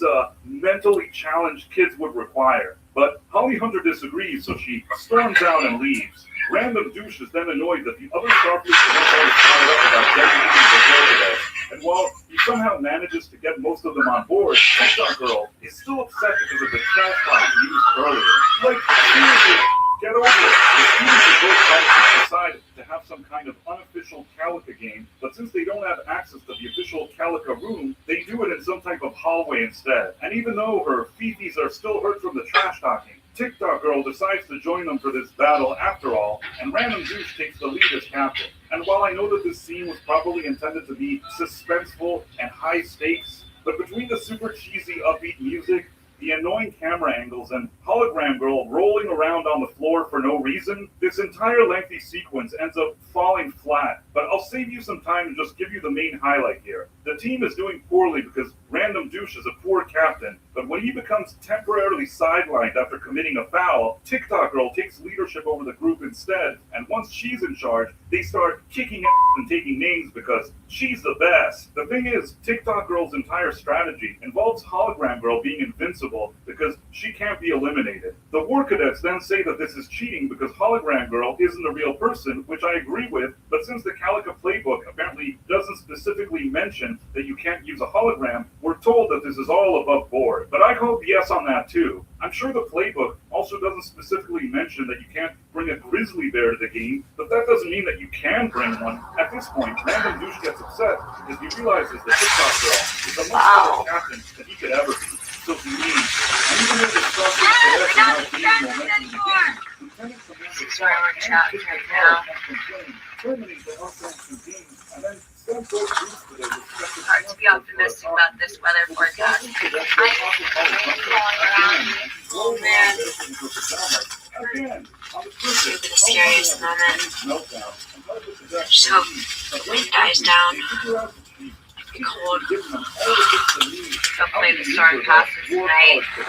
Then random people ask Dick Notaro if the ship's Wi-Fi is working properly, because he doesn't seem to be getting messages from his parents. But since there's nothing wrong with the Wi-Fi, Dick Notaro tells random people that if his parents don't reply to his messages, then they're not really worth his time. But this is very obvious. First of all, some of the insignificant people in his life, it's his parents, so he can't just pretend that they don't exist. Also, how does Tig Notaro know why they haven't responded to random douche? Theoretically, he could have perhaps offended them in a recent conversation. Or even worse, maybe something has happened to them. Well, the answer to this becomes very clear in this very scene, and if I was a cynical man, which I am, I would say that the not-so-subtle message here is, forget about the traditional family unit. The only healthy relationship here is the one between the female Tig Notaro and the female Lieutenant Commander Thought, who are revealed to be a couple, and leave it to the mainstream media to jump on this narrative as well, labeling them as Star Trek's new power couple. The funny thing is, there are real lore issues with all of this even happening. You see, the Jem'Hadar species were first introduced in Star Trek Deep Space Nine, were created in a lab, not able to procreate, and exclusively male gender. So how is it possible that Lieutenant Commander Thought is a half Jem'Hadar, half Klingon female in a relationship with a human woman? Yeah, don't think about it, because in Kurtzman's Trek, the needs of the messaging always outweighs the needs of the franchise for some reason. Anyhow, after learning about Tig Notaro's relationship with Thought, Random Douche decides that he wants to join the crew after all, and in a private conversation with TikTok Girl, which everybody else can hear, he apologizes to her for using trash talk while playing sports, and then explains that even though he comes from privilege, his parents have always been very strict with him, expecting nothing but excellence from him, which causes him to be the douche that he is. But now Random Douche is willing to change and accept that TikTok Girl is the best team captain that ever lived, which is why she needs to lead and he needs to follow. And that's really the point of this whole episode. Men weak, women strong. And if you thought that this type of messaging ends here, then hold on to your seats, because this episode is just getting started. In a cringeworthy Ocean's 11 type of prank, the Starfleet gang then use a replicated mascot suit worn by Caleb and a clone of the War College Chancellor's eyeball to break into the War College dorm, put talking plants in their rooms, and then use growth accelerator on them so that they grow overnight. Before he leaves, though, Caleb is confronted by Betazoid Girl, and they talk about her feelings again, which is weird because Caleb is in a rush to not get caught, yet he stands there for 5 hours talking with her as if they're having a candlelit dinner. Betazoid Girl says that her decision to join the War College and not Starfleet Academy was only because the War College supported discipline for displaying her emotions because she's too darn powerful. Again.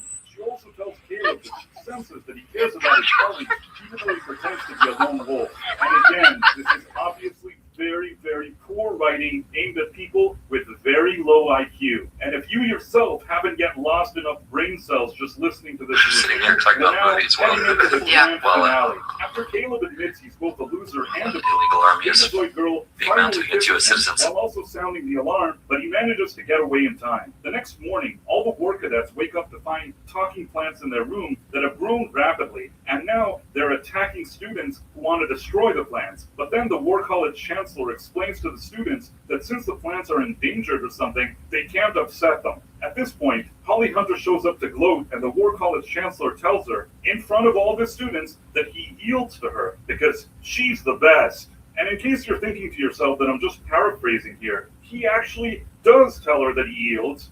I yield. And that she's the best. They learn from the best. Because that's what Star Trek has been reduced to under Alex Kurtzman. A bunch of men bowing down to women and constantly apologizing just for existing. And you know what? This is absolute Star Trek was once a groundbreaking, thought-provoking, sophisticated sci-fi program featuring competent men and women that inspired people all over the world. And what exactly does Alex Kurtzman's Star Trek achieve, aside from alienating almost every single longtime fan of this franchise? Nothing. And that's why nobody even watches it. Well, nobody aside from me, and even that is taking a toll on me. But if you enjoyed this review and the work that I put Greg into it, Bovino please loses his consider liking and job. subscribing, as it would really mean a lot to me. Thanks for watching, my friends. Thank you, and good day.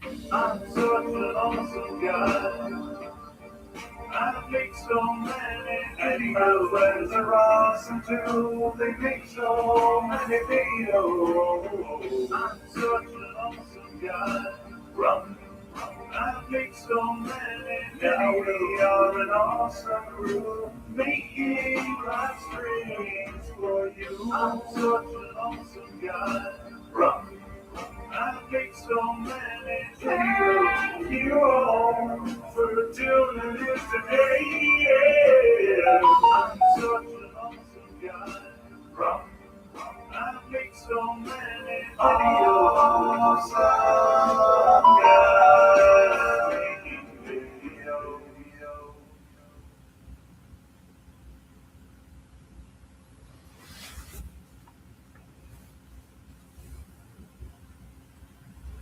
Over the years, I've built a pretty solid reputation for reviewing some pretty awful movies and TV shows, and while I really didn't have much hope for Star Trek Starfleet Academy, after seeing the trailer for it, I had still committed to reviewing its first 2 episodes, something that I kind of regret right now because, if we're being honest, as somebody who grew up watching classic Star Trek, there's really only so many times I can watch this once iconic and beloved franchise being run into the ground by current franchise boss Alex Kurtzman, who is widely considered one of the worst executives of all time. A man who's been put in charge of a franchise that he simply doesn't understand, and he also has never bothered to learn about. Instead, Kurtzman has stated on multiple occasions that he uses Star Trek as a political platform to spread modern-day messaging, which is why the entire franchise is pretty much on life support these days. Now, in this video, I'm going to do my best to review Star Trek Starfleet Academy episodes 1 and 2, but I have to warn you, in spite of mainstream critics giving this show amazing scores on Rotten Tomatoes, for some reason, this show is bad. Very, very bad. And I have suffered a great deal in order to bring you this review. But if you want to support me during this difficult time, please take a second now to like and subscribe, as it would really help an independent reviewer like myself. Starfleet Academy shamelessly starts off with the classic Star Trek theme music, but instead of hearing somebody serious like Captain Kirk delivering his official speech about space being the final frontier, we hear a goofy-sounding Holly Hunter telling us about an event that took place about 900 years after Star Trek The Next Generation called the Burn, which destroyed a bunch of planets in the Federation, and now everybody is miserable and struggling all over the universe. Now, from what I vaguely recall, this stupid burn idea is something that they introduced in Star Trek Discovery, another embarrassing Kurtzman Trek show which was rightfully canceled in recent years, but I guess since this is Kurtzman's only creative idea that he's ever thought of, he's introducing it here again. Then we're on a Federation outpost called Pikachu, where She-Hulk actress Tatiana Maslany tells her young son that one day they'll go to Earth. But very quickly, they're arrested because Maslany is an accomplice to a crime where Paul Giamatti deleted a Starfleet officer in order to steal food or something. And then in a quick tribunal trial led by Captain Holly Hunter, she sentences both Maslany and Giamatti to prison, leaving the boy without a caretaker, which means that he will now be put in the Federation foster system. And already, right out the gate, I dislike everything that I've seen until now. In the past, Star Trek usually had a very optimistic approach, especially in new shows introducing us to new characters, but since Kurtzman doesn't know the first thing about quality writing, he automatically leans into cheap emotional gimmicks like a big tragedy event and soapy drama, rather than good old-fashioned storytelling. And sadly, we're just getting started here. Caleb, the boy now in the custody of the Federation, manages to fool Holly Hunter and steal her comm badge, which somehow also doubles as a transporter, and vanish. Now, normally, they would go looking for a kid that has disappeared, but since there's a sandstorm, they just figure, it. Then we jump forward 15 years, and now we see an older Caleb as a prisoner, about to be taken into a penal colony. But he manages to beat up some officers, hack into a computer system, and look for his mother, which causes the ship to crash, and for him to get rearrested. We then see Holly Hunter on Bajor teaching kids as she's visited by Admiral Vance, a character originally introduced in Star Trek Discovery, who said that he liked eating number 2, and since Holly Hunter drinks number 1 in Batman vs. Superman, I guess this scene unintentionally ends up being some type of excrement consumer reunion or something. Anyhow, the Admiral is here to tell Holly Hunter that she's the best, and that they're relaunching Starfleet Academy, and they want her to be its chancellor. Now, for me, this is all very strange, since Holly Hunter, from what we've seen, was a complete disgrace as a captain. After all, she was put in charge of watching a young boy who stole her equipment and ran away, disappeared, never to be found again. Why would she, of all people, be asked to be in charge of an academy filled with young cadets? Come to think of it, why would she even be watching kids at this school in Bajor? Didn't they check her references before she was hired? Well, it turns out that on this show, Holly Hunter was never held accountable for any of her mistakes. In fact, not only was she not fired after being incompetent, it was Holly Hunter herself that decided to leave Starfleet at some point on her own terms. So basically, she's kind of like the Kathleen Kennedy of the Star Trek universe, I guess. Next, the Admiral apologizes to Holly Hunter, saying that she did nothing wrong all those years ago, even though she misplaced an 8-year-old boy who disappeared, and in addition to being the best captain of all time, she was also right to question the Federation, because they were separating children from their parents. But I have an issue with that as well. Tatiana Maslany was an accomplice to a crime that led to the death of a Starfleet officer. That's why she was arrested, and that's why she was separated from her son. It's strange how none of these people are making any logical sense, yet at the same time, they also kind of sound like people that live in our real world today, if you know what I mean. Anyhow, the poopy Admiral tells Holly Hunter that they found the boy that disappeared 15 years ago, so she not only accepts the job of Starfleet Academy Chancellor that he's offered her for no reason whatsoever, she also then recruits Caleb to be a cadet at the Academy instead of doing jail time, which she completely waives because she has a good feeling about him that he's a good person.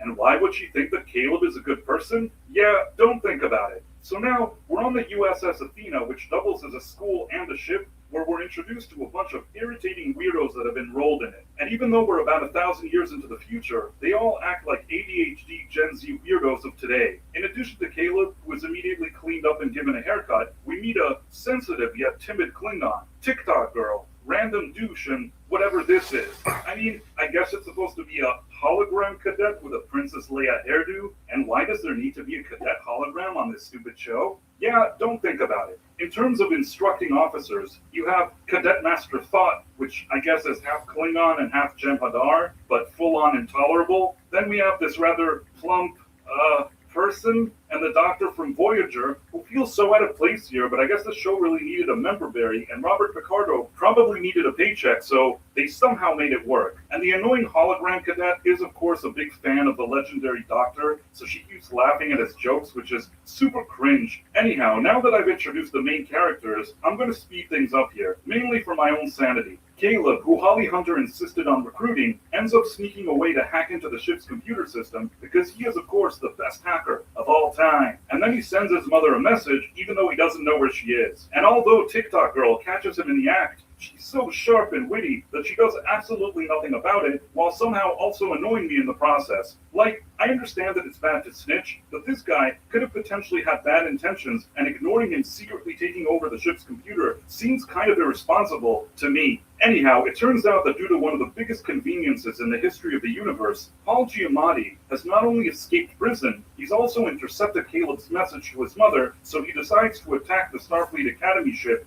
and hijack it so that he could steal its warp drive. Not only is this probably the dumbest and most random plan that any villain could ever think of, even worse, he manages to cause damage to the ship and almost pull it off. It's only due to Caleb being the best hacker of all time, again, that he manages to hack his way out of this crisis, and even though he derails Paul Giamatti's evil plan, Giamatti still escapes, and now he's on the run. Now, after an event like this, you'd think that both Caleb and the Chancellor, who waived his jail time and recruited him, would both be in hot water with the Federation, but since this is a Kurtzman Trek show, there's pretty much no consequences for their action, even when Caleb's actions caused damage to the ship and injured the people on it, who he personally endangered. So Caleb just ends up getting a slap on the wrist and a chance to continue to stay at the Academy, which makes no sense. Then the ship arrives in San Francisco, and amongst the cadets we see a Chironian girl, which is kind of odd because they all died in the original series episode, Let That Be Your Last Battlefield, aside from 2 men. But if only 2 men were left on that planet, how is there a woman here?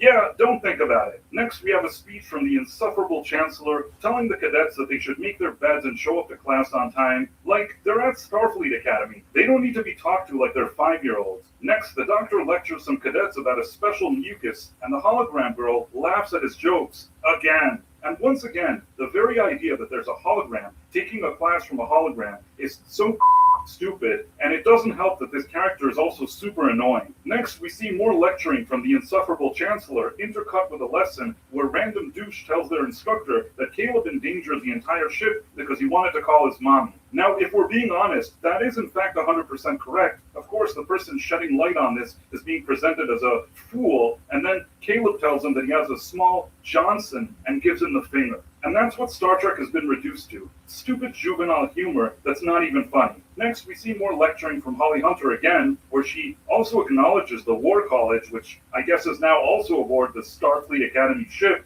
Then we see the intolerable Cadet Master Thought training cadets to be warriors or something, and one girl is so frightened that she cries and runs away. And again, this is supposed to be an establishment that takes itself seriously. I'm sure there are cadets who have fears, but in what is effectively supposed to be a more serious, almost military-like setting, this type of behavior probably would not be accepted. We then see more lecturing from Holly Hunter, saying that she wants the cadets to boldly go where no one has gone before. Just hearing her say this classic Star Trek phrase is an insult, because aside from being a cheap member-berry callback to the real Star Trek shows of the distant past, it doesn't really have any weight in this academy for such low IQ individuals. Next, Caleb is walking around trying to find his quarters to see who his roommate is, and I have to wonder, where was he sleeping until now? TikTok girl tells Caleb that he was so brave in how he handled the attack on the ship, ignoring the fact that it was his actions and her ignoring of his actions which led to the entire crisis to begin with. Of course, Caleb is now roommates with random douche, and he's unhappy about it. Next, it turns out that the Betazoids have left the Federation years ago after the burn, but are now considering... Sorry,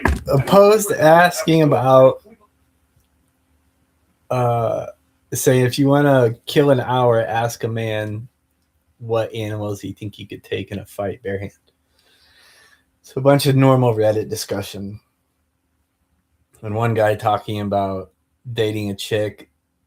Anyway, first comment was talking about the guy saying he could fight a horse. So naturally everybody's saying, no, horse is going to fucking destroy you. And one guy posts about how he dated this chick and he watched her personally on like 3 separate occasions get kicked in the chest by the horse and fly feet in the air, only stand up and call it an asshole. And the first post after it says, honestly, you may have been dealing with a horse girl. Notoriously high bandwidth for everything horse related. If that same horse kicked another human being, they would have probably exploded or something. I don't know. So funny.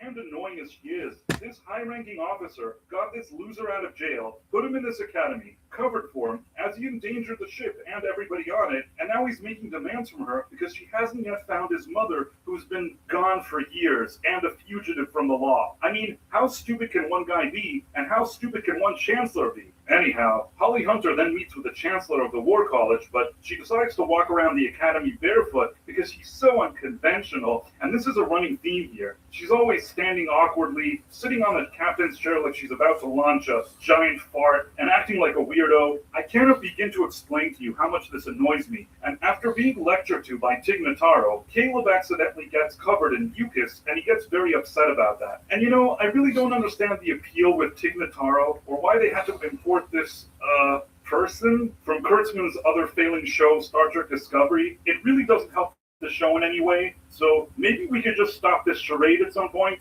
Caleb, who's on the fence about running away from the academy, then literally climbs the fence and contemplates if to leave. And if that visualization of a metaphor wasn't clear enough for viewers, a Betazoid girl then catches him in the act and tells him that she sees that he's on the fence about leaving the academy. Yes, this is the level of writing on this show. Anyhow, Caleb thinks the girl is hot, so he gets off the fence, which may very well be the only action that this character has taken until now that at least somewhat makes sense, but don't get too excited because things are about to get really dumb. Over the course of the episode, while the entire Betazoid delegation arrives to contemplate rejoining the Federation, Caleb develops a good rapport with a Betazoid girl, who also conveniently happens to be the president's daughter, so the Chancellor tells him that he should spend time with her and show her how great the Federation is. I mean, this guy keeps trying to lead the Federation and he hates it, why would he be the one that shows her that? Anyhow, Caleb agrees to do so, but only if he can gain access to a stellar lab where he can search for his mother, again! So the Chancellor agrees, rewarding him for his poor behavior, again! Then Caleb takes the president's daughter to that lab where he searches for the planet where he thinks his mother is located, but since he has limited access, the Betazoid girl shows him that she can access more planets than he can because she's the best, and as a result, he seemingly locates the planet that he was looking for. At the same time, throughout the episode, we see the president negotiating the return of Betazoid to the Federation in front of students, which is kind of odd because this is exactly the type of negotiation you'd more likely see behind closed doors, and the president has all these demands that can't be met anyways. Meanwhile, Caleb seems to be enjoying his time with Betazoid girl, who he almost kisses, when he's suddenly interrupted by her father, who's very upset. The next day at a cocktail party, the Betazoid girl wears something a bit revealing, which admittedly is maybe the only thing I didn't mind about this awful show until now. Of course, this brief moment of goodwill for me is immediately destroyed with both her and Caleb acting like retards for no apparent reason. Then she reveals to Caleb that she has an inhibitor that keeps her from feeling too many emotions because she's too powerful or something. Then her and Caleb have an argument because he didn't tell her enough about his personal life, and the president is also annoyed at the Federation and wants to terminate all negotiations. And all of this is happening while the doctor is singing opera. Please don't ask me to elaborate on that, we just need to get through this. After some pep talk from the Chancellor, Caleb convinces Betazoid girl to bring her father back to the negotiations, where he's told the Federation will build their government on his planet and invest in it. And why would this cause him to change his mind? Who the knows? Then the Chancellor tells Caleb that his mother already left the planet he thought that she was on, but they'll continue to search for her. Obviously, this missing mother thing is going to be an ongoing J.J. Abrams-inspired mystery box, which I'm sure they'll keep teasing every episode throughout this season for the 3 people that are actually watching this crap. Star Trek used to feature serious people acting professionally, especially captains. Even if, let's say, these young cadets on the ship seem to be mentally challenged, the officers in charge have to look and act official and be taken seriously. But there's no way anybody can take this crew seriously, and that's already a major issue. And between the silly, upbeat music they keep shoving into every scene and constant, unnecessary camera movement, this show feels more like a Jaguar commercial instead of actual Star Trek, which is never a good thing. And that includes the ship's interior, which looks something like a Romanian nightclub. And when it comes to the writing, while having a species considering rejoining the Federation, or even pirates attacking a Starfleet ship, could have worked in some capacity, the execution here is so awful that these ideas are never really brought to life. Anything this show tries to accomplish has already been done on Star 2005 rather than this show, and this one looks like it was written by incompetent 10-year-olds at best. And although I don't think she's a bad actress for certain roles, Holly Hunter is 100% wrong for this specific show. Yes, she's usually good at playing quirky, offbeat characters, but the Chancellor here should have been portrayed by the type of actor or actress that dominates every scene with huge gravitas and commanding presence, especially versus these type of loser cadets. In addition, for the other main crew roles, in the past Star Trek would usually cast higher quality actors and actresses, which were also much more appealing. Instead, on this show, it's just some strange celebration of mediocrity, both physically and acting-wise, and that's if I'm being super generous. Also, I feel like there aren't enough male characters on this show, and even when they're on screen, they seem weak and insignificant. Like, this show doesn't seem to have the least bit amount of testosterone. It feels like it was made for little Gen Z girls or something, but they're never going to watch this crap, so what was the point of even making it? Alex Kurtzman recently said that his son and other kids his age are the target audience for this show, but you know what? After so many failures with this franchise, does Kurtzman really deserve the chance to make a silly Star Trek vanity project?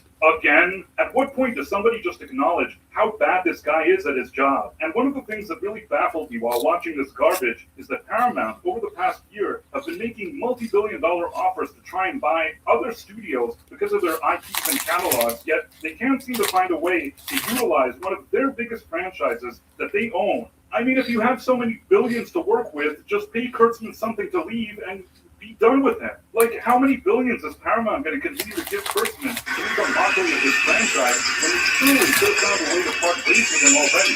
And it's not like the viewership numbers are high or anything. You think they're a complete disaster, much like the Cold Person Trek. I could keep ranting about this for an hour and talk about how badly the Star Trek franchise has fallen, but honestly, I'm just kind of tired of all this. So it's probably best if I stop talking about it. But if you want to support me after I've suffered through watching this terrible show, please consider liking and subscribing. It would really mean a lot to me. Thanks for watching, my friend. Thank you, and good day. Just peel out! Oh my god!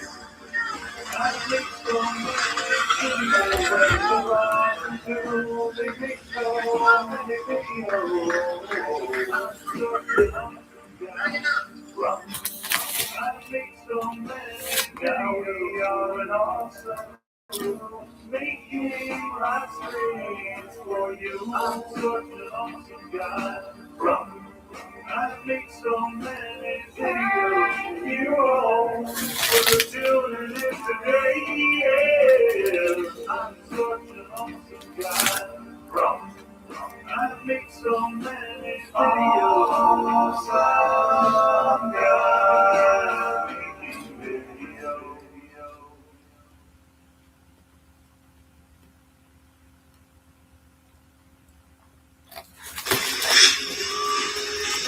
Sir, your thing needs to adjust. You want me to adjust it for you? It needs to be higher. It needs to be here. Can they do it? You guys are evil. Like, you're so evil. You love seeing people in pain. So, because it's the Star Trek universe, we decided to continue the torture. Why am I doing this? Why am I doing this? It's not even like, I kind of understand why I was getting like a million views off of this. I don't even know why I'm doing it at this point. I'm not making barely anything off these videos. So I'm literally just torturing myself for no freaking reason. Just so you guys can laugh and move on to the next thing. That's literally the only reason, because holy shit, man. Oh. Okay, so the second episode, I can't even I can't even say it's better than the last episode, because better is not even a word that should be remotely near the vocabulary descriptions for this money laundering show at this point. I'm sorry, hold on. Give me a second. Just relax. All right. Let's just jump into it. Ew. The HVAC. I like how they try to make it look like, look, this guy's well authentic. If you try to think about this being an alternate universe, you'd probably, no, I'm lying. You wouldn't be able to stomach it either. And don't get me wrong, there are people who like this show, and that's okay. Like, if you're coming to my video, just letting you guys know, just to save you some time, I don't like it. Why am I watching it? Because that's what the viewers said they wanted. And because it's Star Trek. At this point, I don't have any hope for it whatsoever. Is it a hate watch? Sure, I guess. I don't even, do I hate it? Like, I'm so, tell you what, anyone who's in prison and they want to torture them, make them sit down and watch this, and they have to watch it. That would be their punishment. I think they would gladly opt for solitary confinement over watching this shit. I don't know, I've never been in prison, so maybe they would take this over that. Maybe they'd be so starved for entertainment. But they have cell phones in prison and shit, so I don't know. Sure, they can find better entertainment. They're eating better than we are. You know, my friend, there's one thing I've learned before. If you want to serve the galaxy, think of it. If you want to surf the galaxy, brush your hair. I mean, you know what I'm saying? I love it when adults are there telling kids what they need to do, but then they're out here looking like meth heads. Here's another. Get to class on time. Not you standing up there and telling people how to have discipline when you have zero of that. So far, this captain is disgusting. I hate her. That's not enough. I don't even like her that much or feel anything that much towards her. Just indifference, or strong indifference. But I could not stand Captain Jonathan Archer. I could not stand the man. Oh my god, I freaking despised him. When he first came on the scene when I started watching Enterprise, he grew on me. And for everything, for all of the idiocy that this man did when he set out there to explore, at least he looked like a captain. Did he act like one? At first, no, he did not. Did he look like one? Yes. He he did. He held his back straight. Like, I could believe looking at that man. Ask your healthcare provider about You the can tell a number one lot about prescribed somebody HIV in treatment, their Biktarvy. like, Biktarvy is a even complete though one he's pill kind once-a-day of treatment sorta used for HIV kind and of not AIDS. retired. Whether He you're works 18 or for 80, a with one small pill, Biktarvy fights HIV to help you get to undetectable and stay there. Whether you're just starting or replacing your current treatment, research shows that taking HIV treatment after surgery. And the way that he speaks and carries himself, that, oh shit, that guy is a member of the da-da-da-da-da group of the government. I mean, it's the kind of thing that he can't really disclose to his family or talk about when he goes home. But he still carries himself that way. You don't have to know what he does. Other, like, pilots, like, you can tell someone was a Marine or a pilot or a soldier the way they carry themselves, especially with how old this how old this woman is. She's apparently like 600 years old or 522 years old, whatever. She's lived so long. You would think that discipline is embedded in her. I know I'm making much of this, but it matters. And I don't get it why these shows, when they're coming out and you're like, oh, we're trying to be progressive, you make progression look like people shouldn't have it. You make it look like people shouldn't take it seriously. Like, I sit the way she does, and I carry myself like a freaking idiot. Like, I'll curl into the freaking washing machine and fall asleep there. But I'm not a freaking captain. Do I have the discipline of a military captain or a Starfleet captain? No, I'm dog shit next to this person. It should be very obvious if I'm standing next to this person which one of us has done military or seen things or is 600 years old. With this woman, there's nothing. And she's up here telling me, your bed, people, brush your hair. Say more. Just tiny acts of service to your fellow cats. A single stitch, then another, and another. Until you order something greater than you ever imagined. Or whatever. So anyway, they're in class, and the doctor, or whatever you're supposed to be, my husband says he's also on another Star Trek show. Don't know, don't care. He tells these people that they're supposed to take care of a jar of self-replicating mucus for 5 days. And if it gets on them, it will bond with them. And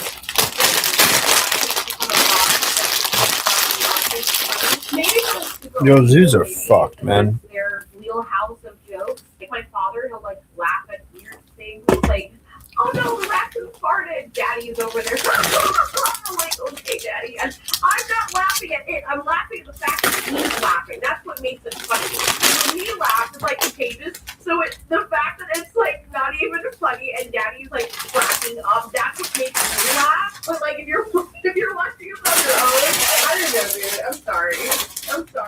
This is not your normal type of review. I'm sorry. You can see from him to be much too long. If you give a tiny amount on your skin keep over time until your cover kept it up, then you will have to move in together and spend holidays with parents. Jesus Christ. Oh man. Oh my god. Oh, this is torture. Bro, I need some wine or something, bro. Like, I'm not an alcoholic. I barely drink alcohol, but good lord, that's an hour. Damn it, man. Another thing I gotta say, the episode, I was sighing throughout the entire thing. I watched Primal after this. My husband was like, you wanna watch Primal first? No, I wanna watch it after so I can watch this out of my mouth. Primal was so entertaining, and it felt like it lasted freaking 5 minutes. I was so angry. This is an hour long. It felt like we were watching it for 3 hours. I kid you not. It felt, my husband said that it's like a curse. Like the more you watch it, the longer it gets. That's exactly how, that was a perfect description for this. The Federation had to leave Earth. Starfleet Academy was abandoned. Our tapestry, our Oh, here we go. The first thing that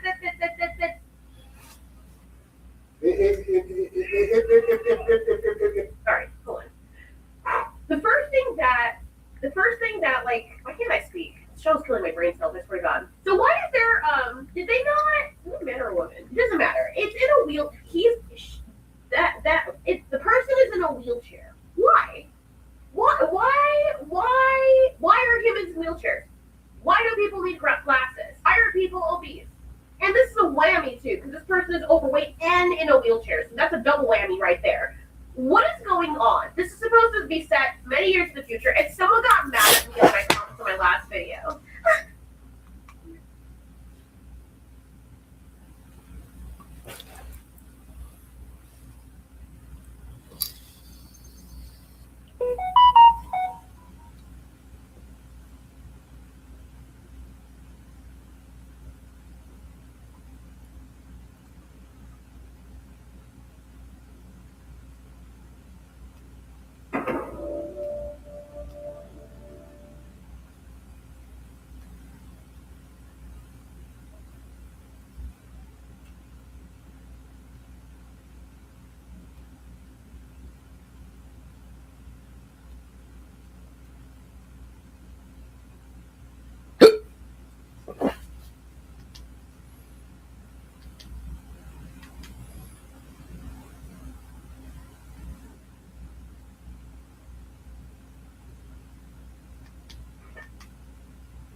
There's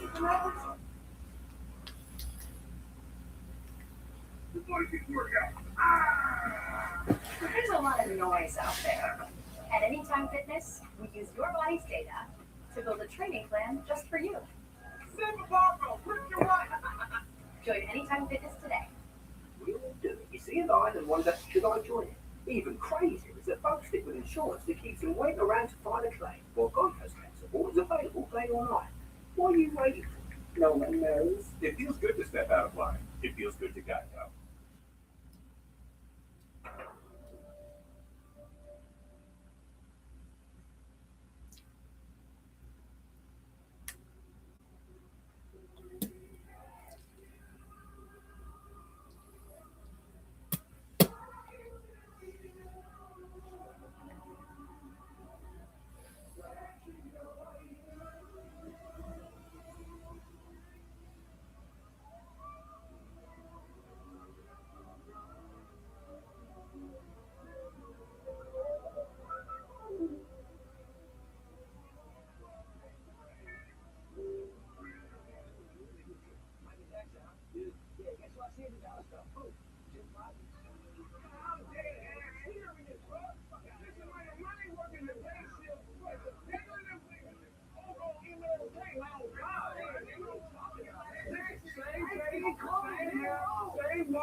Why don't you ask us about it? Because I don't, right? Hey, you asked us.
Just wait for me. I'm gonna wait. All right. Hold on me. All right. We'll get it done.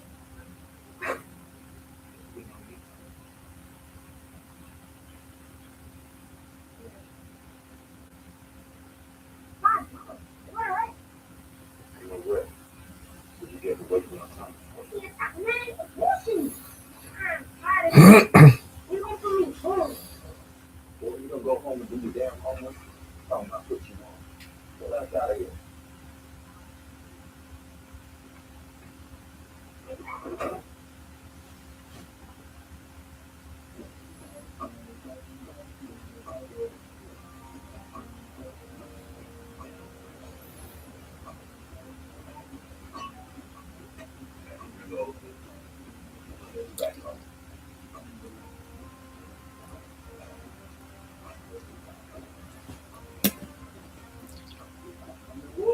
good. I know, bro.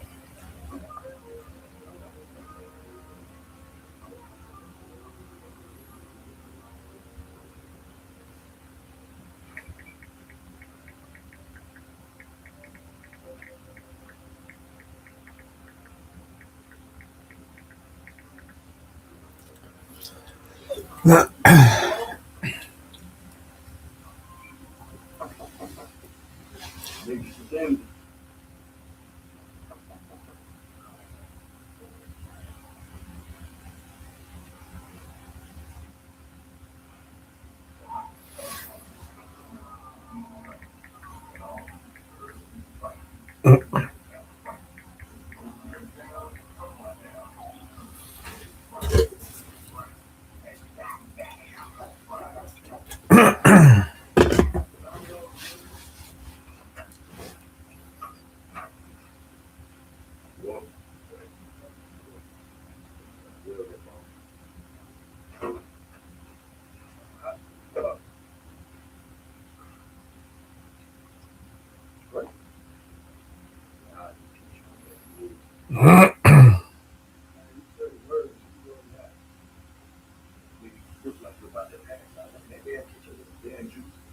Represent yourself the best way.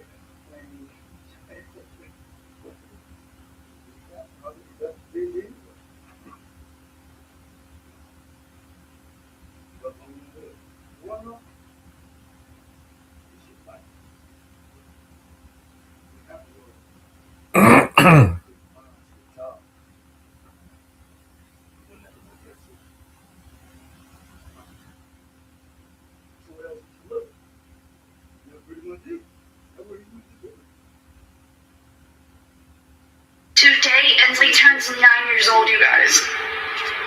Already. So come along with us. So what I did was get these index. Sugar Factory. What Sugar Factory? That's like a candy store, basically. No, it's a candy restaurant. A candy restaurant? Yeah. Maybe I sing good. Maybe I. Check in good. Make sure you're good. Trying to get a couple dollars so I can get back to college.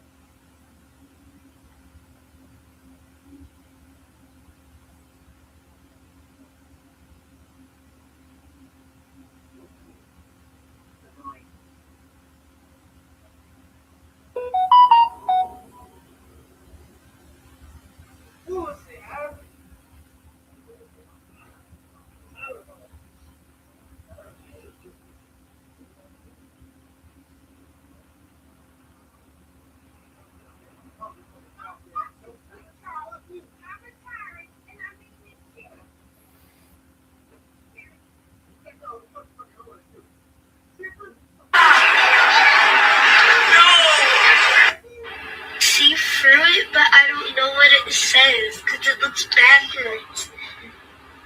Come on, you got this. Oh, you're lucky on that one. Inside Mall, yes. I like Inside Mall. Okay. Inside Mall. Let's go. Yay. Let's go. You know why? Yeah. We're 9 years old, you guys. Already. So come along with us. So what I did was get these index cards from Office Max, and we're going to put different things on them, and we're going to let her choose what she's going to do for her birthday today. I saw this trend, and I thought it was really cute, and I thought it'd be the best day to do it.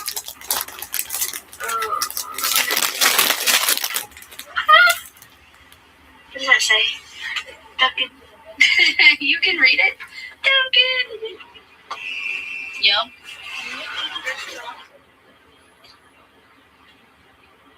See through it, but I don't know what it says because it looks backwards.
Look,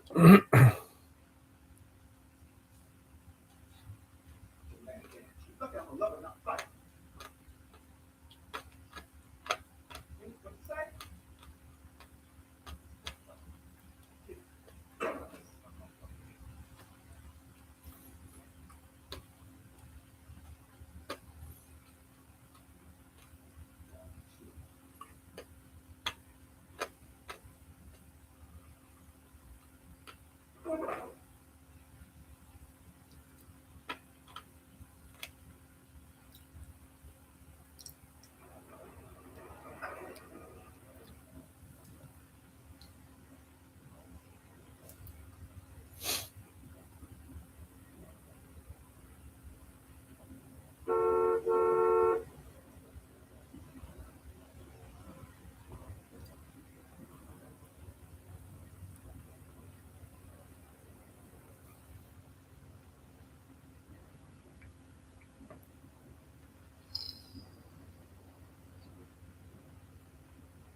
delicious blend of raspberries and roses for silky soft skin from the new Dove and Bridgerton collection.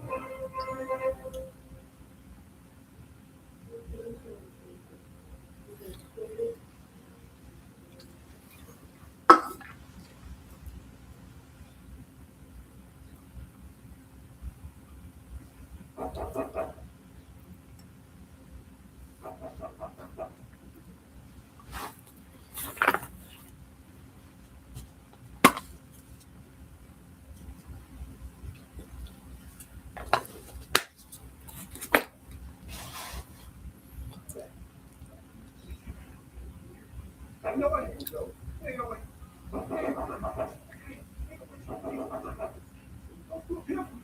Hey, no, wait.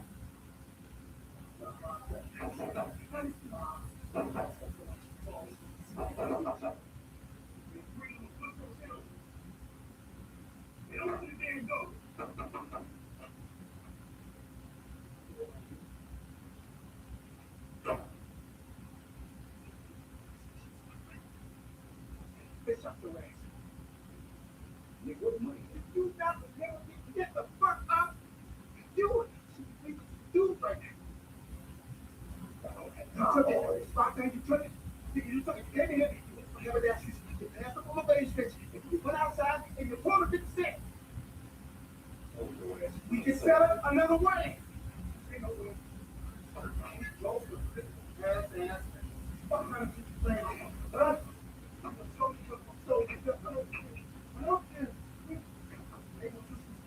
Stop goddamn bumping.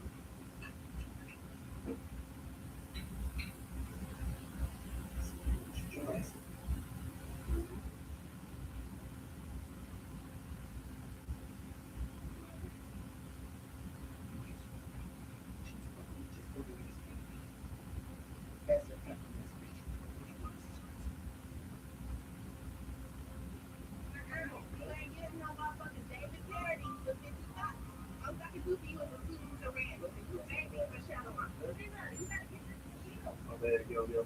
You can see for a minute. Don't you see me busy here? Don't you see what split your way down the middle? You be a half a nigga. Get your age ass fuck out of here. Take Obama looking motherfucker. That ain't Michelle, nigga. Y'all get out. I am retired. I just need to know before I can get the message. I want real man. And that's on the McDonald's. Dollar menu. Keep talking, goddamn. You keep talking. I'm gonna put out this super slap that big ass thing up your ass. And never come out the box. Go. You back in the cup before you break. And you talk. How do you go and get the big?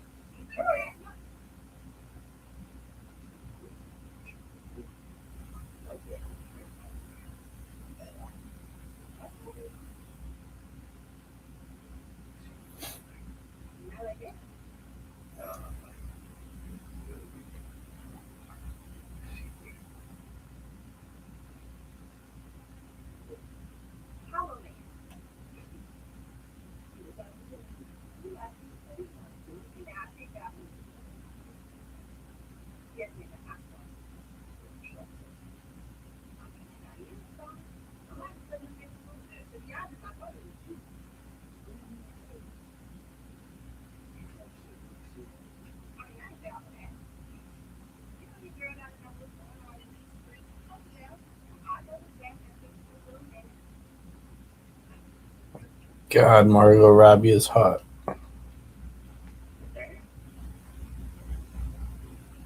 Yeah, I recognize the look. And sometimes I see the car parked a few driveways down. And yeah, it's a massive thing. Whoa! I'm done. You said I could go on my Mary Helen Bank. Boy, you can't play. I know it's been a long day. I know you can't go on that. I got that thing.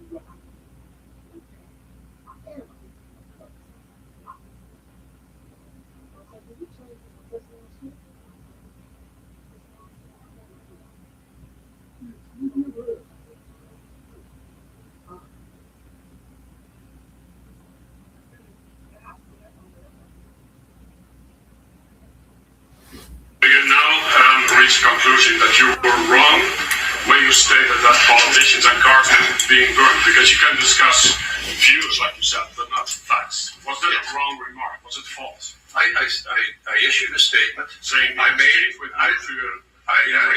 expressed my regrets and my apology for the comments that I made. And I'm not revisiting the issue. Yeah, but for what remarks exactly? No, seriously, please. This is important. For the original remarks, are politicians being burned in the Netherlands in the past? Is that something you believe? Yes or no? I'm not revisiting the issue. I've expressed my regrets. I've expressed an apology. So you're still sticking to that original remark. You're regretting the newsy remarks, but not the original We're going to recall. Sorry. Any example of a Dutch politician who is burned recent years?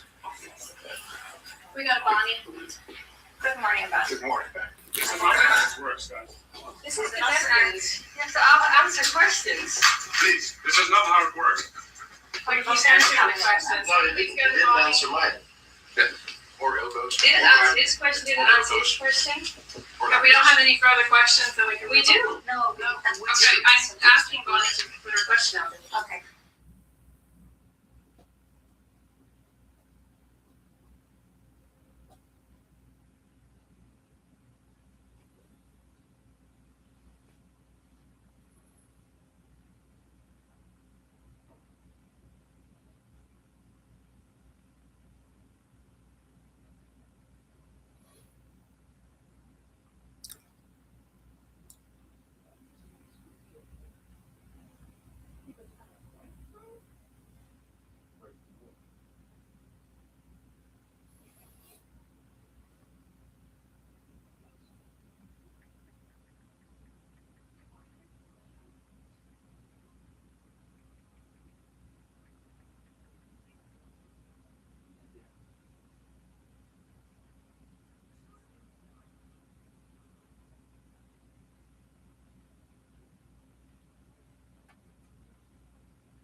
Minnesota today to get a hold of the crisis there, and it is a crisis in so many ways. One of the ways being it's a credibility crisis for the administration because senior officials keep saying things. You can see what the Romans are going through, making claims about people that they provide no evidence to back up. But one of the people I'm talking about here is Border Patrol Commander Greg Levino, a judge in November 2025.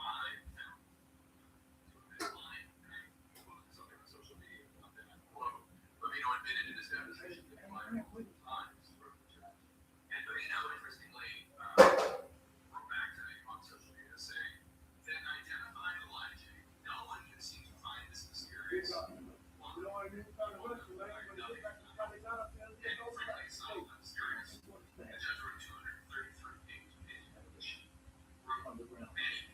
Lies that she thought of, and some of them include, Levino admitted in his deposition that he lied multiple times about the events that occurred in Little Village that prompted him to throw tear gas at protesters. Levino had represented that a rock hit him in the helmet before he threw tear gas. On the first day of his deposition, he admitted that he was not hit with a rock until after he had sent the tear gas. He then said that the rock had almost hit him in different incidents. And then, quote, despite being presented with video evidence that did not show a rock before he was the first tear gas canister, Levino nonetheless maintained his testimony. On November 4th, final session of his deposition, Levino admitted that he was again mistaken and no rock was thrown at him before he blew the first tear gas canister. There's another instance that she writes about, in her opinion, having to do with a protester named Scott Blackburn. And Levino was upset with something that Mr. Blackburn had said. And Levino said, well, what did he say? You want me to go over there to Mr. Blackburn? Should I said no, but Levino stepped into the guardrail, grabbed Blackburn by his right over his shirt, and then with another agent took Blackburn. And the agents zip tied Blackburn and searched him. When asked about the incidents involving Blackburn in his deposition, Levino stated, quote, no reportable uses of force from her, and then instead, quote, the use of force was against him. I mean, the judge said, quote, the court specifically finds his testimony not credible. And said that his responses ranged from providing few responses or outright lying. That's just the judge's opinion. November 2025, in which he clearly stated his innocence. It's not a mystery. I hope that helps. Showed his first couture collection for the House of Dior, and it was a very promising debut. Anderson described this collection as a conglomerate, a kind of cabinet of curiosities, and it had this refined and elegant balance of super purified, almost otherworldly silhouettes in the tailoring and gowns, mixed with ornate details, these tiny brooches that were miniature portraits from the 18th century. There were also bunches of cyclamen flowers made into earrings and other pieces of jewelry. Those were inspired by a posy that former Dior designer John Galliano had given to Jonathan Anderson during a visit last year. And someone like Anderson is relentlessly creative and always pushing himself to make stranger and more audacious designs. You can really see that in the finale look, which in a couture show is typically a wedding dress. Here, of course, we have this beautiful white gown. It's covered in decorated petals. It has a twisted bustier. This is not a cookie cutter bride. This is a very bold and eccentric woman.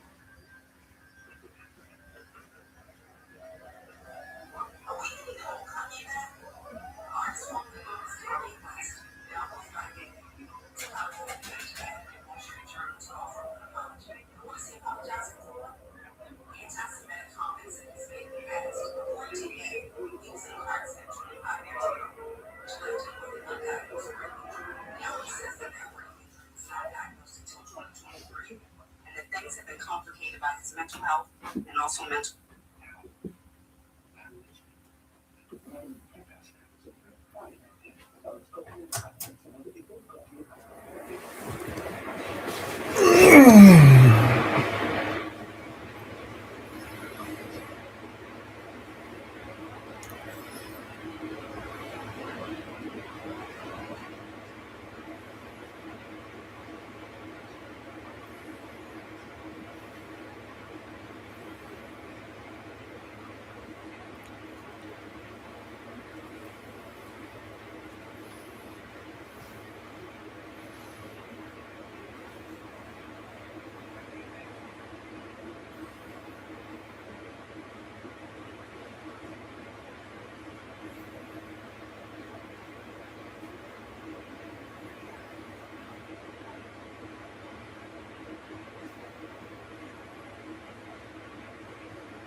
arresting people without warrants. And as long as we'll take care of ourselves, we don't need federal troops coming in here without warrants. Historically, ICE or any federal agent, they can't enter one's home without a judicial warrant signed by a neutral and detached magistrate. That's what's required under the Fourth Amendment.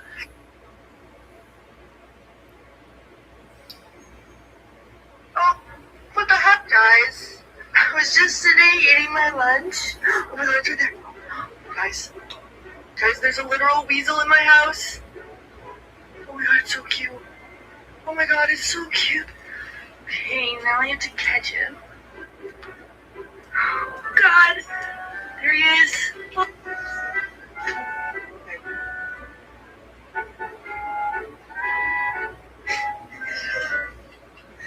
Sorry. I just what's up? And if you can get into the trash.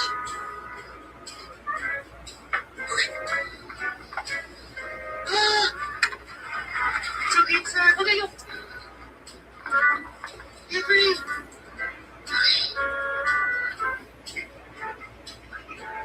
Guys. Oh my god. Oh my god. Oh my god.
I'm making up for errors of my past. I spent 35 years as an activist on the religious right, doing a lot of damage, helping to deliver the entities that are now inflicting all of this suffering on so many people, and in the process contradicting in every possible way the message I thought I was promoting in those years, but in fact I was doing the opposite.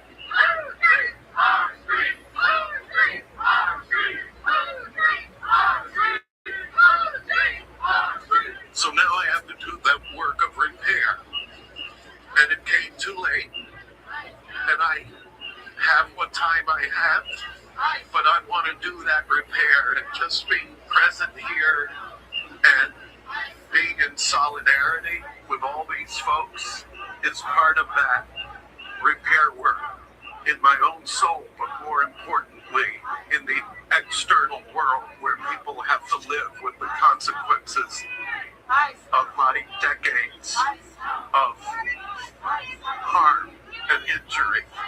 So I have to own that, and it's painful, but I've found the folks here more gracious than any of the so-called Christian leaders that I kept company with in those years that I thought of myself as being.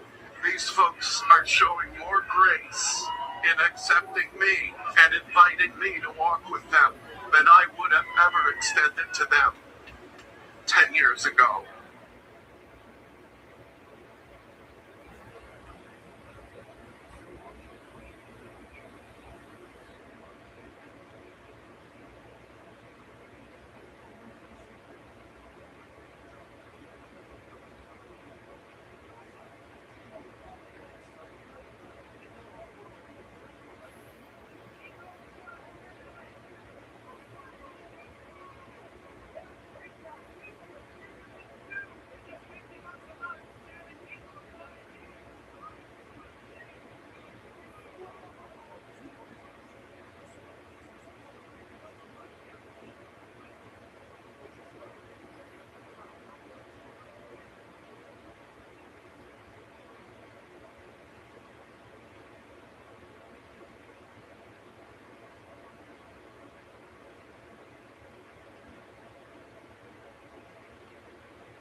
Starting soon at Third Way Barbecue, we cannot fully reveal it, but this is a bowl that is made of chicken that has been crumbed and then deep fried, and those are pork belly burnt ends that have been teriyaki-fied, and those are chips, and those teriyaki pork belly burnt ends.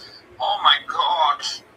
And that's more teriyaki sauce, and then on top is a pork crackling. We cannot reveal it. We cannot tell you what it is, but it seems to be pretty delicious.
in Minnesota right now, and I mean that literally. I need you all to do me a favor. I need you to stop focusing on just what ICE is doing and how bad it is, and start focusing on how they're doing it. They're changing their tactics and strategies rapidly now more than ever, and finding ways to blend in, finding ways to operate faster and attempt to outmaneuver us, and otherwise be able to use new suppression tactics to bait people out and to be able to basically crush any wear orange whistles on them too, blending in with the crowd. We know already that they're in our rapid response chats, but it looks like they've started to infiltrate themselves within places where protests are happening and like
Alright. What the fuck are we gonna watch?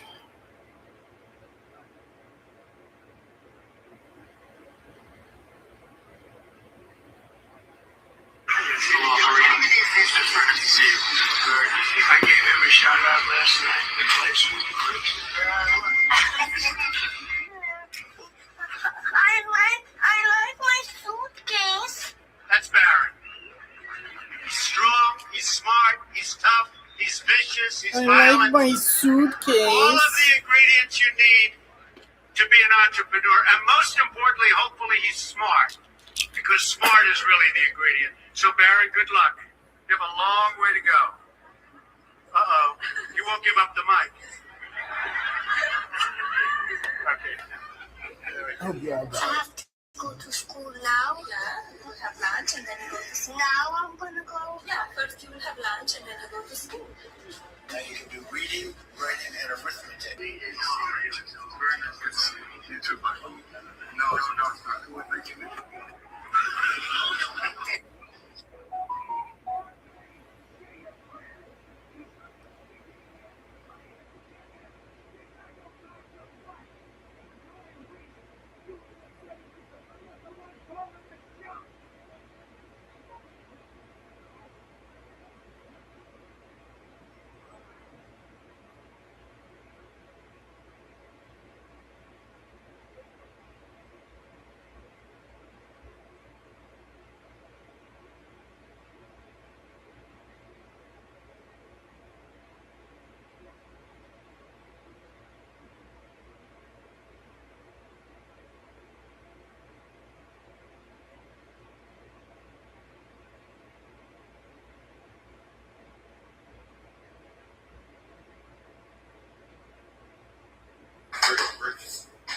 Don't do that dumbass face. Look. That's from my attorney. And from the DNA analysis. The kid's not mine. Our child or your child. Yeah. Since when? Boy, you tell me, genius. Well, for the last 7 years, he been yours. For the last 7 years, it's been somebody else's child that I've been raising, obviously. Obviously. No. Yes. No. Yes. How do you explain that? Doing them dumbass girl tricks, right? We was outside, but not like that. Well, obviously, so how do you explain that? Is this your DNA? No, don't try to be funny. I'm not laughing. Look, you just got back in town. I asked you to clean up this disgusting kitchen. I just got back in town. From doing what? Girls trip. Fuck you. Yeah, well, obviously, listen. You got What's your name, sir? Greg, nice to meet you. Okay. So, talk me through this. You said you want to sell your car, but it has to be cash. Right? Got it. Any reason? Where's you going? Where you going, boss? Question, is there any reason why it has to be cash? Okay, but it drops pretty well, honestly. So you said how much is 6,500? I don't think I would go that high. I could do 6,000. That would be my best.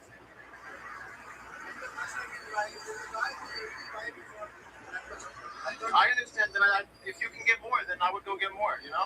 It's just I can offer you 6. That's my best.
Good to see you again. I am currently traveling off to my next destination, and I've been driving all day long. I'm pretty exhausted. So I figured I'd find a place to camp for the night, get some rest before I do some more driving tomorrow. And ironically enough, the town that I stopped in today is called Travelers Rest. It's a town here in South Carolina, a small town. So there's not really much outdoorsy nature places that I can camp at for the night. But what they do have is a Walmart. And most Walmarts allow overnight parking in their parking lots. This one specifically does. So I'm going to call this parking lot home for the night, get some rest, make some good food, do some gaming, and just rejuvenate before I do some more driving tomorrow. And this weekend I've got some fun adventures planned ahead, so I want to make sure I'm well rested and rejuvenated.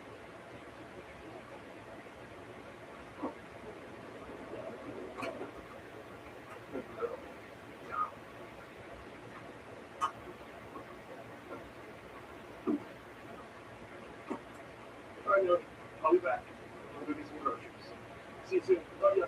Hold down the fort.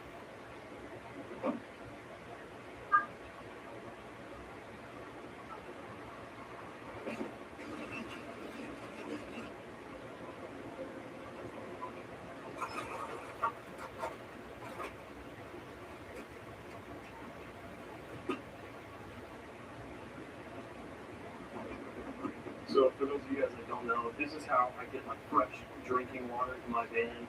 I come to these water fill stations. They have them all in Walmarts and many other grocery stores. But this is purified, premium water.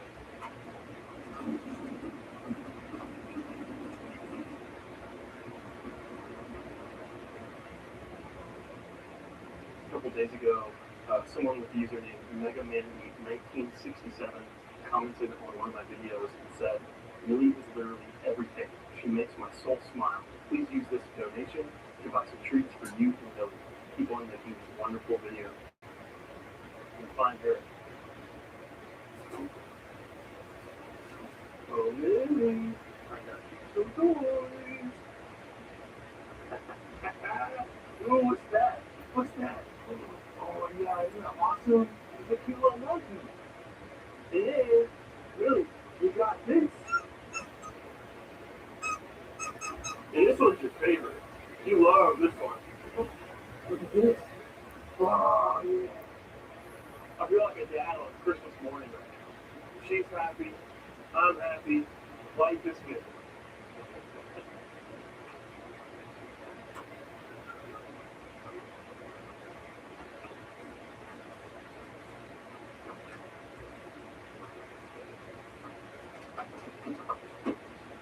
Oh, by the way, this video is brought to you guys by the brand new Soundcore speaker Boom 2. Soundcore sent me the speaker a couple of weeks ago, and I've been using it non-stop because it sounds so freaking good considering how small and compact it is. This thing is loud and punchy and sounds fantastic. And it's mainly and on top of that, the speaker is just all around and $200 for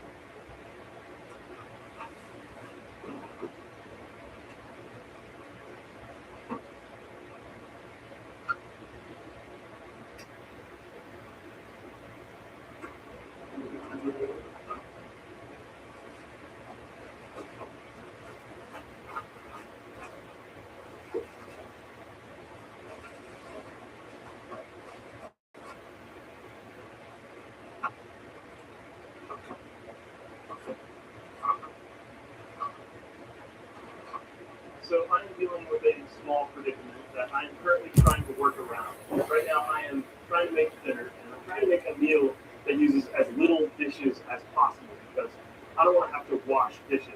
And that's mainly because a couple weeks ago, right before I flew out on a trip to Colorado, which by the way, on that trip, I hiked to an abandoned ghost town, went to a really cool hot springs, and did some really cool stuff in Colorado. And you guys can get access to that video by subscribing to me on Patreon. By doing so, you can support me in travel. We greatly appreciate it. But anyway, right before I left for that trip, I was dropping off my van at my friend's place to get shuttled to the airport to fly out. Right as I was packing up, getting ready to leave, I noticed a really bad leak in the back of my van, which is no good. Long story short, turns out my water pump was faulty, so I had to take it out, and I'm in the process of replacing that water pump. but I haven't had the chance to fully do that because it's been raining constantly. So I am without a running water system in my house. So I don't really have a good way of washing dishes. So the meal that I came up with today is pizza. And I almost got a pre-made pizza to just heat up in the oven, but I wanted to have some fun tonight. So I've got this pre-made dough, and I'm just going to top it with some sauce, some cheese, and some veggies, and call it a meal. I think it'll be pretty good. We'll see.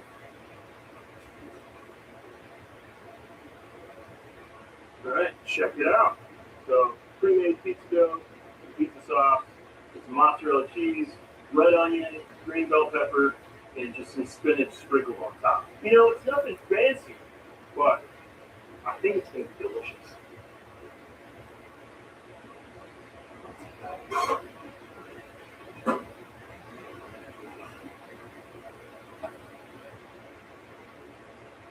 Ooh, interesting.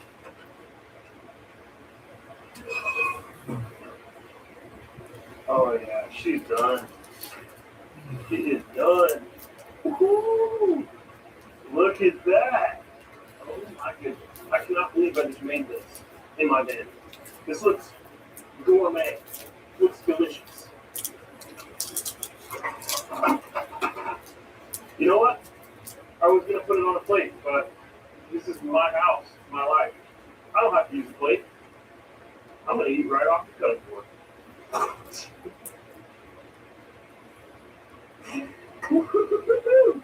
Oh, I can't wait to sink my teeth into this. Oh, it's a good night. I'm very, very thankful to have the opportunity to have a place to sleep tonight. I'm thankful for my wonderful puppy. I'm thankful for you guys. Let's get this taste test.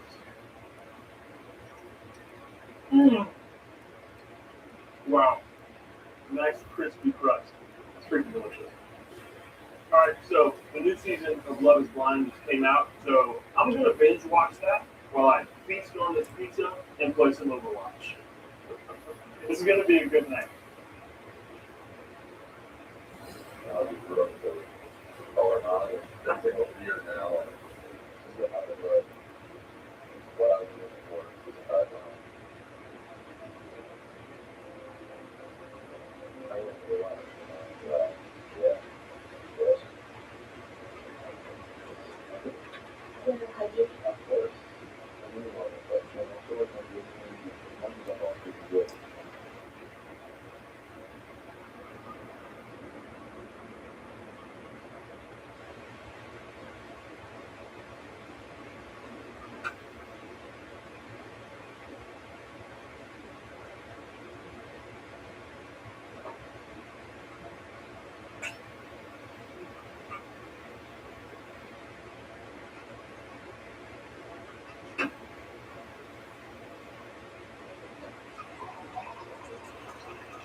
Alright, folks.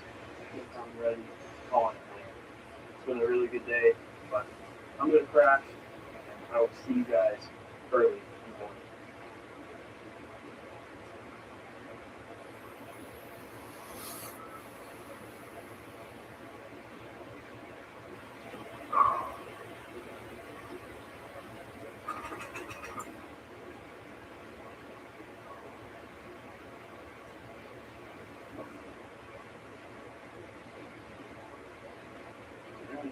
Going outside.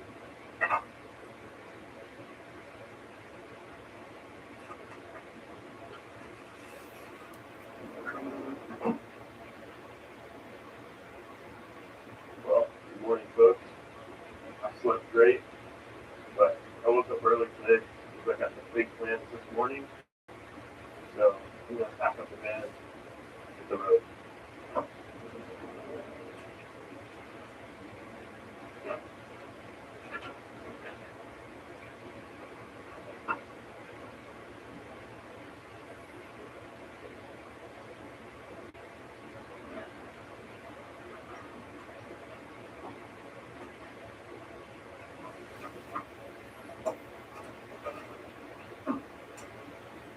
A little cold brew for the road.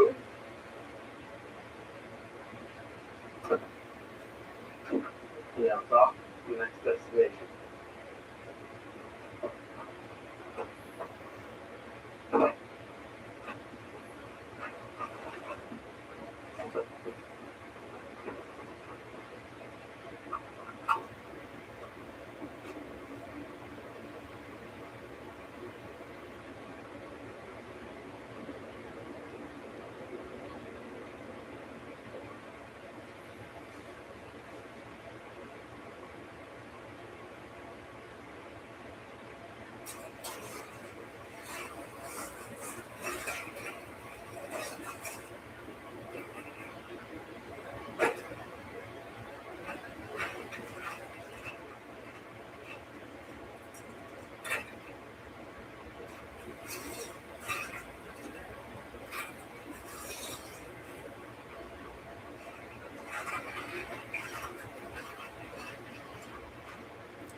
You having fun out here? Yeah? Hey everyone, tonight I have found myself van life camping. U.S. Immigration and Customs Enforcement, or ICE, the agency that's been at the heart of Donald Trump's deportation plan, well, they've been on a hiring spree. Like, check out this TV ad they've been running. Join the mission to protect America with bonuses up to $50,000 and generous benefits. Apply now. But online, the recruitment campaign uses different language that's familiar to far-right extremists, raising the question, who exactly is ICE trying to recruit? Fucking Proud Last Boys, summer, duh. the agency was given $8 billion. Terrorist entity in Canada, taking notice. On the messaging app Telegram, one chapter reposted that ad next to a picture of a literal dog whistle, adding the line, "Message received." It's one of several posts from affiliated accounts encouraging members to apply. ICE says it received more than 220,000 applications in its recruitment drive last year. And some are wondering how many of those applicants were responding to the controversial social media. Who do you think ICE is trying to attract with its recruitment strategy? David LePan is a former spokesperson for the Department of Homeland Security. But tonight, we've got the forest all to ourselves, baby, and it feels good.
having fun?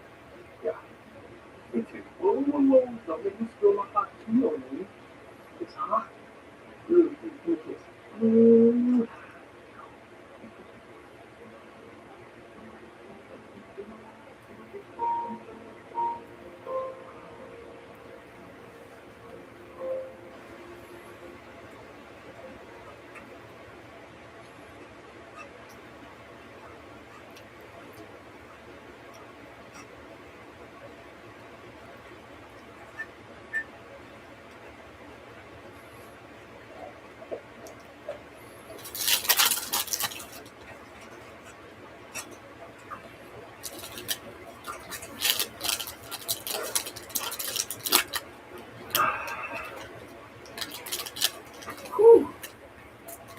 You know, folks, I have been on the eastern side of the states for quite some time now, for a good part of the year.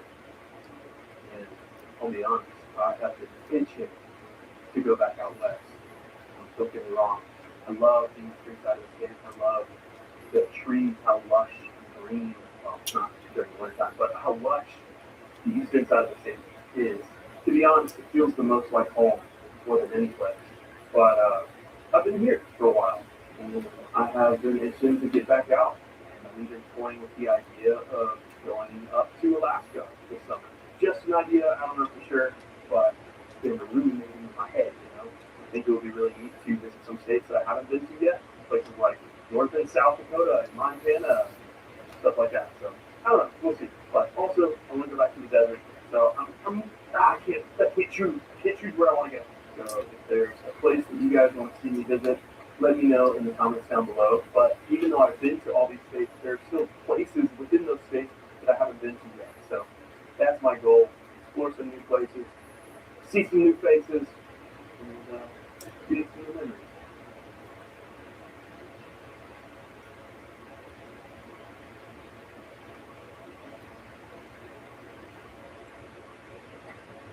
I was going to pick that up. That was an owl. Oh, awesome. Let's see if we can call back.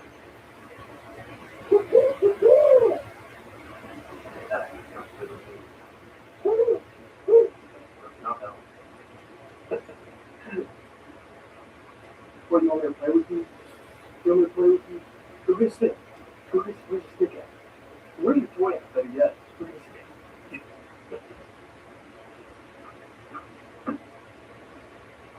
Alright. It's about dinner time. How's the hat? It's working for me. Hat forward. It's really good. Trying something new here. But it's dinner time, and I am still trying not to use dishes because my water system is still out of whack. So, what's on the menu? We're gonna do a little camp meal, but I'm not like super duper hungry. What I'm gonna do is I've got some bread, I've got this mozzarella cheese and that pizza, and some turkey breast. So we're gonna make some turkey and cheese sandwiches, and I'm gonna cook it right over the fire.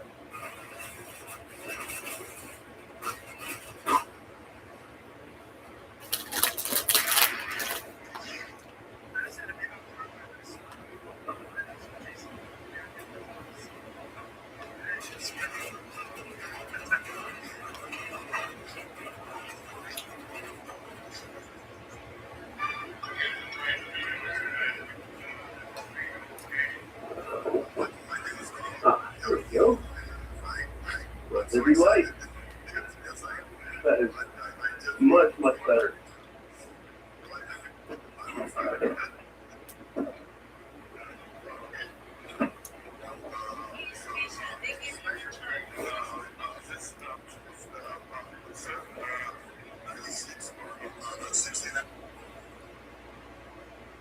Alright, there we go. That's looking good. Now I can see a little bit. I'm just clearing out. Win-win for the UFC. So the whole narrow thing, it'd be better for the UFC if Patty won. Like, not in this case. Just in Gaethje wins. Ilya, Gaethje's fantastic. Sarukian, Gaethje's fantastic. then Patty just, all right, he's not there yet. And he's still young enough where he'll be a star eventually. He'll be the man eventually. So the UFC's in a win-win here. I don't believe that narrative. It just puts Patty Pittman's show in the fast lane. That's all it does. We'll get there. We'll see. This is a big step upward. So knowing all this, you look at his path to the belt, and like, I don't see it. Unfortunately, I do not see it. So this did not work out as planned. Some of you watched that Patty Pittman versus Justin Gaethje fight, but because he proved he belongs at the top, that was not my takeaway. Oh man, what's he gonna do? Just, I'm sorry, he got kind of mollywopped by Justin Gaethje. He won one round. You might be able to give him two if you want to give him the. I mean, for what it is, it's pretty banging. That looks disgusting, though. Like, absolutely rancid. So, like, look at this monstrosity that I've concocted. Like, what even is this? My brain can't even process whatever I just made. I mean, it tastes good. That's all that matters, you know? It doesn't even look good. I'm not a chef.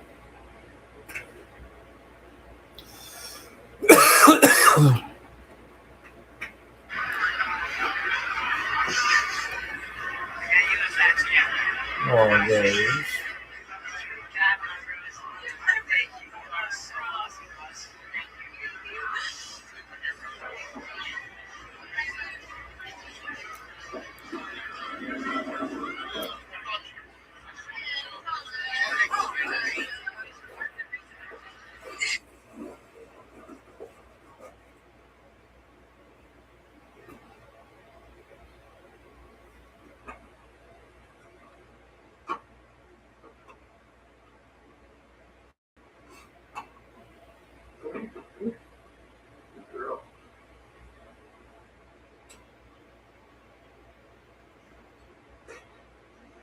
How you doing?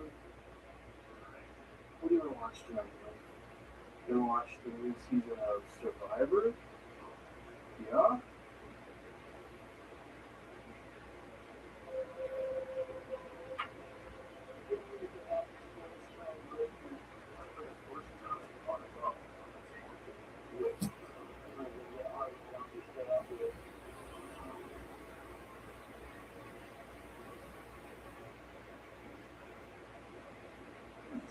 Folks, I am struggling to get up. It's raining outside, and it's just too darn cozy in here. Right, Millie? The rain came down all night, and I slept like a pig. But it's time to get up. We got some work to do. You ready to go, Millie?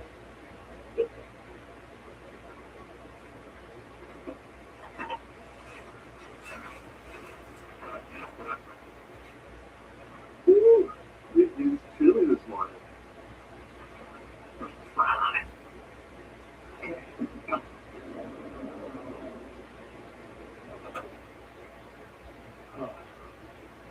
What a beautiful day.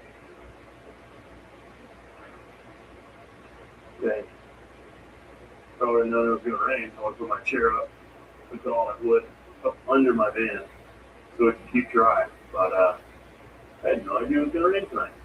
But I love rainy days in the van. Only for like 1 or 2 days. Any more than that, I start getting cabin fever, and I hate it. Because I have to start being conscious of how much power I'm using. I want to go outside and play, but it's too wet, you know? But 1 or 2 days, it's fine. You ready to go outside, Millie? The rain's starting to come down.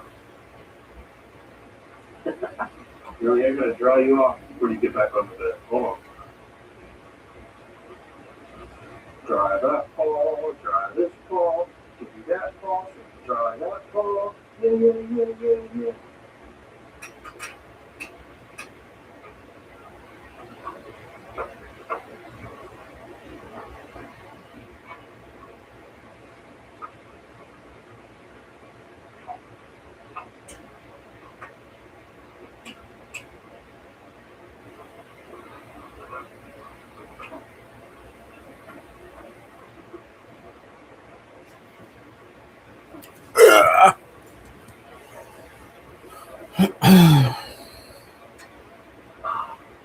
This is cozy, folks. Like this. This is cozy. I decided to set up my laptop here because I wanted to change it up a little bit. I often work at my desk right there, but I don't know.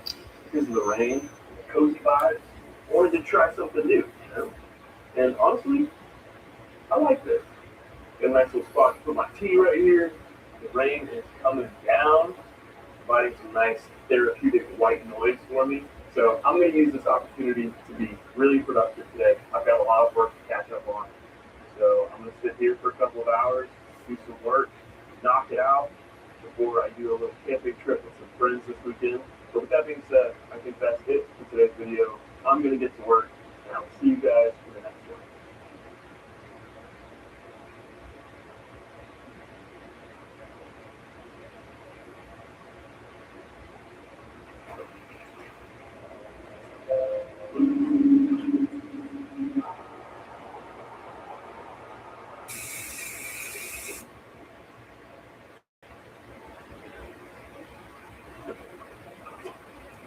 Good morning, everyone.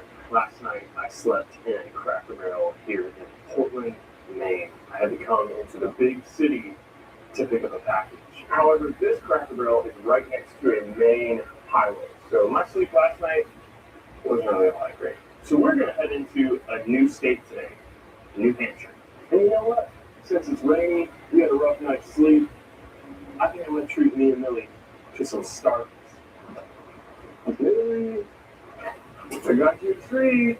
Okay, here you go, big girl. This is because it's a rainy day, and I want you to have a good day today, okay? I love you.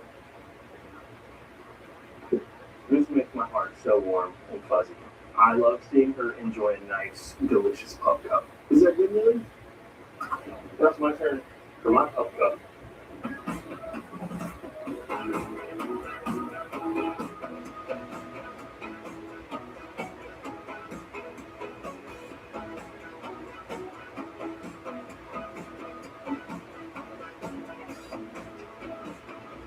Okay, so according to iOverlander, there are about 10 free campsites along this dirt road here in the White Mountain National Forest here in New Hampshire. Dude, that minivan back there had huge solar panels mounted to the top of it. That's a first. I've never seen that before, but that's really cool. It looked like the same solar panels that I have on my van, which are 300 watts each. And it looked like they had two of them on top of it. Insane. This looks pretty nice right here. Oh my gosh.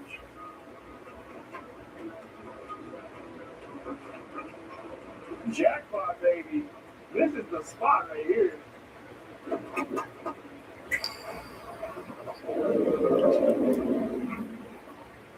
Wow, this is awesome. This is exactly what I was looking for. Something wide open and a nice clear view of the sky. But even though it's cloudy, I'll still be able to juice up my solar array. And that's enough clear sky for Starlight too.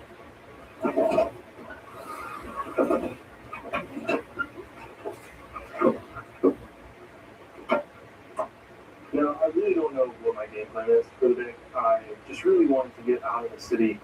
As I said before, I do not like city camping at all. Millie gets kind of sad, I get kind of sad, and on top of that, it was raining. We couldn't do anything outside, and we started getting cabin fever, so I needed to come out here. And even if it's raining out here and you're stuck in a van, like, that's so much more enjoyable than being stuck in the city inside of a van. But even though it's cloudy, we're still pulling about 114 watts through our solar, which is decent. And driving up on the way here, because I have a DC to DC charger, my alternator in my van actually charges my batteries, my solar batteries. So we're pretty juiced up, ready for the next day.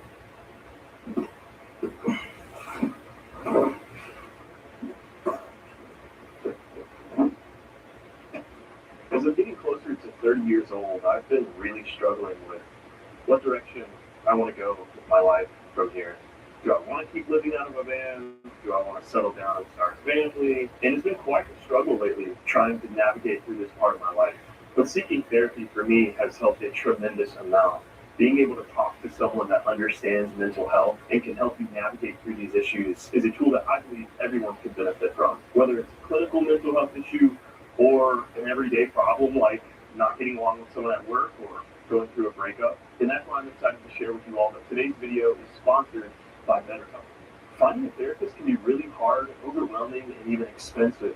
But BetterHelp makes finding a therapist easier because it's all online and remote. So you can do all of your therapy sessions right from the comfort of your own home, or in a forest. And after filling out a few questions, BetterHelp can match you with a professional therapist within a couple of days. And what's great is if you feel like you don't really fit with the therapist that you've been matched with, which happens quite frequently, and no extra cost to you, you can easily switch to a new therapist without worrying about insurance or who's in your network, etc. Therapy has really helped me navigate through my life with a different perspective. So if you're struggling and you're looking for guidance, consider online therapy with BetterHelp. Signing is super easy, and you can tap the link in the description of this video or visit betterhelp.com/findfriend to get 10% off your first month. Shout out to BetterHelp for supporting me and my channel. I appreciate you. I haven't made breakfast yet, so I think I'm going to start cooking.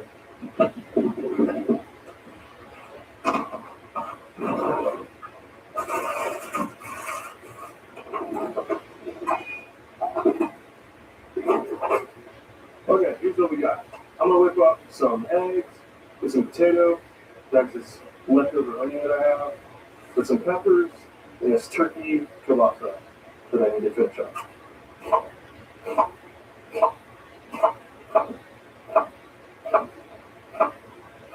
Now, I would normally do this with red and green pepper bread, but this is all I've got.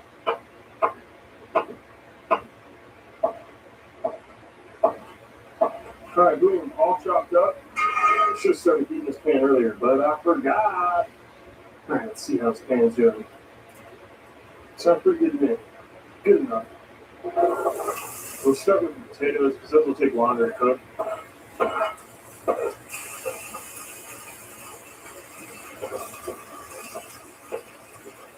Oh no.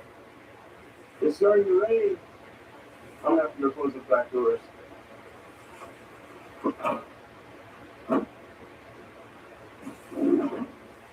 And since now I have the doors closed, I need some ventilation in here. So I'm going to open up my windows right here and open up my fan and turn this on a low setting. How's your food, Millie? Good?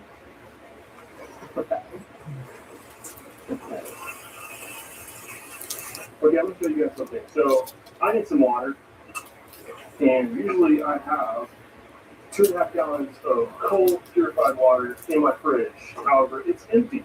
And this is how I refill it up. I've got this 6-gallon water tank that I keep up under my sink that I fill up with purified water at purified water stations at like Walmart and stuff like that. It's like maybe, I think it's like 29 cents a gallon or something. But that's my reserve. And whenever this runs out, I just fill this into that. And then whenever I want water, I go in my fridge, boom, we got water. And usually I would do this outside, but it's raining and I don't want to get wet. So we're going to do this inside and pray for the best.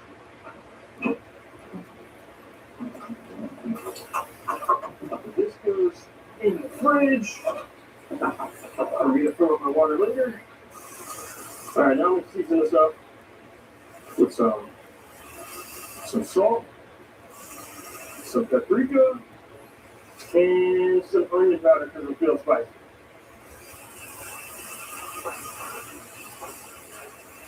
I'm just going to do 2 eggs since we got so much other stuff in there. Alright, now let's scramble it up. Alright, it's done. Let's set it up.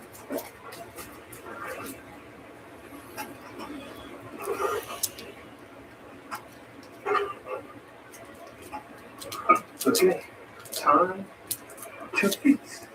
I'm going to grab some Tabasco sauce because I'm feeling a little spicy. Or should I use Valentino's? I think I'm going to rock with Tabasco. I'm feeling Tabasco today. Moment of truth. Let's try it out. Pretty dang. Pretty dang.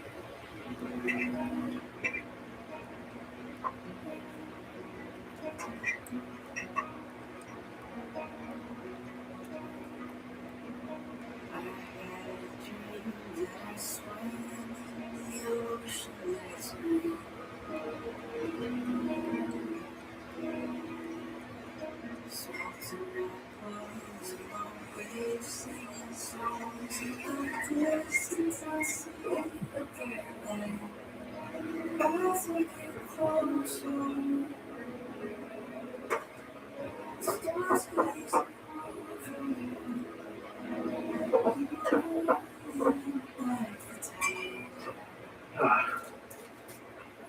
was thinking about sitting around doing some gaming, but it's actually a really nice day out. So I think I'm gonna sit around outside, enjoy this beautiful day while it's not raining, and read a book.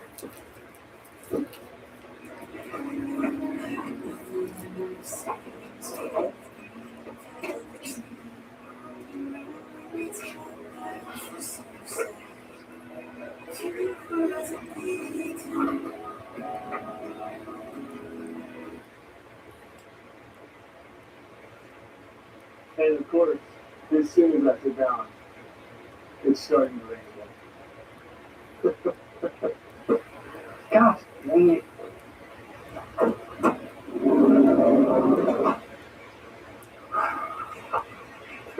Honestly, I think I'm pretty okay with it raining today. I'm feeling the rainy day vibes. She's gonna say, man, this morning on the streets of Minneapolis, 37-year-old nurse was shot down.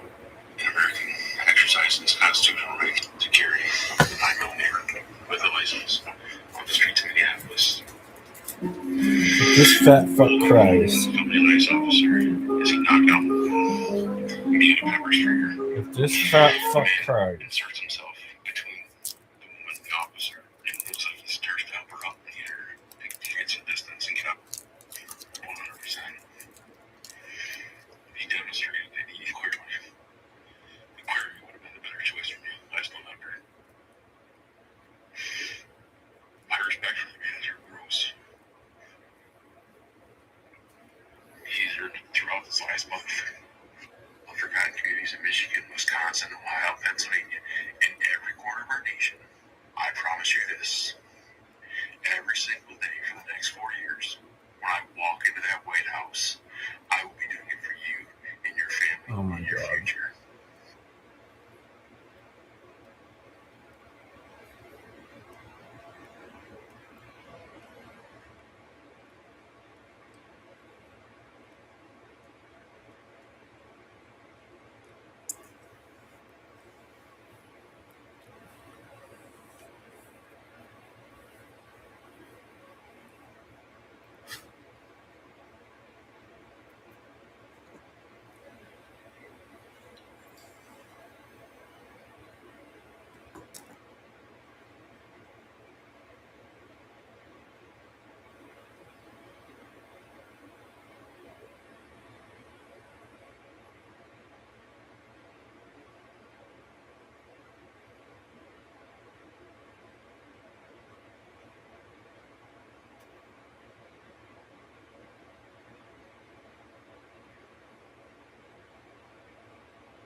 Alright, so today we have this phenomenal looking ebonite Bud Light clear bowling ball.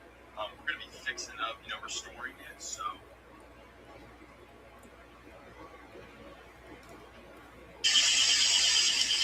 we are going to do is fill in all these big gashes, and then we're going to cut the whole ball going down with a razor blade, and we're going to clean up the whole ball, get out all the deep scratches, and then we're going to switch over.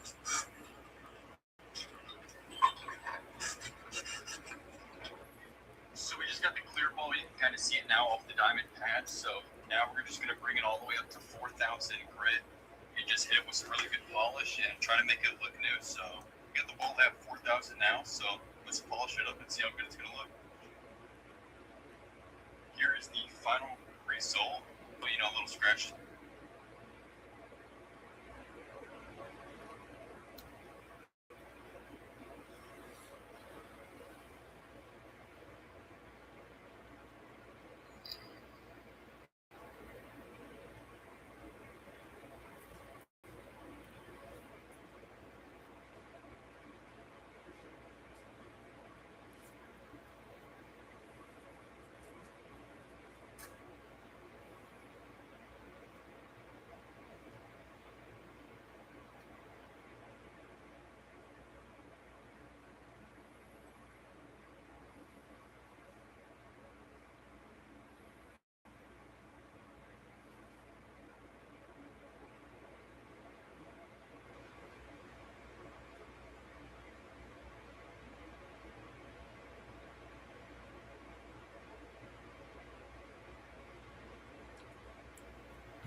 Do not understand websites like for newspapers that want to charge you to read the articles. How fucking dumb can you be?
He was always one step ahead of us.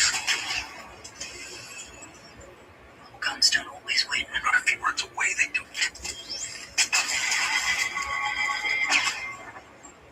We haven't got very far. What do you mean?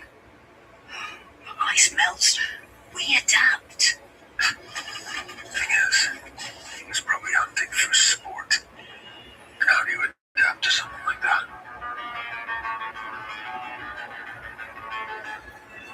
It's pretty dope.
Well, guys, welcome to the nightmare. Mickey, right? I can control the lights on my phone here. Super sick. But I call this band the nightmare because building out this band was an absolute nightmare. There's a lot of moving parts here, and just about everything that could go wrong in this build went wrong. But here we are, 8 months later, and it's finally complete and livable. Now, on that note, though, I will say, even though it is complete, it's not. There are parts of things that I want and need to the fan still to make it 100% complete. But overall, it's living ready. But this camper setup was built into a 2022 4x4 Mercedes Sprinter base. This is the 170-inch wheelbase model, so it's super long, as you can tell. I think I have about 8 feet of kitchen space, which is absolutely insane. Now, the downside of going with a Mercedes Sprinter is the fact that they are a lot more narrow than my previous van builds. So we did have to sacrifice quite a bit when it comes to layout and design of this van. And we'll talk about all that throughout this tour, but I think for now, let's start in the back of the van and work our way up. We'll go to the kitchen, go to the driver's area, talk about the gaming setup, do the outside tour, and I'll even show you guys where the place is. let's go back to the bedroom.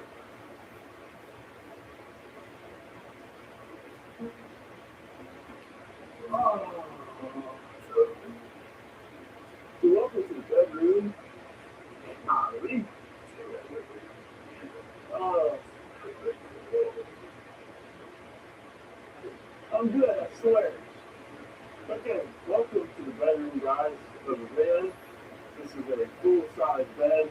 That works for me. I'm a single dude. I live in here by myself. And there's plenty of room for both me and up Millie. However, it is pretty high off the ground. So, we built these really cool stairs in the van for both me and Millie to get up. Really for Millie. These are really cool. I had to add some grip tape on here so she wouldn't slip or slide around when she climbs up. But not only are they just stairs, but they're also storage. Store shoes and stuff in here. And then down below is a drawer. Got to store a bunch of camera gear. So yeah, this is the bedroom, and I'm about 5'10", and I can lay in this bed. There's plenty of room to spare. I have bump outs installed on both the passenger and the driver's side of the van. So I think a person who's about 6 foot something could probably lay here just fine. I don't know. I love this space. It's really cozy. However, I will say I don't have lights in the bedroom yet. They're there, but I just don't have a switch installed yet. One of the many things that I need to do to make this one 100% but we got lights, and I got a AC installed. This is the Pneumatic Innovations 48-volt AC unit, and this thing pumps some cold, crispy air when much needed, and sometimes, especially since it's black, it absorbs a lot of heat. So whenever we're in warm climates, pop that bad boy on. I can run this thing pretty much indefinitely with my power cells, which we'll talk about later. And I've also got this nifty little fan that I installed in the last fan. This thing is really awesome. It's really good. I usually have it going on my face every night because that's just too hot. And then I have this little window back here, that I can open and let some fresh air in. So this, along with my fan up front, pulling the air inside, this fresh air in the bedroom, with the fan going on my face, boosting the nice and comfy down there. Up here, where I store all my clothes, just like my last fan, got 2 areas to store a bunch of clothes. Up here is all my toiletries and stuff. I'm still working on filling this up. I just moved into this thing like a week ago, so all of these cabinets are pretty empty, including my closet. I have a few things in here. This is where I store all of my winter coats. Down here is where I can see my water tank and also store dirty laundry and stuff. Nothing too crazy. But as you can tell, right here, you guys have been following my channel for quite some time. In my last video, I had Millie's bedroom and my bed. And she loved that area. She stayed in there quite a bit. However, as I said in the video, we had to sacrifice a lot in this thing because it's so narrow. We couldn't find a place to put this fridge, considering the way things worked out with the game set up in this area. So we had to move it right here in my bed. This is a pneumatic fridge. I forget which model this is, but I'll have links to everything that I use in this video, including the fridge, the gaming PC parts, all the lights I use, the batteries, etc. In the description below, if you go check that out. Those are all the affiliate links, and if you go use those links, purchase the grid and builds, and this is where Alright, moving on to the kitchen, and as I said before, this is a massive kitchen. I think we have from the closet to the end of this area right here, that's about 8 feet of width. There's a lot of abundance out in the world that's going into the kitchen. It's so big, in fact, that I have way too much storage. To the point where this is just completely empty. I don't even know what to put in this. Always like, what's right here? But yeah, back here, we've got a sink. You can't have a kitchen without a sink. And we got one of those. And it's great. However, the sink is way smaller than my last one. This is the 15-inch sink, but it works pretty well. I don't even notice that it's smaller. Maybe it's some weird optical illusion, but it works out great. And if you look right here, That's my 1 million subscribers back on YouTube. You know, I've been waiting to put that stuff there for a long time. And I figured with this being a new band, new era of my life, let's throw it up. But up under the sink, as you can tell, we've got a 3-tier door system. Psych, here we don't. We got a door. And this is the doorway to under the sink, where I store Millie's food, a fire extinguisher, and some other stuff. I can even see my water tank down there. Over here, we've got a 3-tier drawer system. Psych, here we go. We've got a 1-tier drawer system with a drawer under that. This is where I store my propane tank. It's a 10-pound propane tank, so it's a lot smaller than my store. Are you seeing the theme here, guys? And we had to get smaller with this propane tank because there's just no room to store a 20-pound one. But a 10-pound one fits just fine under there. And that propane obviously goes in my propane stove. Also,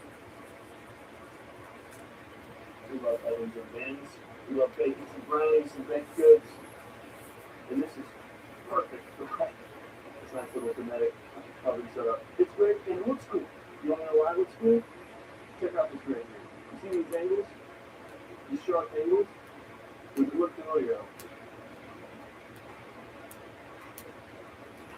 Doesn't look familiar at all. Yeah, exactly. That was the whole reason I went with this oven, because the grate looks cool and it matched the design of the countertops that we went with. And I don't know, I just like that theme of the band, these angular designs. Like it matches the computer case, the countertop, and it just looks sick.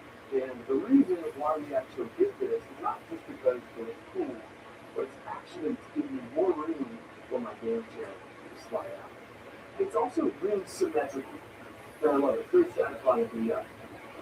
Oh yeah, also, we got these cool pull-outs. I'm going to store a bunch of spices, dry foods, still don't have this filled up yet. And then over here by the sink, towels, cleaning supplies. I love this tier setup. This has been the coolest addition to the van so far. Makes it super easy. I'm like, get stuff in the sink, I need something real quick. Oh, towel, boom, got it. And then when I'm prepping for dinner, you know, pull out some utensils, whatever. Oh, I need a quick spice. Oh, shoot, boom. You know what I'm saying? It's like a Swiss Army knife kitchen, and it's awesome. Now, if you're looking at all this cabinetry in here in my area, beauty, well, that's because my brother did all the cabinetry. Huge shout out to him. Without his craft, Sorry, I'm kidding. It's really big. It's actually it's been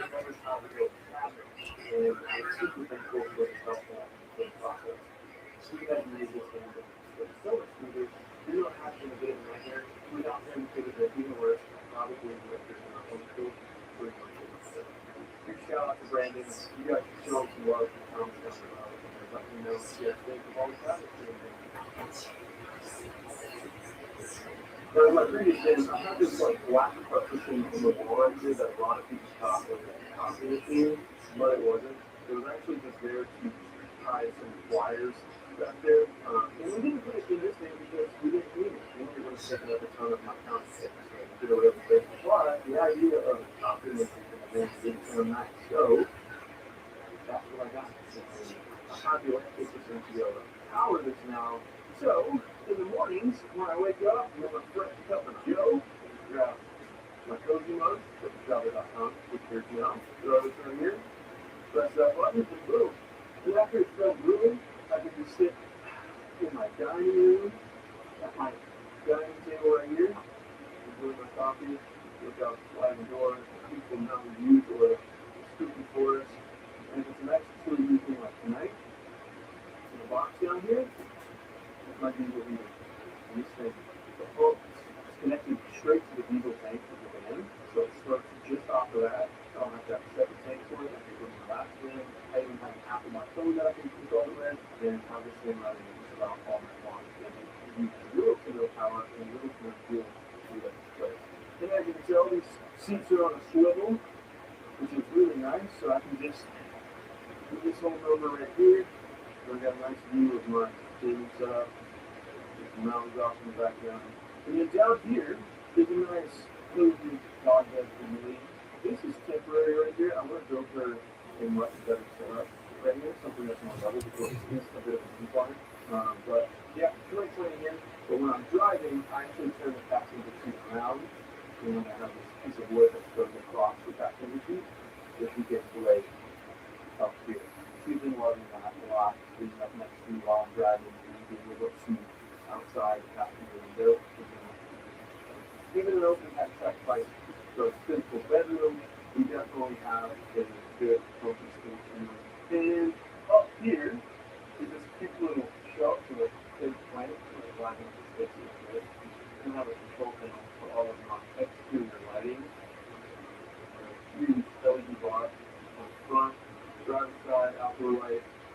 This is my back doors. And over here, I have my passenger side light. Boom! Like a campsite, every spooky noise outside, just the sky doing good. Get the gamers, it's good. We are always good. For the rest of the van, I feel like these lights are a little harsh, but they're here just in case I need something fresh. But I don't usually do this. And then I've got this really cool shelf here. This is a work in progress.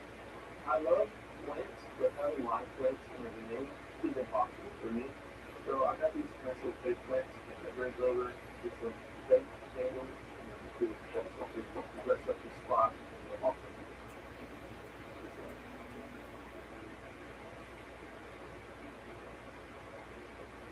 Next up is the moment you guys have all been waiting for.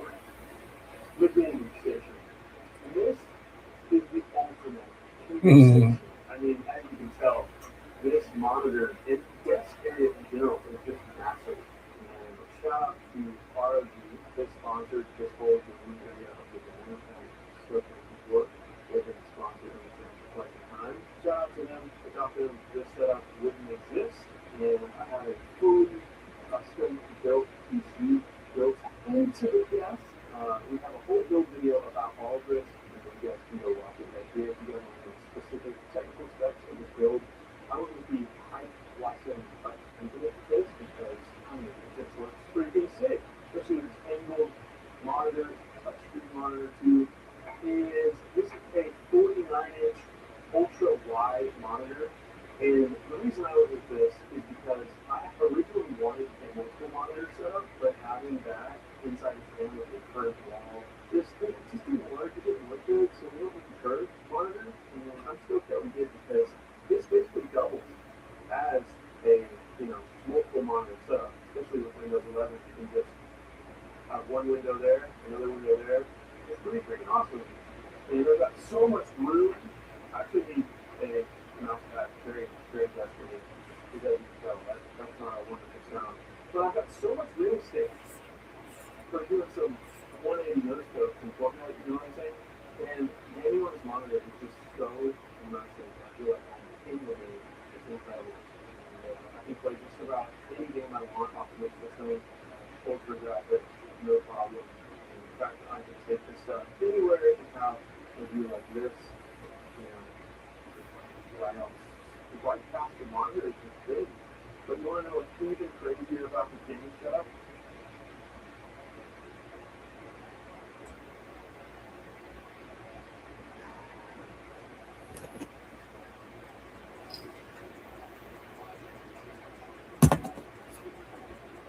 That's right, my friends.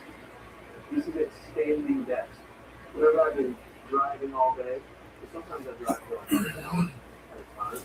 The last thing I want to do is come and sit down and game or edit videos. I would much rather stand. So we built a standing desk setup in the stand. Now I can stand and do work, live stream if I want to, play games, and it's freaking sweet.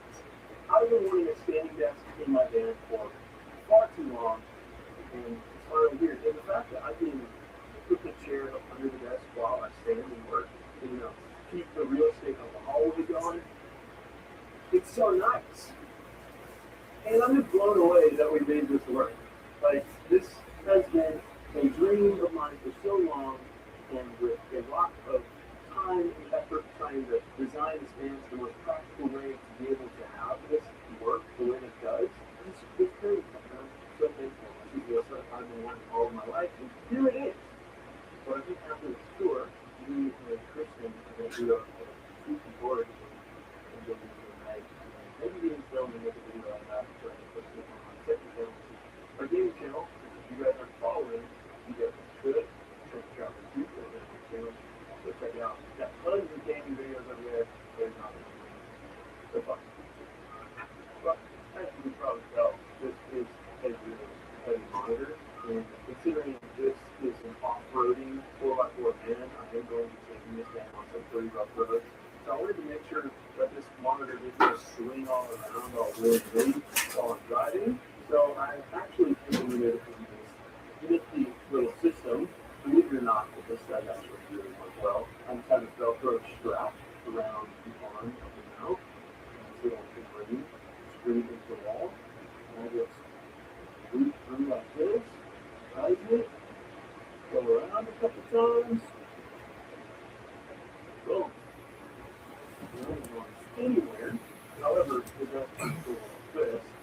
So if you got that, I've got this other little Velcro strap that I go around the arm just like so.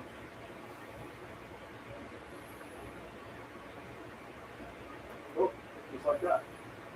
And now it doesn't go anywhere. It's actually a really neat system, and so far, it hasn't failed me yet. Let's hope it stays that way. And execute this nifty little Velcro piece in my junk drawer. And up under this, in my gaming laptop storage. Check this out. I have this nifty little spot where I can store my RG strips starting team laptop. This is an 18-inch gaming laptop. This thing is crazy. And it's right in this little nook here. And then this area right here is also where I store my headphones and my keyboard and mouse goes in here while I'm driving, so I can slide all over the place. And we put some nice little red felt on the bottom to make sure all my stuff isn't scratched up. I love this little drawer. Brendan did a really good job at building all that out. And then up under the gaming computer is another drawer. What's really cool because it has the newer design of the PC. It's another jump drawer, baby. In any games that you don't have at least one option of jump drawer in the day. I'm quick to do. Now, moving back over to the PC. Now, this is built into the desk, but really we just took a PC tape, put it onto the desk, and screwed it to the desk. We've got several screws going into the bottom of the base, and then also on the sides, which really secures it. This thing is not going anywhere. I will say though, I do not yet have a support for my GPU. It does sag quite a bit. It does wobble quite a bit right now, but I do plan to have something in line to keep it from sagging so much. And hopefully I'll figure that out sooner or later. I'm looking to get like something 3D printed. And another predicament about having my PC right here, right in the walkway, is the fact that it can possibly get damaged, especially since this is glass. Even on rough roads, I'm actually worried about it shattering, like a huge bump. And whether or not that happens, you guys will just have to stick to and find out. So make sure you guys subscribe. So I'll be looking at the pictures that we're about to go on in this van. But ultimately, I'm going to do my best to take care of this thing. I do want to have some sort of cover made for the case itself, something with a nice cushion to put on this while I'm using it, so I don't accidentally scratch it up or something like that. But that's later down the line. And even though this PC is built into the desk, it actually is insulated pretty well. As you can tell, I have fans on the top of the PC, and I have fans on this side of the PC, which bring in a ton of air. I've got a vent under my desk with a cutout of my logo that works as airflow for the PC. So I've also got this nifty compartment right here. As you can tell, this is my traveling logo, which was 3D printed by a friend. And this is a magnetic covering that comes right off. And I can access access the back of my PC, plug in external solid state drives, and work on those, replace a dongle or something, or just work on the PC in general. It's pretty freaking nifty, and I love that addition. It's pretty cool. Now, I know a lot of you guys are thinking too, this is a terrible spot for a gaming PC. I mean, not only is it in a fan, it's going to be moving the time, all vibrations and destroy the components, but it's also right in a doorway that doesn't have the best coverage. So when it starts raining, water might come in and just destroy the PC. I don't know yet. We've only had one very light rainy day, and it wasn't too bad. But if it's a rainstorm and the rain is coming in this way, to be honest, we'll cross that bridge when we get there.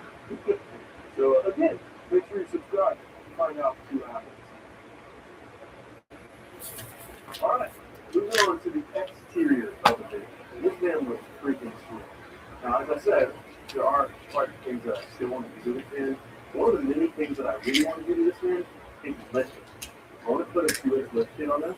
It's already sitting up pretty high, so we had to install this little runner board so I could step in without breaking my ankle, stepping in and out.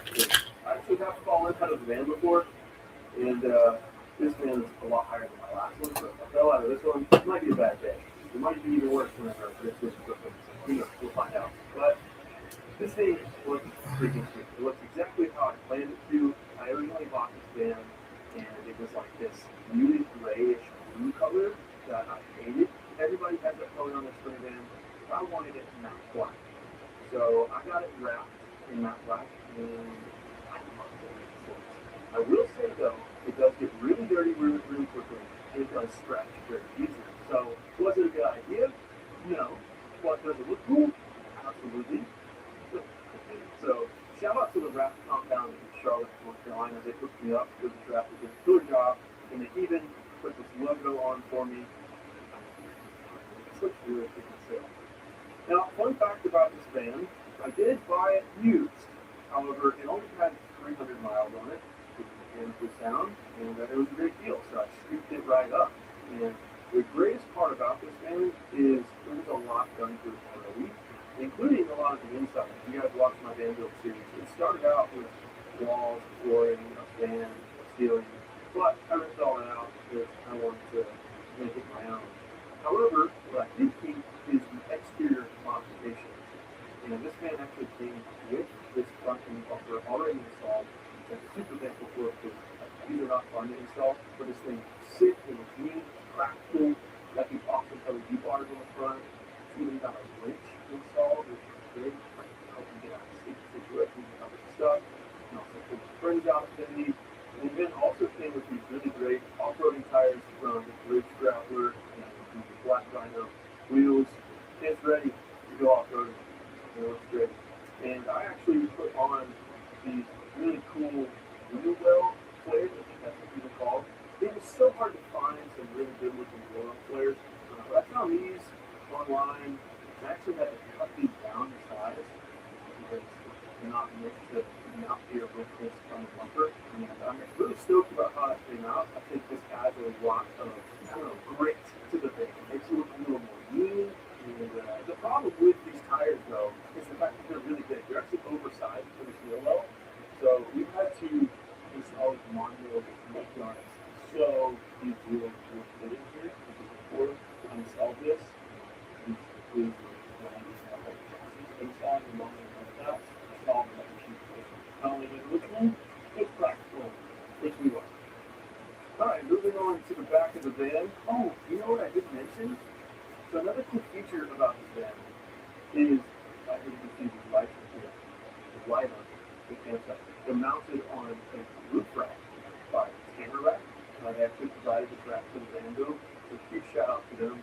They make some really awesome roof racks.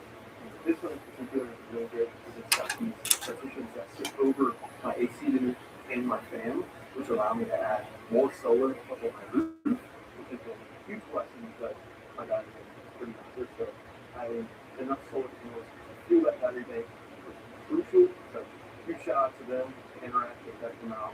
But also my roof rack is home to my 360 degree night vision security system. I have night vision cameras mounted on every end of the van, and monitor the exterior because I'm a bit worried about my being the safety for this van, especially with the logo on the side.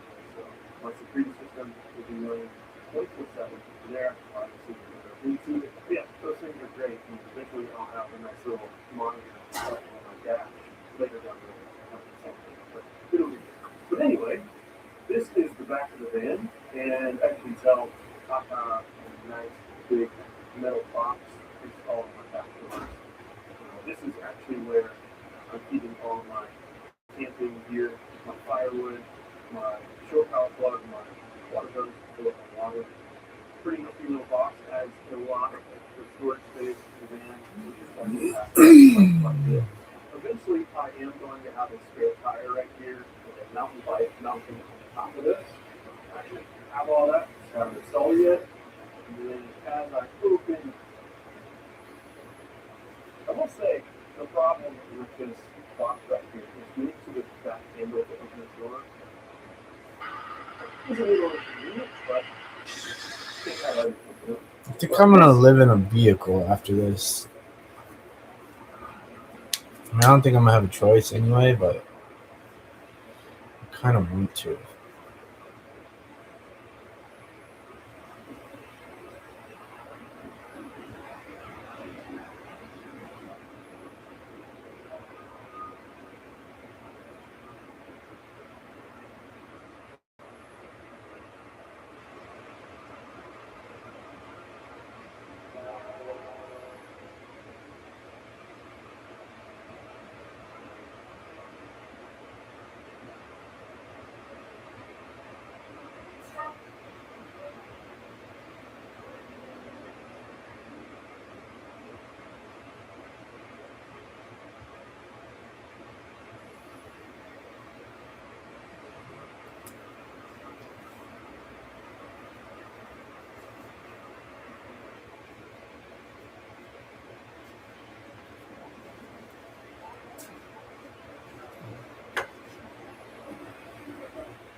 Guys, let's head inside the safe. Soon to be one man.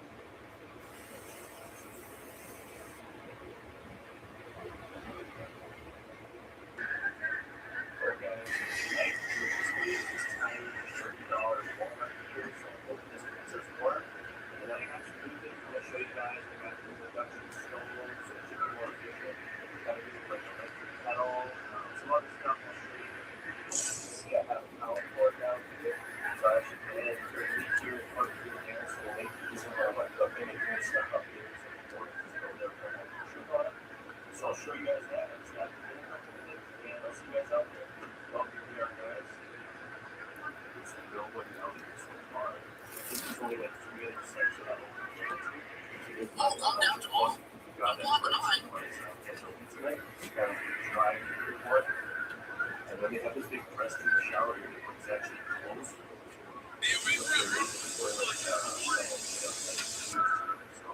Got fire pits. It looks like a lot of shoveling.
Whoa, calm down, Jamal. Don't block an eye.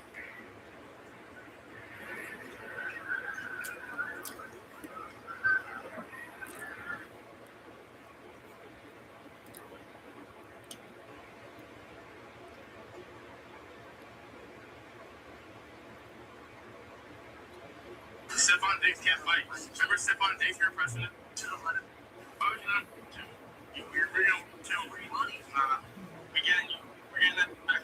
So we got you. We got into a little altercation with Stephon Diggs inside that photo. I don't even remember. I was pretty. So I don't remember what happened. The reason was because he was like, "That's me meeting my friends." You sit at a table alone, we all started pressing. He wasn't calling, and then he let me leave. And he was outside, like, with his security, like, Stephon Diggs can't fight. Remember Stephon Diggs, your president? Oh, you weird video too. We get it. We're getting that back. So we got you. We got into a little altercation with Stephon Diggs inside that photo. I don't even remember. I was pretty. So I don't remember what happened. The reason was because he was like, "That's me meeting my." I'm glad I found you here. Stephon Diggs can't fight. Remember Stephon Diggs, your president? Oh, you weird video too. We get it. We're getting that back. So So we got you.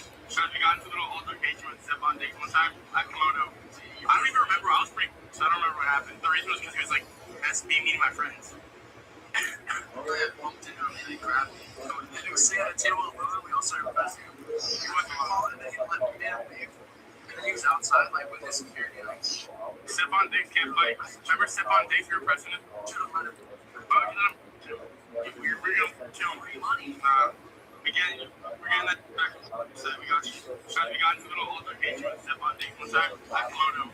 I don't even remember. I was pretty, so I don't remember what happened. The reason was because he was like, SB meeting my friends. I bumped into him and he grabbed me. And then he was sitting at a table alone and we all started pressing him. He went to my hall and then he let me down.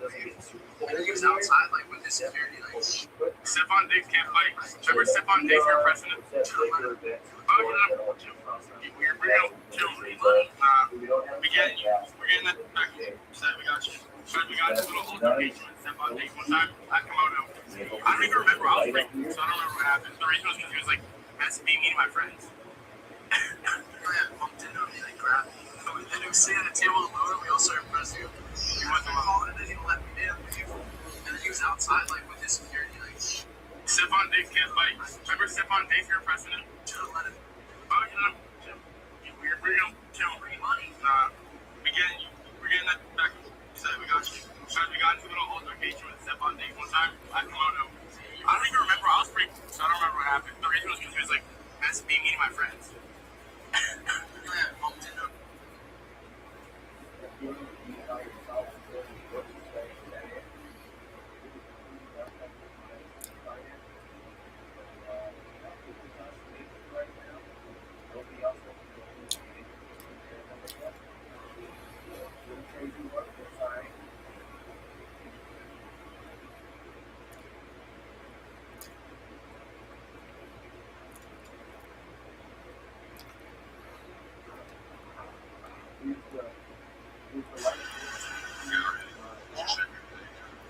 See how it looks. Actually puts out some decent light. So turn that off.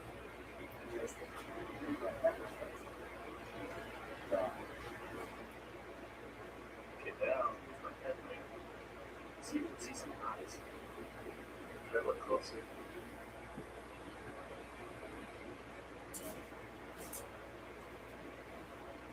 It's so hard to see with this scope.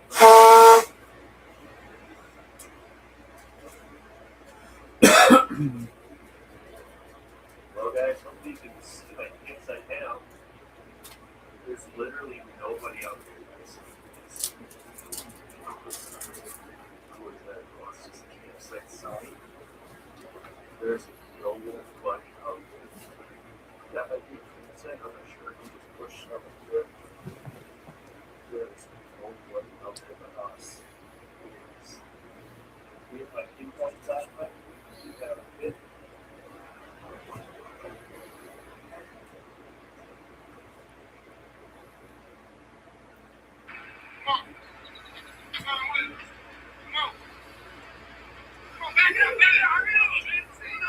I need this heat because it's starting to get super cold out here. The little heat is This comment right here. And what about that comment? I really don't think that he's speaking for all men. Of course, there are always exceptions, but they are most certainly speaking for the vast majority of men. Because I know that there will be somebody that steps up one day to be some sort of father figure for my child. It's very possible. However, do bear in mind that when you as children are not at the top of a man's team priority list, product of being widowed or divorced. However, the fact remains the same that most men do not want to raise another man's child. And that's basically it. So, hopefully he's not speaking for all men out there, but this was just really disappointing to see. It's getting very cold out. This comment right here. And what about that comment? So we are safe.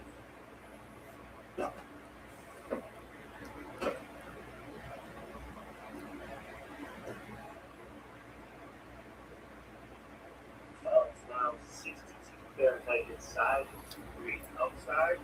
But let me show you guys my new induction stove here. It's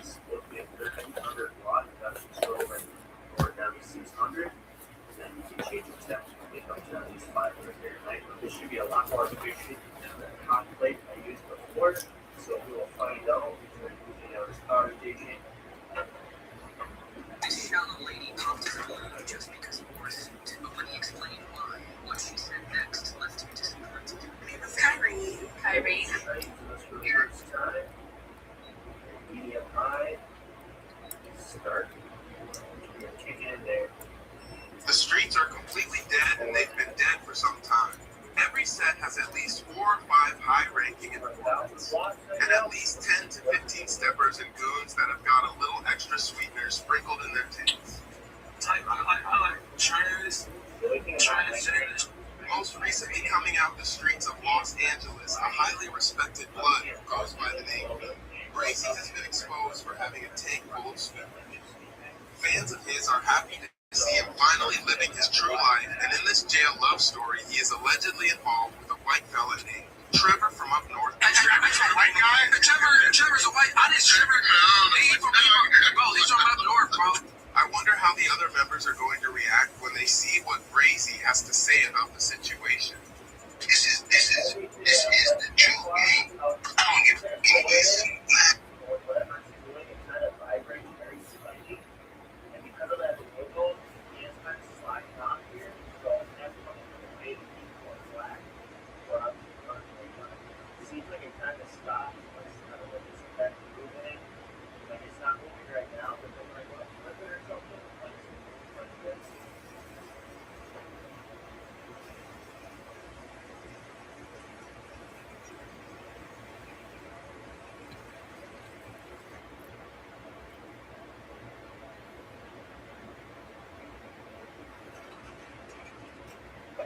Should be a real good facility or looks down 85% with that power. We're only using 13 watts right now. That's with these lights on, there's these lights, these string lights on both sides, that like a little cheaper and a little bit less. See how she stays. Technically a little too long, it's like well done. I used to like one on the last while, like a little bit of thinking it, a little barbecue sauce, and some chips, a real plain thing, but definitely good. Here's this can of water cup here. And this induction stove so far is resting with that can super fast. I'm more interested to see how fast it boils water and also how much power it uses to boil water. Guys, ready for cleanup?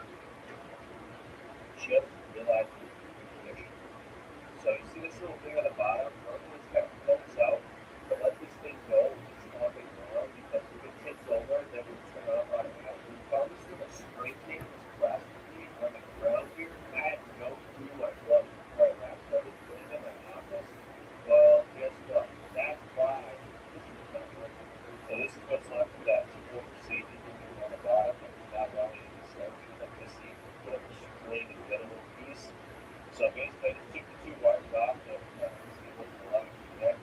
I just tied it together there. And there's like a rubber coating on it, so it should be a good safe connection back. That's super sketchy, but you can get very cold. It actually said maybe for a second though. You can see it's getting cold in here. So we'll plug this in and show you guys that it does work now. So you can see this function as it should. I can still choose the colors. Do whatever I want. So I can turn it up lower settings, turn it off. It's just now, if it gets tipped over, it'll stay on because that was a little on the bottom. It's automatically turn it off. So the reason I set the power on the side was because I think that this worked because I didn't realize the bottom curve was missing. So I'm actually going to run it towards this window, try to plug it back in out there and see if we can actually today. Here we go. Oh, let's get to this.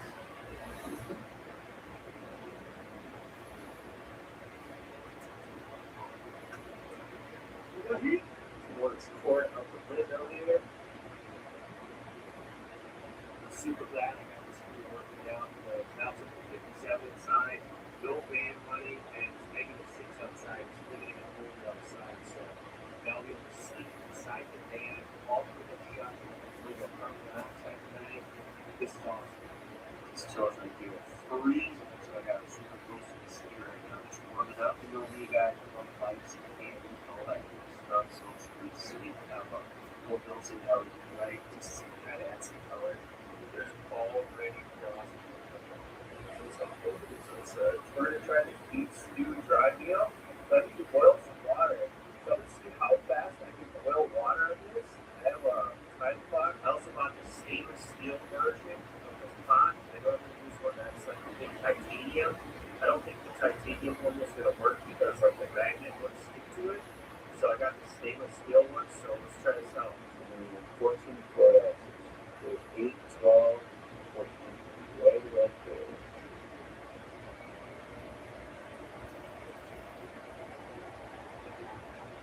So just about 14 ounces. So we got about 1,300 watts.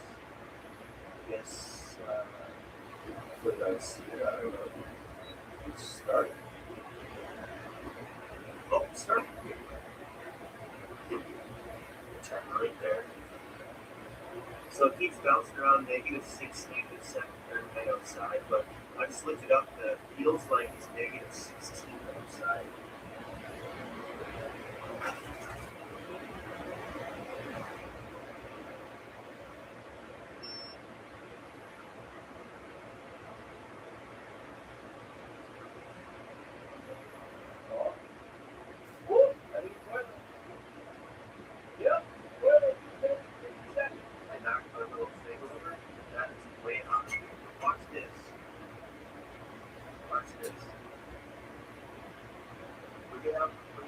So it took 3 minutes and 50 seconds. That is awesome. Turn it off here. That was really fast.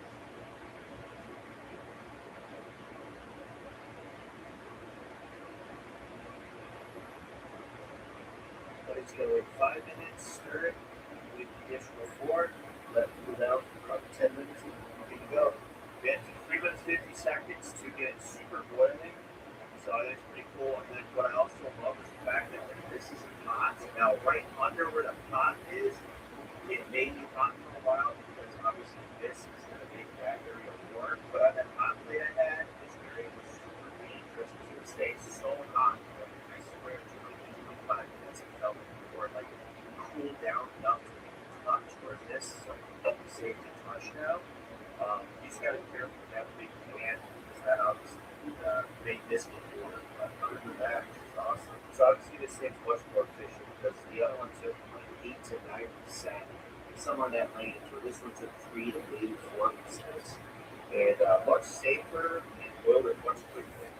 See, this is starting to see the touch. I mean, I'm not going to touch it right now. I'm going to that for fun. So then another 4.5 minutes since it's boiling. It's already cool. Yeah, I like my stainless steel version. Also like that. Just put the stick on it right away. It's not hot. So other happens. Just be careful not to touch it.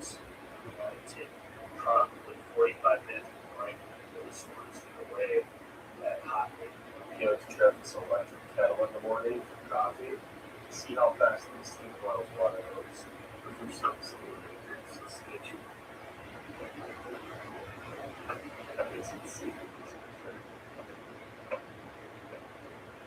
I'm trying to eat food.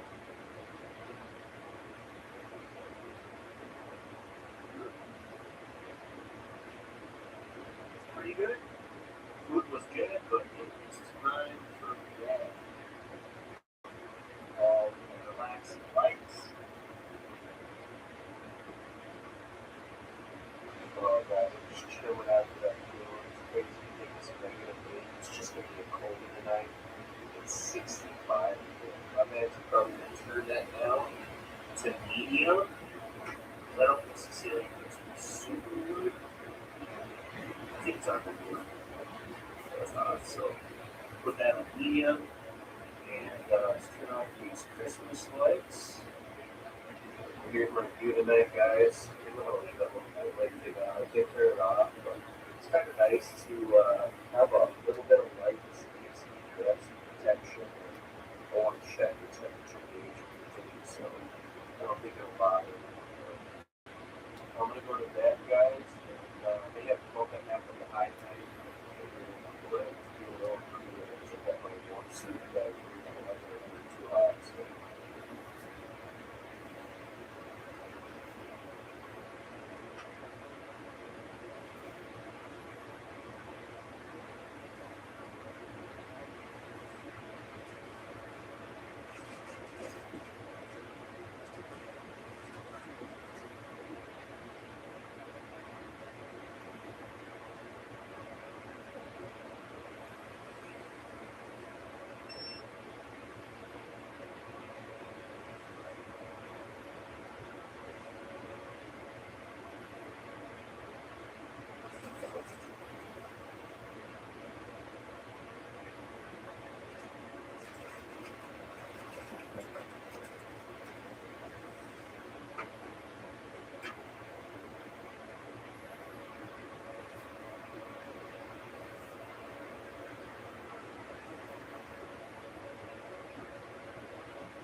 Guys have this bag of sweet butter strawberry cream cheese.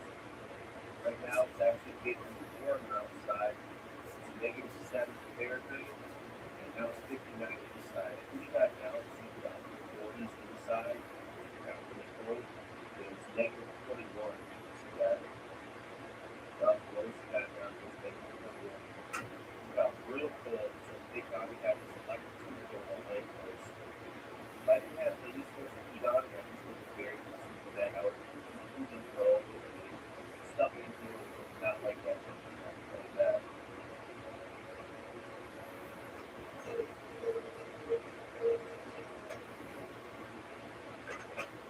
Most time traveling into electric now, we're going to come in here, have a couple of times, the main cup, and the first one, we're going to have some simple, again. I'm going to time it, just go when this gets boiled. I will say though, this water is very, very cold, so it might take a little bit longer to come back. We are at 65%. Currently it's 4.5 watts, 3% watts. So fill it up, take her up. Just got button push over the top of that. It's got this filter over there.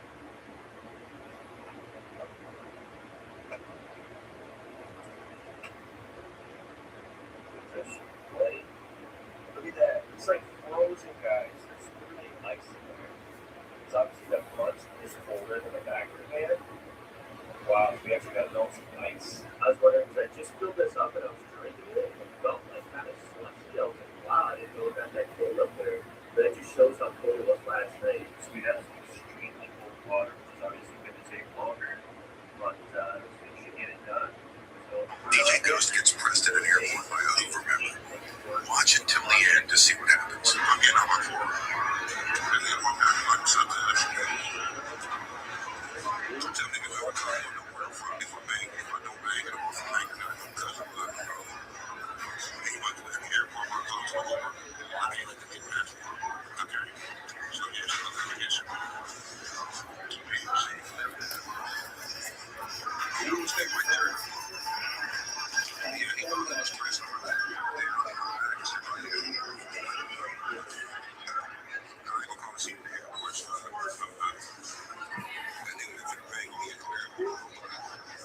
Watch as he confronts him.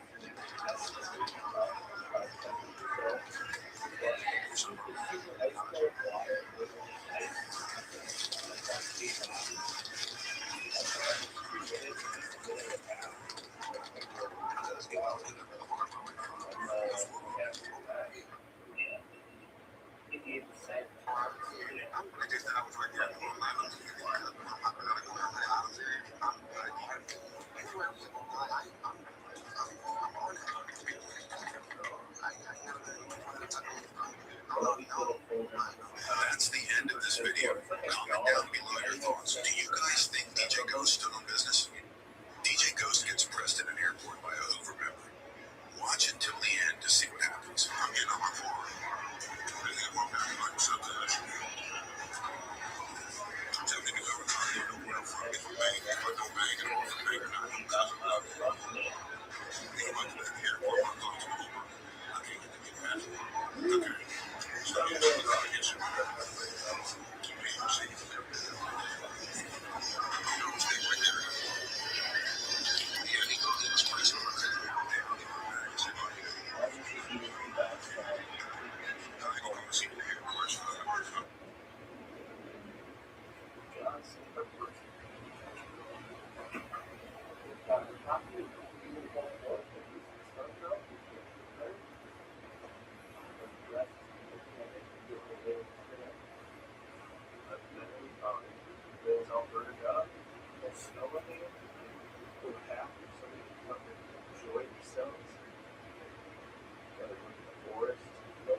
For only $2,500.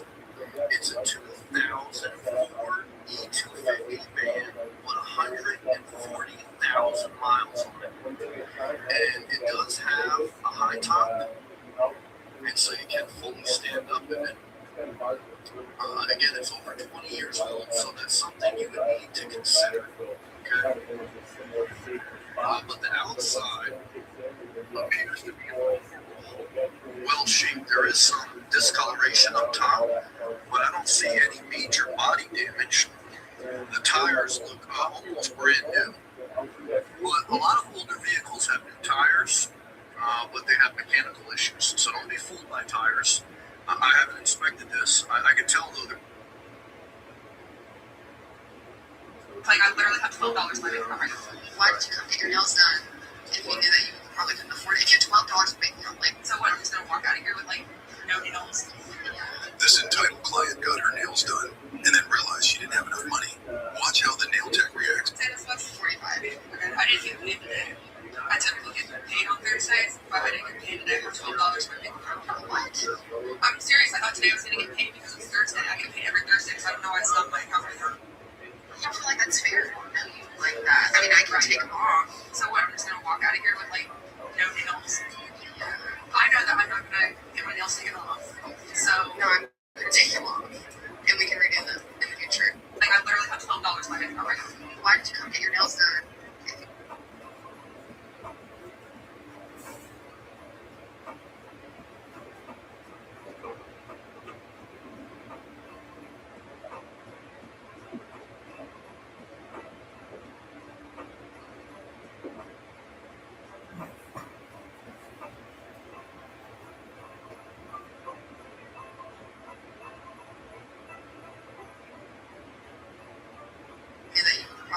If you had $12 to make me like, so what? I'm just gonna walk out of here with like no nails. This entitled client got her nails done and then realized she didn't have enough money. Watch how the nail tech reacts. Say this was $45. Why do you think like that?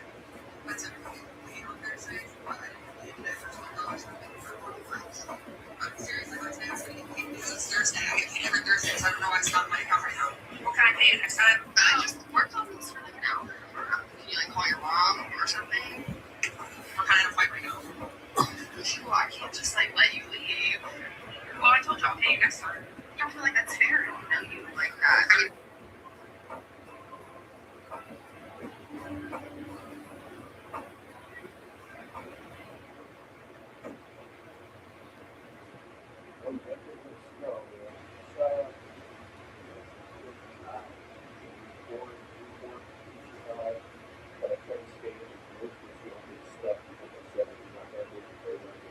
seven-figure salary. Right.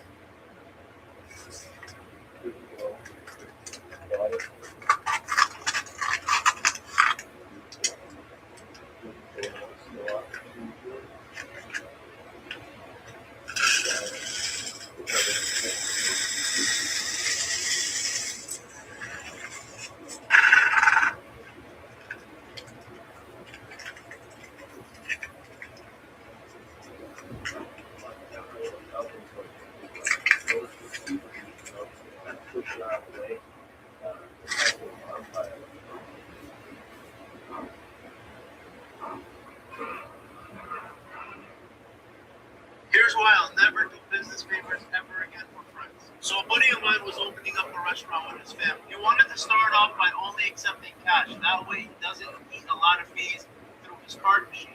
As someone who once used to own a store, I understand where he was coming from. Those card fees can eat away at your revenue while you're still opening and getting your foot traffic. So he asked me for an ATM, and I decided to help him out. He had asked me to make the fee as low as possible. That way more people were comfortable using it. I told him, look, I can make it 99 cents for you, but you won't be getting a cut. I told him I'd be looking at making close to 30, 40 bucks a month, but if that helps your business out, I'm willing to do that. He said, yes, of course, I don't even want anything from it. I just really want people to use cash in the beginning. So I told him, let's do it, and because he was a buddy, I told him I won't put him in a contract. Now, this is where I went wrong. So I installed the machine, put him a nice big sign that says 99 cents in front of the store. His business was gaining the traction, and the machine was working. As expected, it was making about 20 to 30 transactions in its first month. Second month came by, and it was making a little more. Now we're in the third month, and I go to the store to refill the machine. And I see his mom there. I greet her. I said, how's the business doing and everything like that. She says it's good, and then she jumps to the topic of the ATM. She says, hey, my neighbor has an ATM, and the guy who operates it pays her 50 bucks a month. I instantly knew where this was headed. So I told her, look, me and your son said that we were just going to put the ATM at $1. That way people are using cash now, and you guys wouldn't get hit with so much card processing fees. I said the machine only makes about 40 bucks maximum. At 40 bucks, it's just covering my expenses. And she's like, yeah, well, it'd be nice to get something from it because of the fact that we push so many people to use it. I said, let's see how the transactions do in a month or two, and if there's any room for me to give you guys anything, I definitely will. The next month comes, and it's doing about the same number of transactions. The mom asks me again if there's anything I can give them. I tell her, look, it's really not making that much money for 2 people to eat off. She says, oh, well, that's a shame. My neighbor did give me her ATM guy's number, so maybe I'm going to have to talk to him about putting his machine here instead. I honestly felt really dumb in this moment. I'm here doing a favor for a friend just to be dealing with client drama. So I call my friend up and I tell him what's going on with his mom. He's apologizing for that, and he keeps telling me that, no, don't worry, she's not going to get anyone. We're going to stay with you. I told him, look, bro, I didn't put you on a contract because I trust you. And I only put it at 99 cents because it's helping your business. He tells me he appreciates everything I'm doing, and he'll talk to his mom about this. So at the time of recording this, we are at month 5, and so far she hasn't asked me for anything since. If anything does happen, I definitely will make a video about it, so make sure you guys stay subscribed.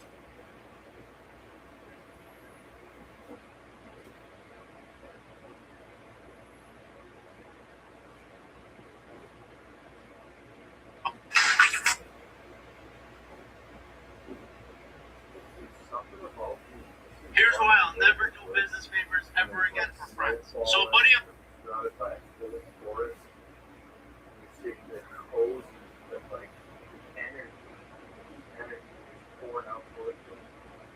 know why. So I'm wearing my boots. I got these like PPE suits, kind of like a skateboarding suit. But you know, like got this thick wool or whatever you call it. It's probably more boots, but I'm just playing with these skating like by the hand. So the whole time first but obviously driving through all this snow. It's got a little like solar panel in it.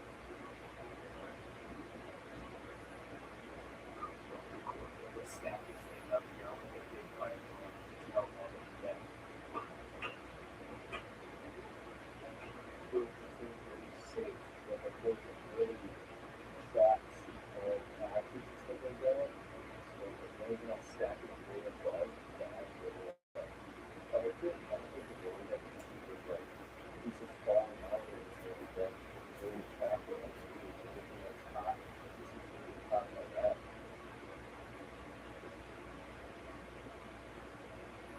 mine was opening up a restaurant with his family. He wanted to start off by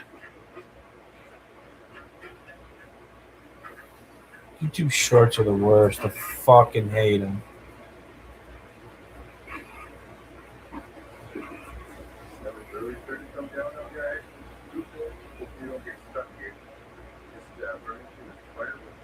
anything that makes living this way not a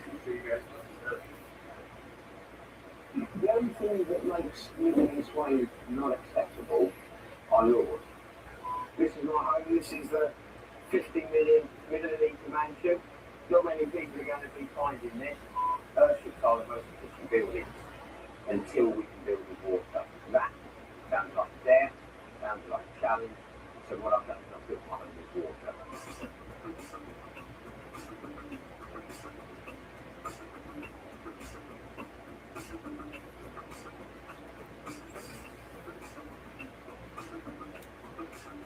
Alright guys, welcome back to another video. Today we're meeting up with Doc, who's got a very interesting setup going on, to say the least. We get to see exactly how he builds his home underground, and when we walked inside we were amazed, so let us know in the comments what you think too. And if you like the video, give it a thumbs up, and if you do want to see more videos like this, make sure you subscribe. Back to it.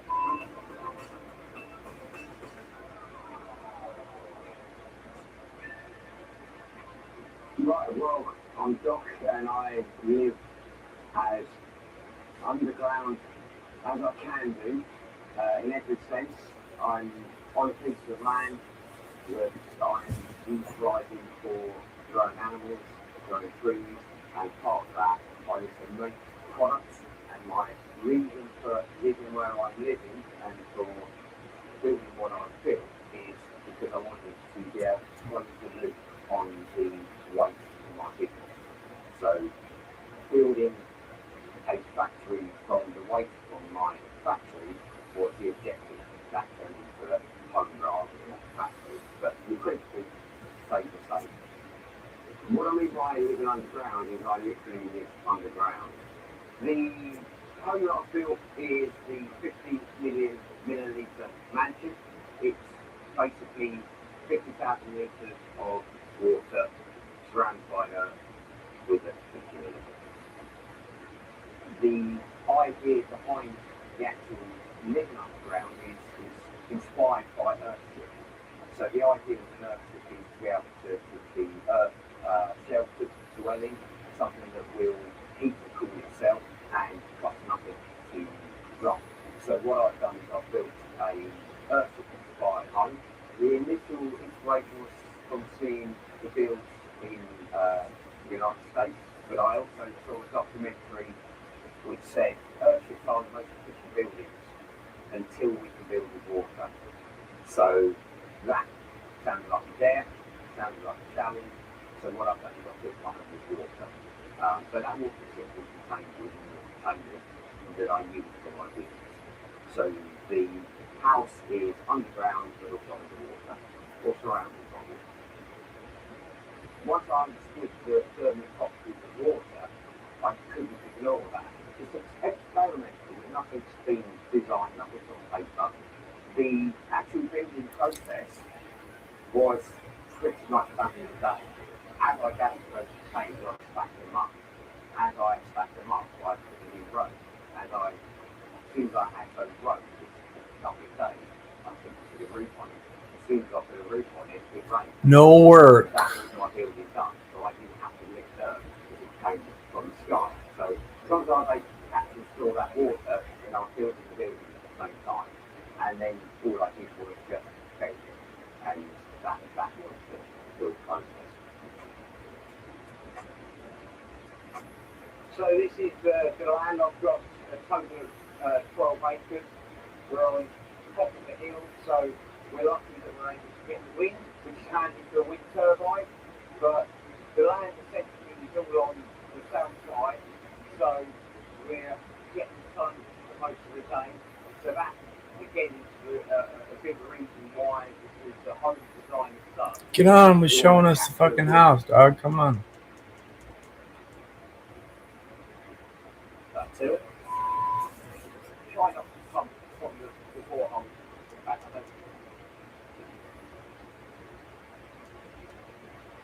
Jesus Christ. 30-minute video about a house tour. 20 minutes and I haven't seen the fucking house yet. That's where we have the light set, so the winter light comes in. Some people suck at making videos. We don't have the full sun glaring down, whereas the direct sunlight will hit the Unlike me. in winter. We're getting technically from Earthship. The only heating system I have is purely, I would call, recreational, which is a wood stove, a wood burner. But again, I don't use that because if you look at the temperature shit running 18 degrees in here, which is perfectly reasonable without any sexual eating. Again, the thermal efficiency of this means that I don't have to eat it. There is no need to eat it. I choose to eat it purely because I can see fire, but I don't. Got a phone call and a voicemail, and I've had several of these. It's a scam, and the reason I know it's a scam is they won't tell me any information about why they're calling. So I'm gonna tell you what happened, and I'm doing so you guys can recognize it. Come on, get on fucking telling me then. The guy on the phone made it sound like there's a pending court case, and I'm about to be served papers that would hold part of my business, or I'm gonna get pulled over by the FBI, and they're gonna black bag me right here in my car. Like, he's making it sound very, very serious. And what the guy is trying to do is to get me to confirm personal identification information. He wants me to confirm social security number.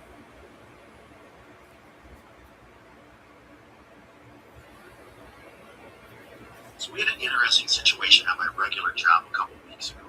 If you have waste management, you might want to watch this video. You can clearly see the dumpsters are not overflowing at all, but we got charged an extra $225 because our dumpsters were not stacked correctly. Well, we got charged an extra $225 because our dumpsters were not stacked correctly.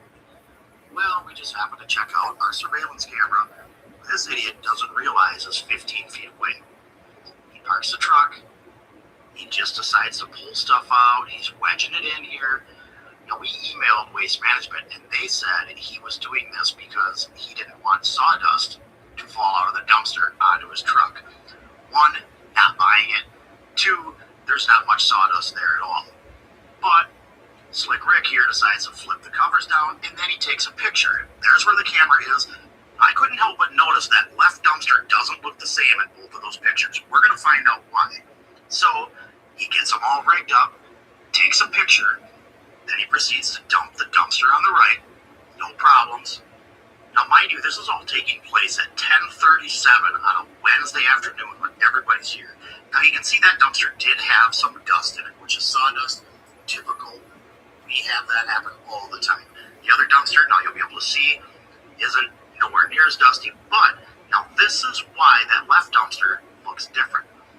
Now he stops, obviously takes a picture here after dumping the first dumpster, and then he decides to take it upon himself to come walking in, and because he's not a total D-bag, yeah, we spilled this a little bit, we'll throw this in the dumpster, but then, yeah, this doesn't quite look shady enough, so let's tweak this a little bit. Yeah, there we go. That's exactly why the dumpster on the bottom and the dumpster on the top do not look the same.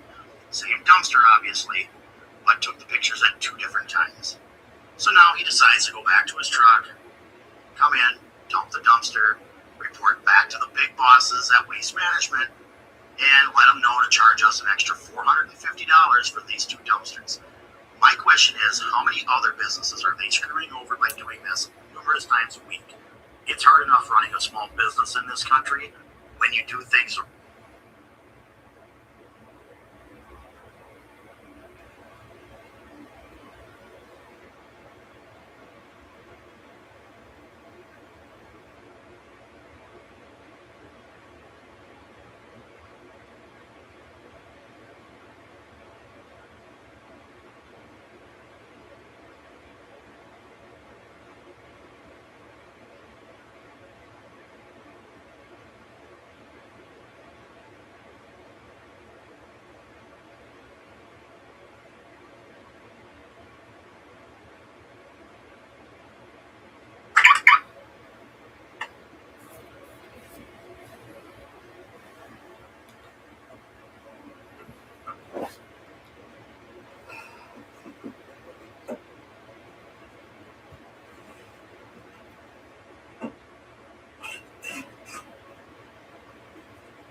This is my first time getting an oil change. Looks like I'm about 4,000 miles over. I didn't know you can just save your car during these. How's it going? Good, how are you? Pretty good, just everything's good then? Yeah. Can I pay here? Yeah, I'll do that. No worries. Your mileage on the vehicle? 88,653. Quick headlights questions, go ahead and follow Rob's lead. Check. No worries. I would, I just got no money. Yeah, that.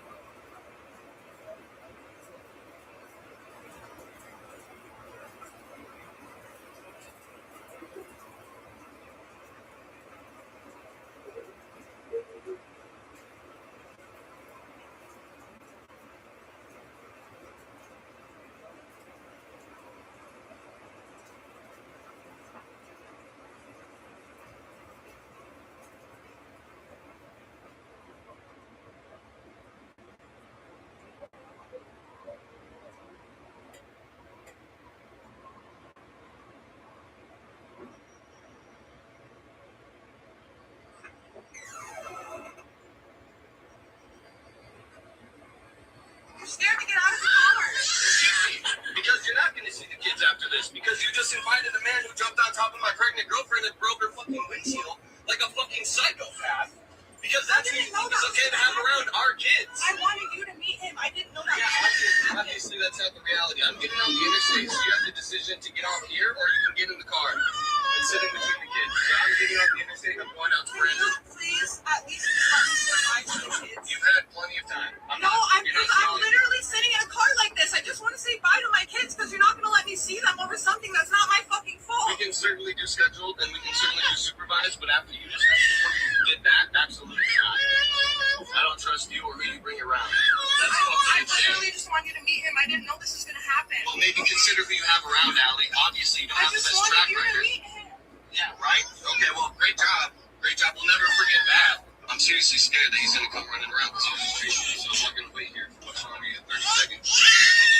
I don't know why you're not going to let me see my kids. I didn't plan this. Well, okay, you can come over and we can do something supervised, but as of right now, I'm leaving. I'm not going to make you promises, dude. This isn't about a promise. This is about the safety of our children. I know, and I need to be Okay, I promise you that we can set up something supervised as soon as tomorrow. But right now, you need to go and figure out what the hell you're going to do with that thing that you call a boyfriend after 2 weeks. That's fucking insane. My pregnant girlfriend, he jumped through the window at. What the fuck? I don't know. I just have Great guy. Glad we had this meeting. Please leave. I'm going to the police station right now, by the way. So, expect the cops. Get your story straight, because I have everything on recording. I don't have a story. Good, so I'm leaving. I give you more than 30 seconds. You need to get out, please. 5, 4, 3, 2. Just don't keep them, please. Yep, we will set up the supervised visit as soon as tomorrow, and we will go over it. Thank you. Okay, he's gonna be running when you leave. Scared to get out of the car. Excuse me, because you're not gonna see the kids after this, because you just invited a man who jumped on top of my pregnant girlfriend and broke her fucking windshield.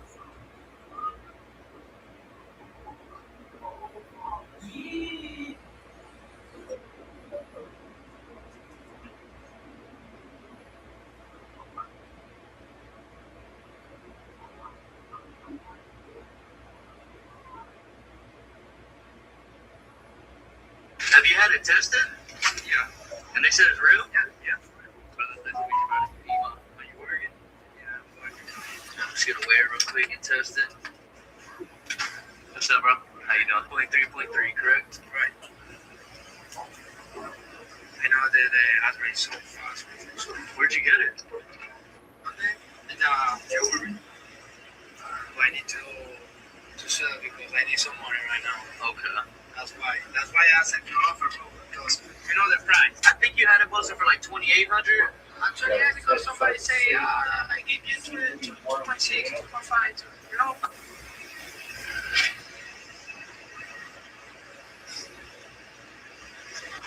What do you think about this car? You said what? What do you think about this? I like it. It's expensive.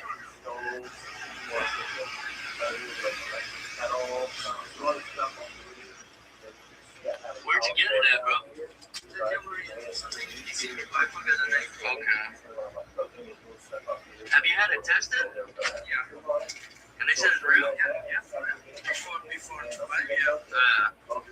Yo, bro. Yo, can you FaceTime me real quick? I'm just testing a piece, but I want you to just check it out before I get this guy cash. Yo, this is supposed to be 18. But look at this stamp. It's like a weird stamp. The color kind of throwing me off.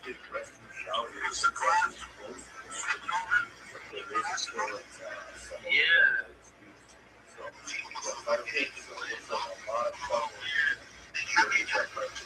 It's hard to say through the phone, you know what I'm saying? It has a different information. I mean, it's still there a little bit. You hit it with magnets. Yeah, it's good on the magnet test. Are you near a pawn shop in the city?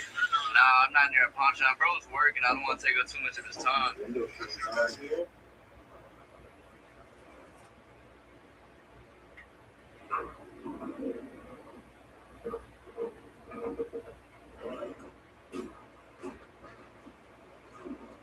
This life, so what is she supposed to be doing? So what she's supposed to be doing is she processes the save, she writes it all down on this little piece of paper, and then she's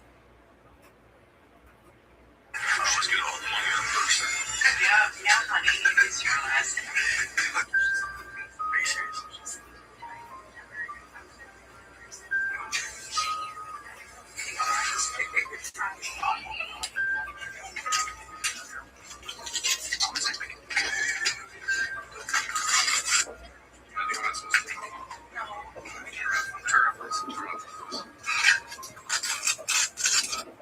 This life, so what is she supposed to be doing? So what she's supposed to be doing is she processes the save, she writes it all down on this little piece of paper, and then she's supposed to go through each one of these bags individually and put all the money from the bag inside of this machine. She should have no money on her whatsoever. No money comes out of that office. Okay, what does she do? So, $26,000 big bills. She'll go through each bag and have the money. Okay, so then she transfers it into this bag. She drops it. Well, no, she's going to go. Let's get all the money on first. Now honey, it is your last name. Are you serious?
Well, guys, hopefully you see me. It's definitely getting pretty dark out here.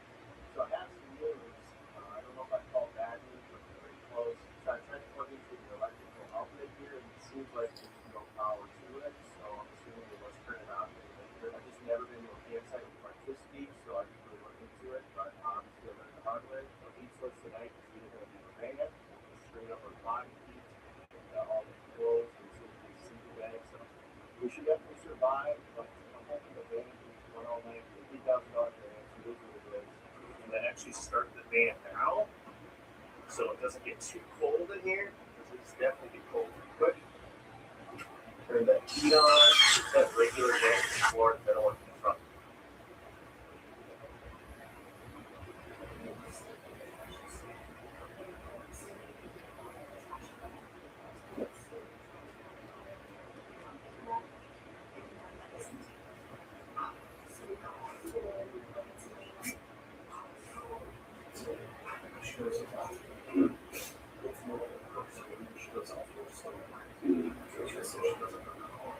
Okay, this is what she does.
If she does that one, we'll just jump in on that. That's not.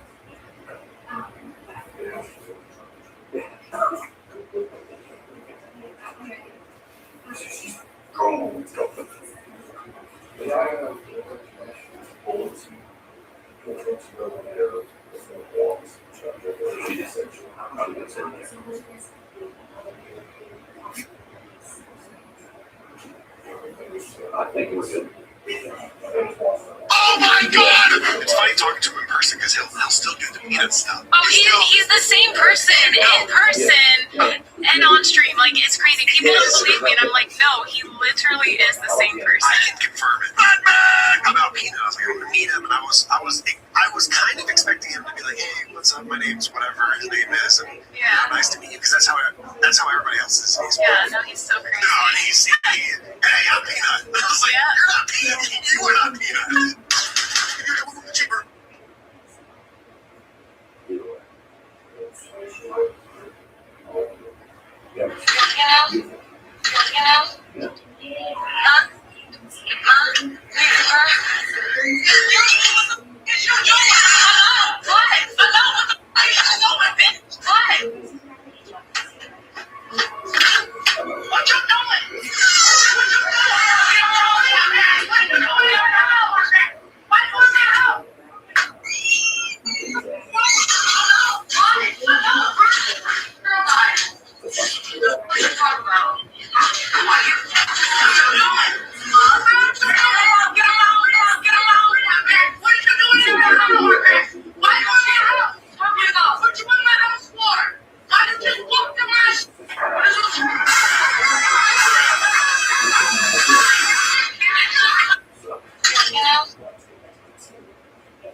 And you guys got all together with her handcuffs. Let's turn around. Alright, so.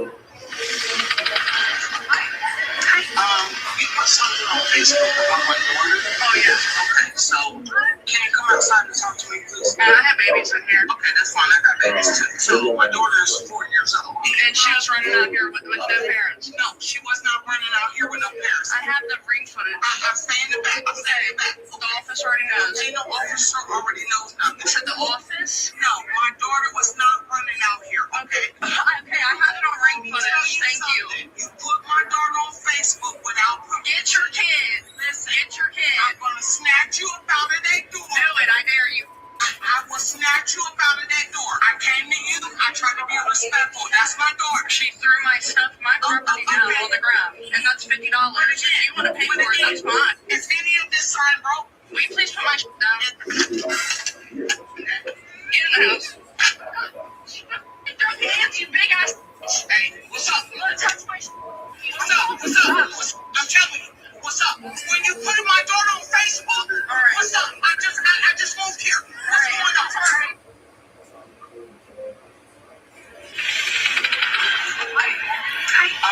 You put something on Facebook about my daughter? Oh, yeah. Okay, so can you come outside and talk to me, please? I have babies in here. Okay, that's fine. I got babies too. So my daughter is 4.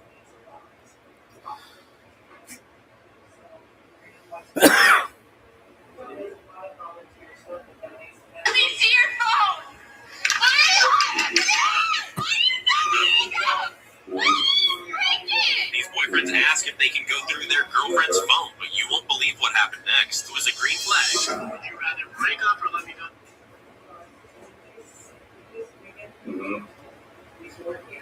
No, sir. This Karen is in a full-blown meltdown, screaming at a cashier and pointing his finger in her face because he wants 5 bags for his candles. And if I want 5 bags, what the hell business is it of yours? Shut up! No, that's not your fault. You did nothing. Shame in the head. She did not wrong, sir. Yeah, She did not wrong. He was racing with his hair for no reason. The manager steps in to de-escalate, but he just screams at her, telling her to shut her goddamn mouth while completely losing any sense of public decorum. Go outside with me. You better shut your goddamn mouth. The customer who stepped in turns back to the cashier and apologizes, proving there's still some decency left in the world.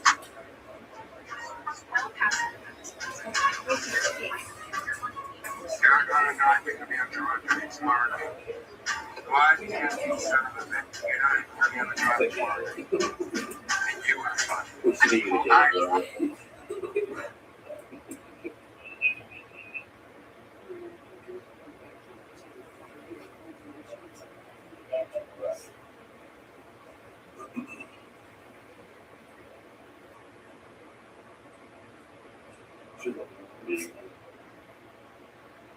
Alright, here's the scenario. You're in the arid scabland. Alright, here's the scenario. You're in the arid scablands. It's about 24 degrees Fahrenheit. It's starting to snow. The cloud cover has come down, and you have lost your bearings. It's also getting dark. And unless you want to walk off of one of these cliffs, you're going to have to stay overnight. You've got no shelter, no sleeping bag, maybe a few things in your pocket, maybe a day pack. You're going to have to be resourceful, but we can find shelter out here. Come on, I'll show you. All right, first glance, you might be tempted to tuck up underneath one of these basalt cliff faces. That's not a very good idea. With all this frost heave and ice pushing on these rocks, that's how all these got down here. And any one of these come down on your head, turn a bad situation even worse. All right, out here we don't have the luxury of things like bamboo or fern or large groves of trees to build our shelters with. Basically, we've got some small brushwood, grasses, and things like this. This is toolweed or bulrush. But we've got quite a bit of it, especially in the lowland areas.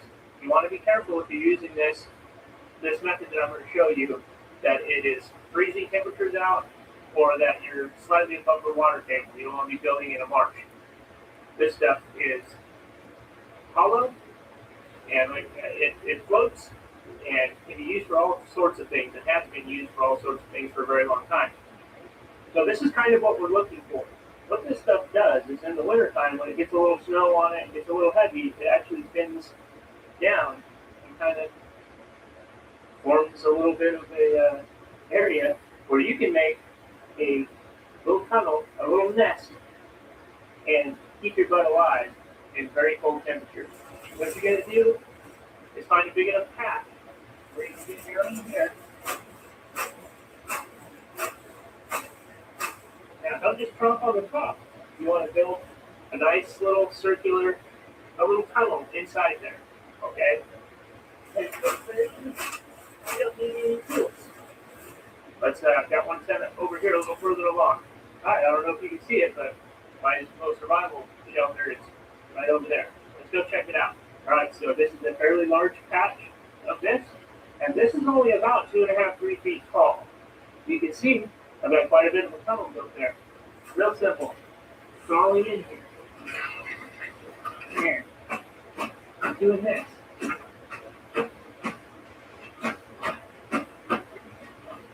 That's it. Now, you need it long enough for you to crawl into, but you don't want it too big. You want it to be like a sleeping bag, because that's essentially what we're building. Now we're going to fill the top in. Let's go get some materials. Now we're going to gather up some grass. And it's going to help insulate our little survival nest. And this is really easy to gather. You don't need any tools. Just pick it, and in a few minutes, you can have armloads in there. Get more than you think if you've got the time. It'll keep you a lot warmer. And honestly, this stuff, once you get a pretty good thickness of this, you'd be very surprised how warm this will be.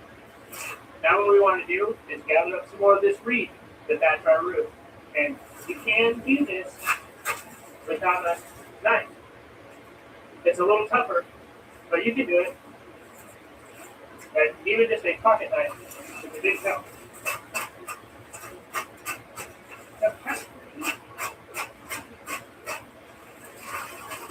And you can gather what you need in no time. So this is our roof. We've got some holes in here. We need to patch those up. We're going to take some grass, a bunch of grass that I found. Run it here.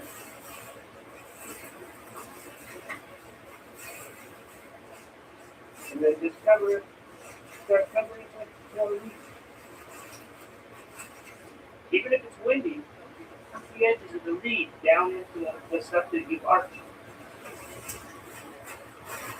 Very easy to work with this stuff.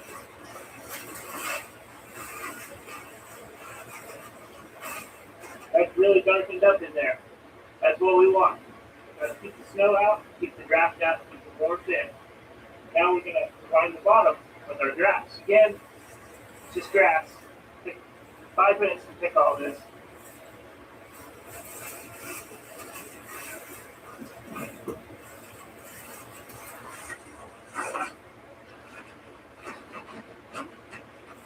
Now we're going to save a little bit of this for our door. Well, of course we're going to have a door. I'm going to keep the vacuum seal for now. Alright, so we built this a little cozy. We did that on purpose. We're going to try and preserve what little heat we do have. Okay? That's coming from our body. So, like a sleeping bag is what you're going for. Back in. We have our little stuff that we saved out. And our backpack.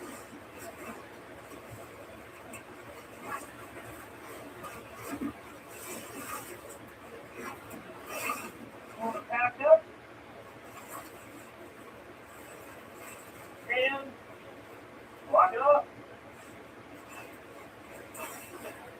Obviously, the more you have, the better. But this is very cozy. Alright, I hope you enjoyed this video. I hope it was useful to you. If you did enjoy it, could you do me a favor? Give me a thumbs up. I would appreciate it. And leave me a comment down below if you've ever been stuck in a bad situation. And like I said earlier, if this video does well enough, I will come out here and do a 24-hour overnight to demonstrate a shelter similar to this. Definitely. If the video does well enough, I'm not going to do it for nothing. Alright, see you guys next time.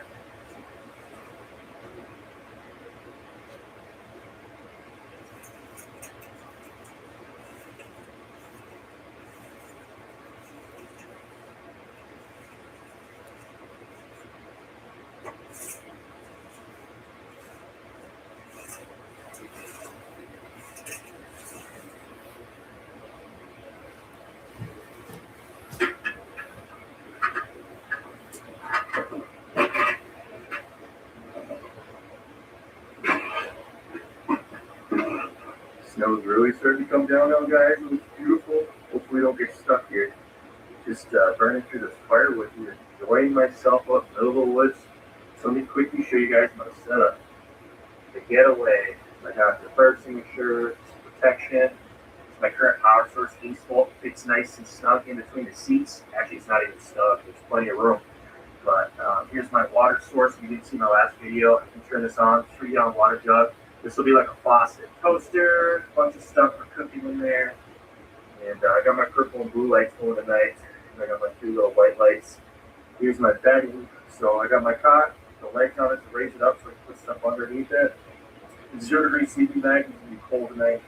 My comfy pillow here, 3-inch sleeping pad. And I just want to put my phone and stuff tonight. Here's a little bit I can pull up.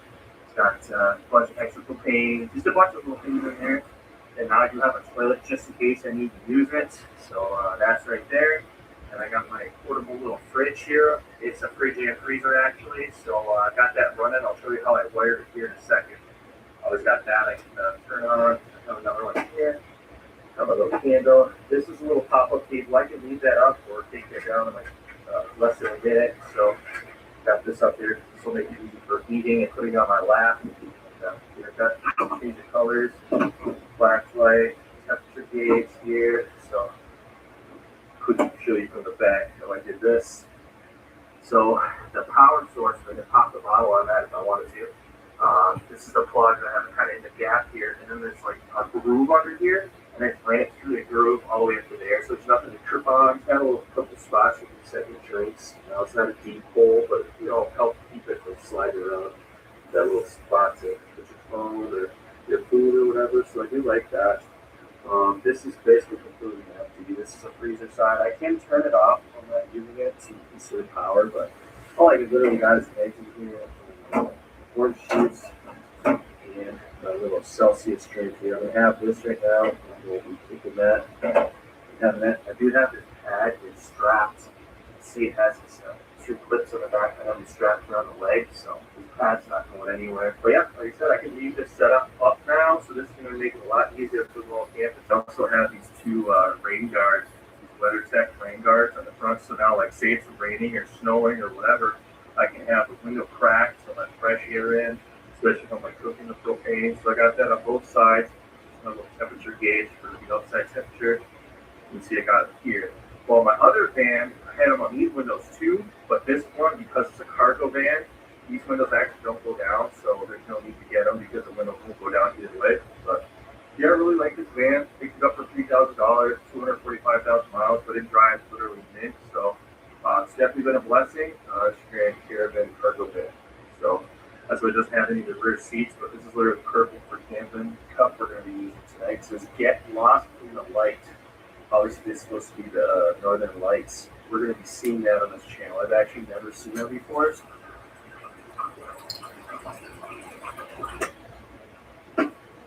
just put it on there. It's really full today, but this thing going, it's going to be done pretty soon. So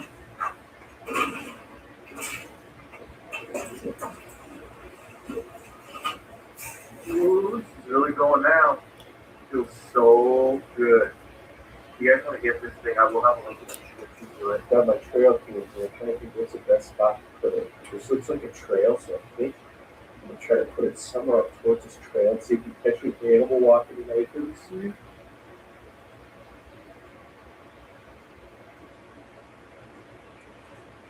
You can see it. It's right there. So not too far away, but I don't know if anything's going to come by the van.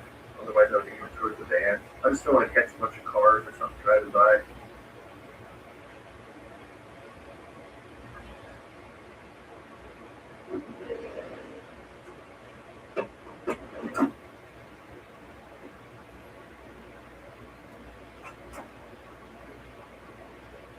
It's kind of crazy lately. YouTube's been recommending me like other local YouTubers. We got Mav, obviously, most of you guys know who Mav is. He's got like over 2 million subscribers, but he only lives like an hour from me. I met him once in person, and that was at like the St. Cloud Convention Center. There was a ton of people there waiting to meet him, so I only got to talk to him for a few minutes, but he seemed like a really cool dude. Bought a little bit of his merch. I don't know if we'll ever go camping together, but you never know. Now, for smaller channels, the 3 channels that I found recently that are local to me in Minnesota is Tiny Cabin Life. He actually just passed 1 million subscribers. Congrats to him. And he has this little tiny cabin that he pulled around on a trailer, and he also has another little tiny cabin in the woods. So I checked that channel out. That's really interesting content. Then also Kenny of All Trades. Dude's super cool. He has a truck. He has like one of those camper or RVs in the back of his truck. So really cozy little setup. And I also found Swag on the Trail 82. He does a lot of like tent camping and stuff like that, but also another really cool dude. So shout out to those guys. Hopefully we will collab at some time. That would be fun. Until we turn that warm heater on and climb inside the safe, warm van. Guys, this is just the beginning of this. Just wait, our setup's gonna get better. We're gonna go some epic places. We're gonna be in blizzards. Gotta get those snow tires. That's not we can, so I like to pick up snow very well. So this makes it easier to see when you turn the light on. But it is beautiful out here, guys. Probably see some eyes out there if I keep showing this. We know there's something up there over here.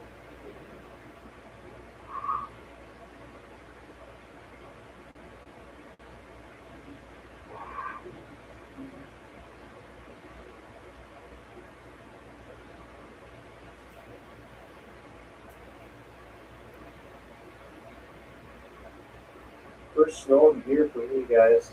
I'm just camping, but plenty more to come.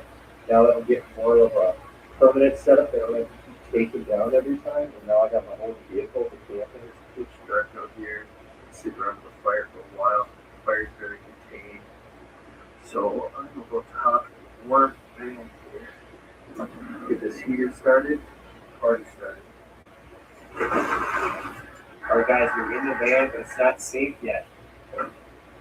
Now it's safe. So, we want it to be warm, so it's time to turn this heater on. Currently, it is 24 Fahrenheit outside and 32 Fahrenheit. You can see that inside, so it's way too cold. I want to take this coat off, and we want to be cozy, so it's time to get this heater going.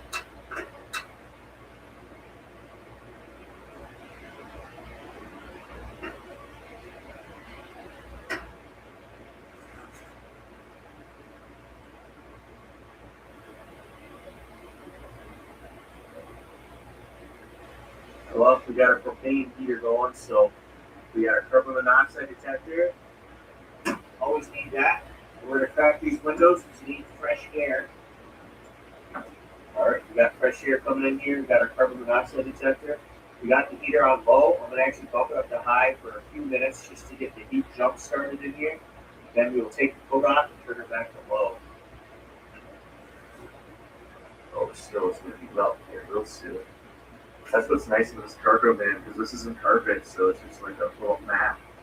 I'm not worried about all that melt power we got left here. Oops, I didn't even turn the light on.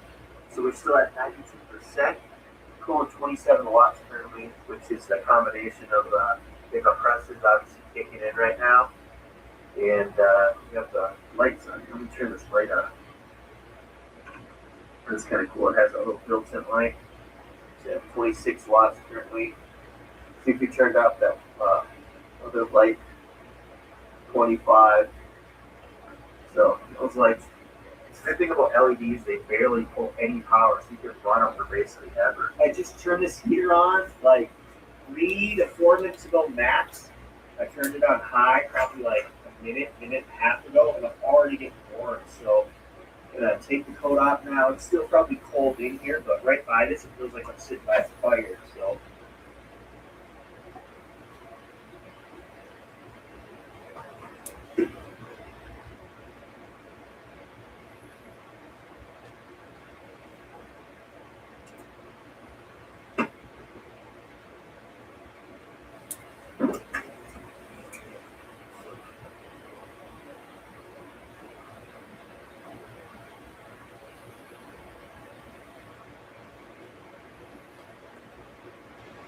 You can see the fire still going on. Let's go to aim my flashlight back here and see what it looks like. So let me quickly show you my new toilet. This has never been used, so don't worry, it's not gross. It's by Tibet. It's got your little lid, like a regular toilet. Now, what I like about this one is it's got more of a regular flush. So what you kind of do before you do your business is to pump this. I think they say to pump it like 10 to 15 times. Fine. Once you pump it, you do your business. Then you open this up, and there's a flush. It's like a regular flush. You just press this. I'm actually moving it down, so you don't have to flush that much. So you probably wouldn't have to pump every time. But that is how you do that, and then when you're done, you just shut that. And this is like completely sealed. There's some water down. But it's completely sealed, so suppose you're not supposed to get any nasty smells, anything like that. And this is where you put your fresh water, which is obviously in the top, what flushes it. And then your waste will be down here. There's actually this little thing that shows you how high or how full it is. You want to use this toilet paper. This is like special toilet paper. It's probably like that cord or something like that. But this breaks down a lot faster and better in one of these, so that when you go to drain this thing, it doesn't get clogged or anything like that. So all you gotta do is you gotta get something like this. Basically, you just put a little bit. You just put a little bit of this inside here, or I think you can put it in a flush tank also. And this just helps make sure everything breaks fully down. It also kills any smell.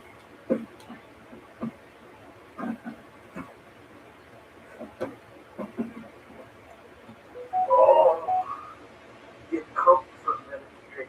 I turned it back on low. I was getting a little too hot. So low, for the most part, is really comfy in a van because it's not a massive area, so the ceiling's gonna be so high. Once it gets the heat up there, it just starts coming down. But fresh air from these windows, the warmth of that. Oh, it's so nice. Got a little candle going. We're reading Unlocking Kingdom Power. 5 Keys to Divine Healing by Tom Love. I highly recommend any Christians look up Tom Lott on YouTube. You'll be amazed by what you see. Yeah, just gonna read this here, hang out by the warm heater, get some fresh air, and then we'll eat.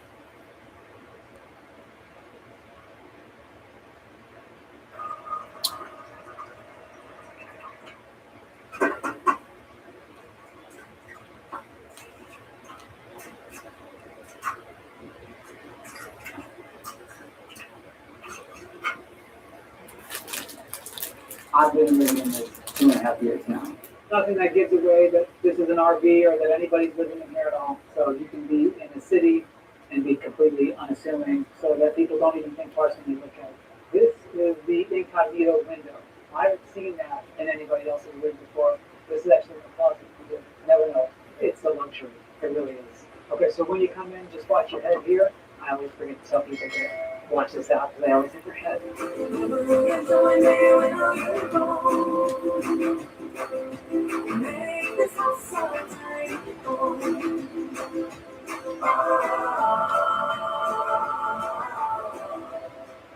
Hey, my name's Jake, and this is my house, Stealth Studio.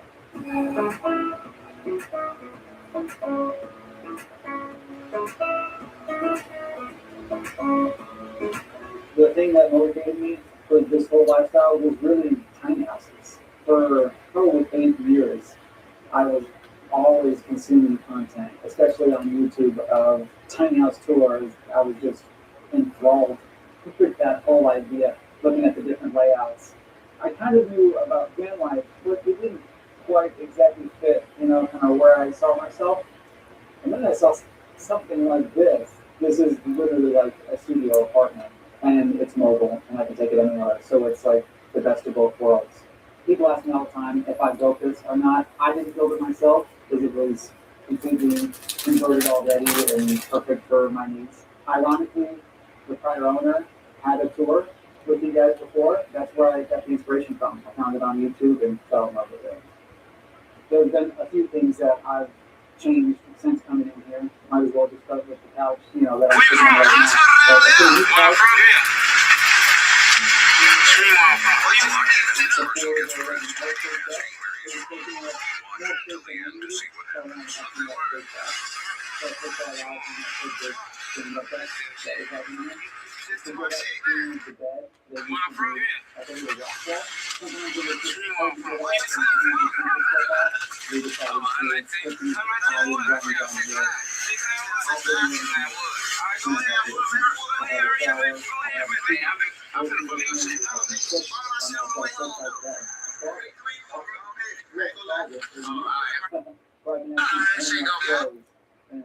So it has absolutely everything I need, probably even more than I need, but it makes everything really nice. How do I make money while I'm living on the road? I do make and release my own music, playing shows. I wanted to get this van because I wanted to have more freedom to be able to work on my music, to be able to travel to shows and be comfortable. If I'm going to be traveling and being in the city, nobody knows I'm in here. I can park down the street from the venue and nobody would think twice or look twice at it. That was really the main motivation for it. And the good thing that this whole lifestyle is I can keep my expenses at a minimum. Also raising the quality of life so that I don't have to meet such high bills and especially if the work at the job is just isn't there. So this is a 2004 E350. It's been my home for the last 2.5 years, and it's also really private. So you can be in the city and be completely unassuming, and that's the way I like it. Oh my God, that guy's tall. That's a tall man. So I've got 500 watts of solar on top of it. We have plenty of solar for just myself, it's just me and my small dog. Got 55 gallons of sorry, good enough for that. At least a week, not a little bit more. Well, he's filming. We're not going to stop it until Down he here, gets that's we're a doing a good video. water heated right, so there's I messed with the wrong person. I messed with the wrong person. Is that a threat? 40 gallons. And then this is a utility bill. The way to get inside is usually locked, but if I want to be able to get into it, just open it up just like this. the whole thing is just about security. So these latch on the inside, so for some reason somebody was able to get in from the disc block that I have on here. These will catch them. So it's just added security, especially if you're in the city. I'm in the city a lot. So we're at the back of the truck. Still nothing that gives away that this is an RV or that anybody's living in here at all. But this is the coolest feature of the truck, 100%. Box trucks like this have some sort of like rolling door that rolls up. This thing actually comes down and there's a platform or a porch, or I use it as a stage. And there's a locking mechanism with it too, so you can't just come here and pull it open. So back here, I'm a music producer and a DJ. So I have some of my equipment. I've got some speakers. I have my DJ deck, and then I use this as a stage. So I've done music festivals and after parties and different things like that where I've played. We actually had a festival that we were at where we were the welcome party at the front of the festival. This thing was parked at the front, and we had a huge area where people would just walk through to their campsites. And this was the stage. This was the home for all of the music, all the speakers. We only have the word of the author, in this case Charles. Do you believe it? Draw for it for me. Dork ass. Ethan. Well, most of today's story comes from Charles's books and the documentary Walking with the Tall Whites, both linked below. When Charles tells the story, he sounds sincere. But I've heard many stories from people who sound sincere and turned out to be frauds, and I've outed a few of them on this channel. Now, I don't have evidence that Charles Hall is a fraud, but parts of the story do bother me.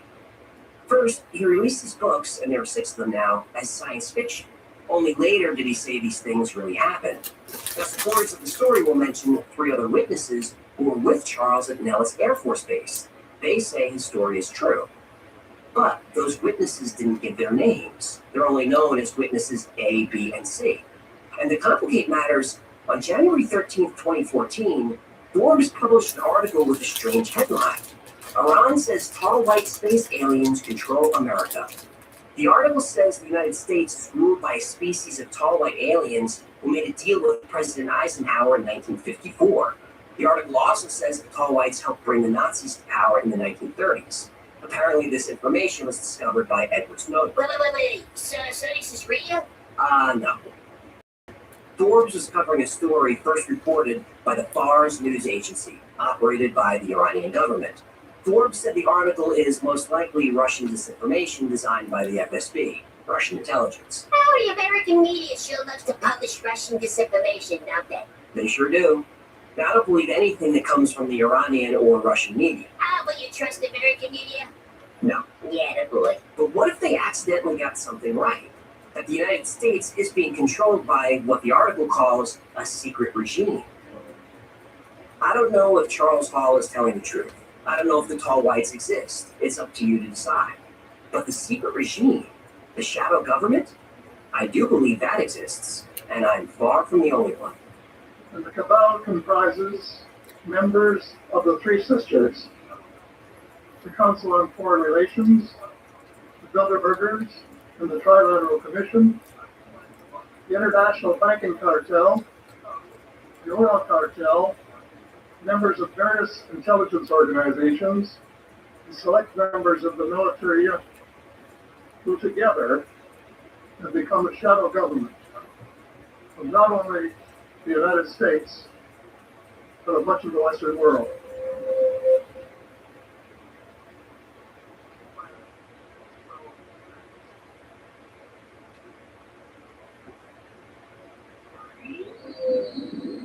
I was watching the Y-Files.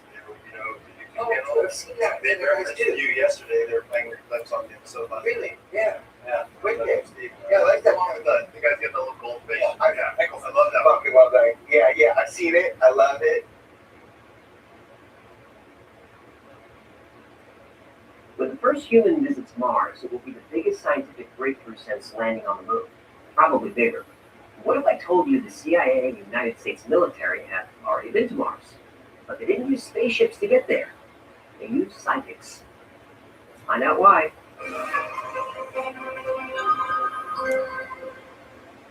The Cold War between the United States and the Soviet Union involved a lot more than spy planes and secret agents. The two countries have spent billions on some crazy project, like the CIA's Operation Acoustic Gate. All right. I'm glad you asked. I'm gonna shut you down, Acoustic stream. Gate involved implanting a See you microphone tomorrow. into a cat's I'm ear playing canal Arc Raiders and all a day. transmitter at the base of its skull. You good? And its job was to listen in on two men having a conversation in a park outside a Soviet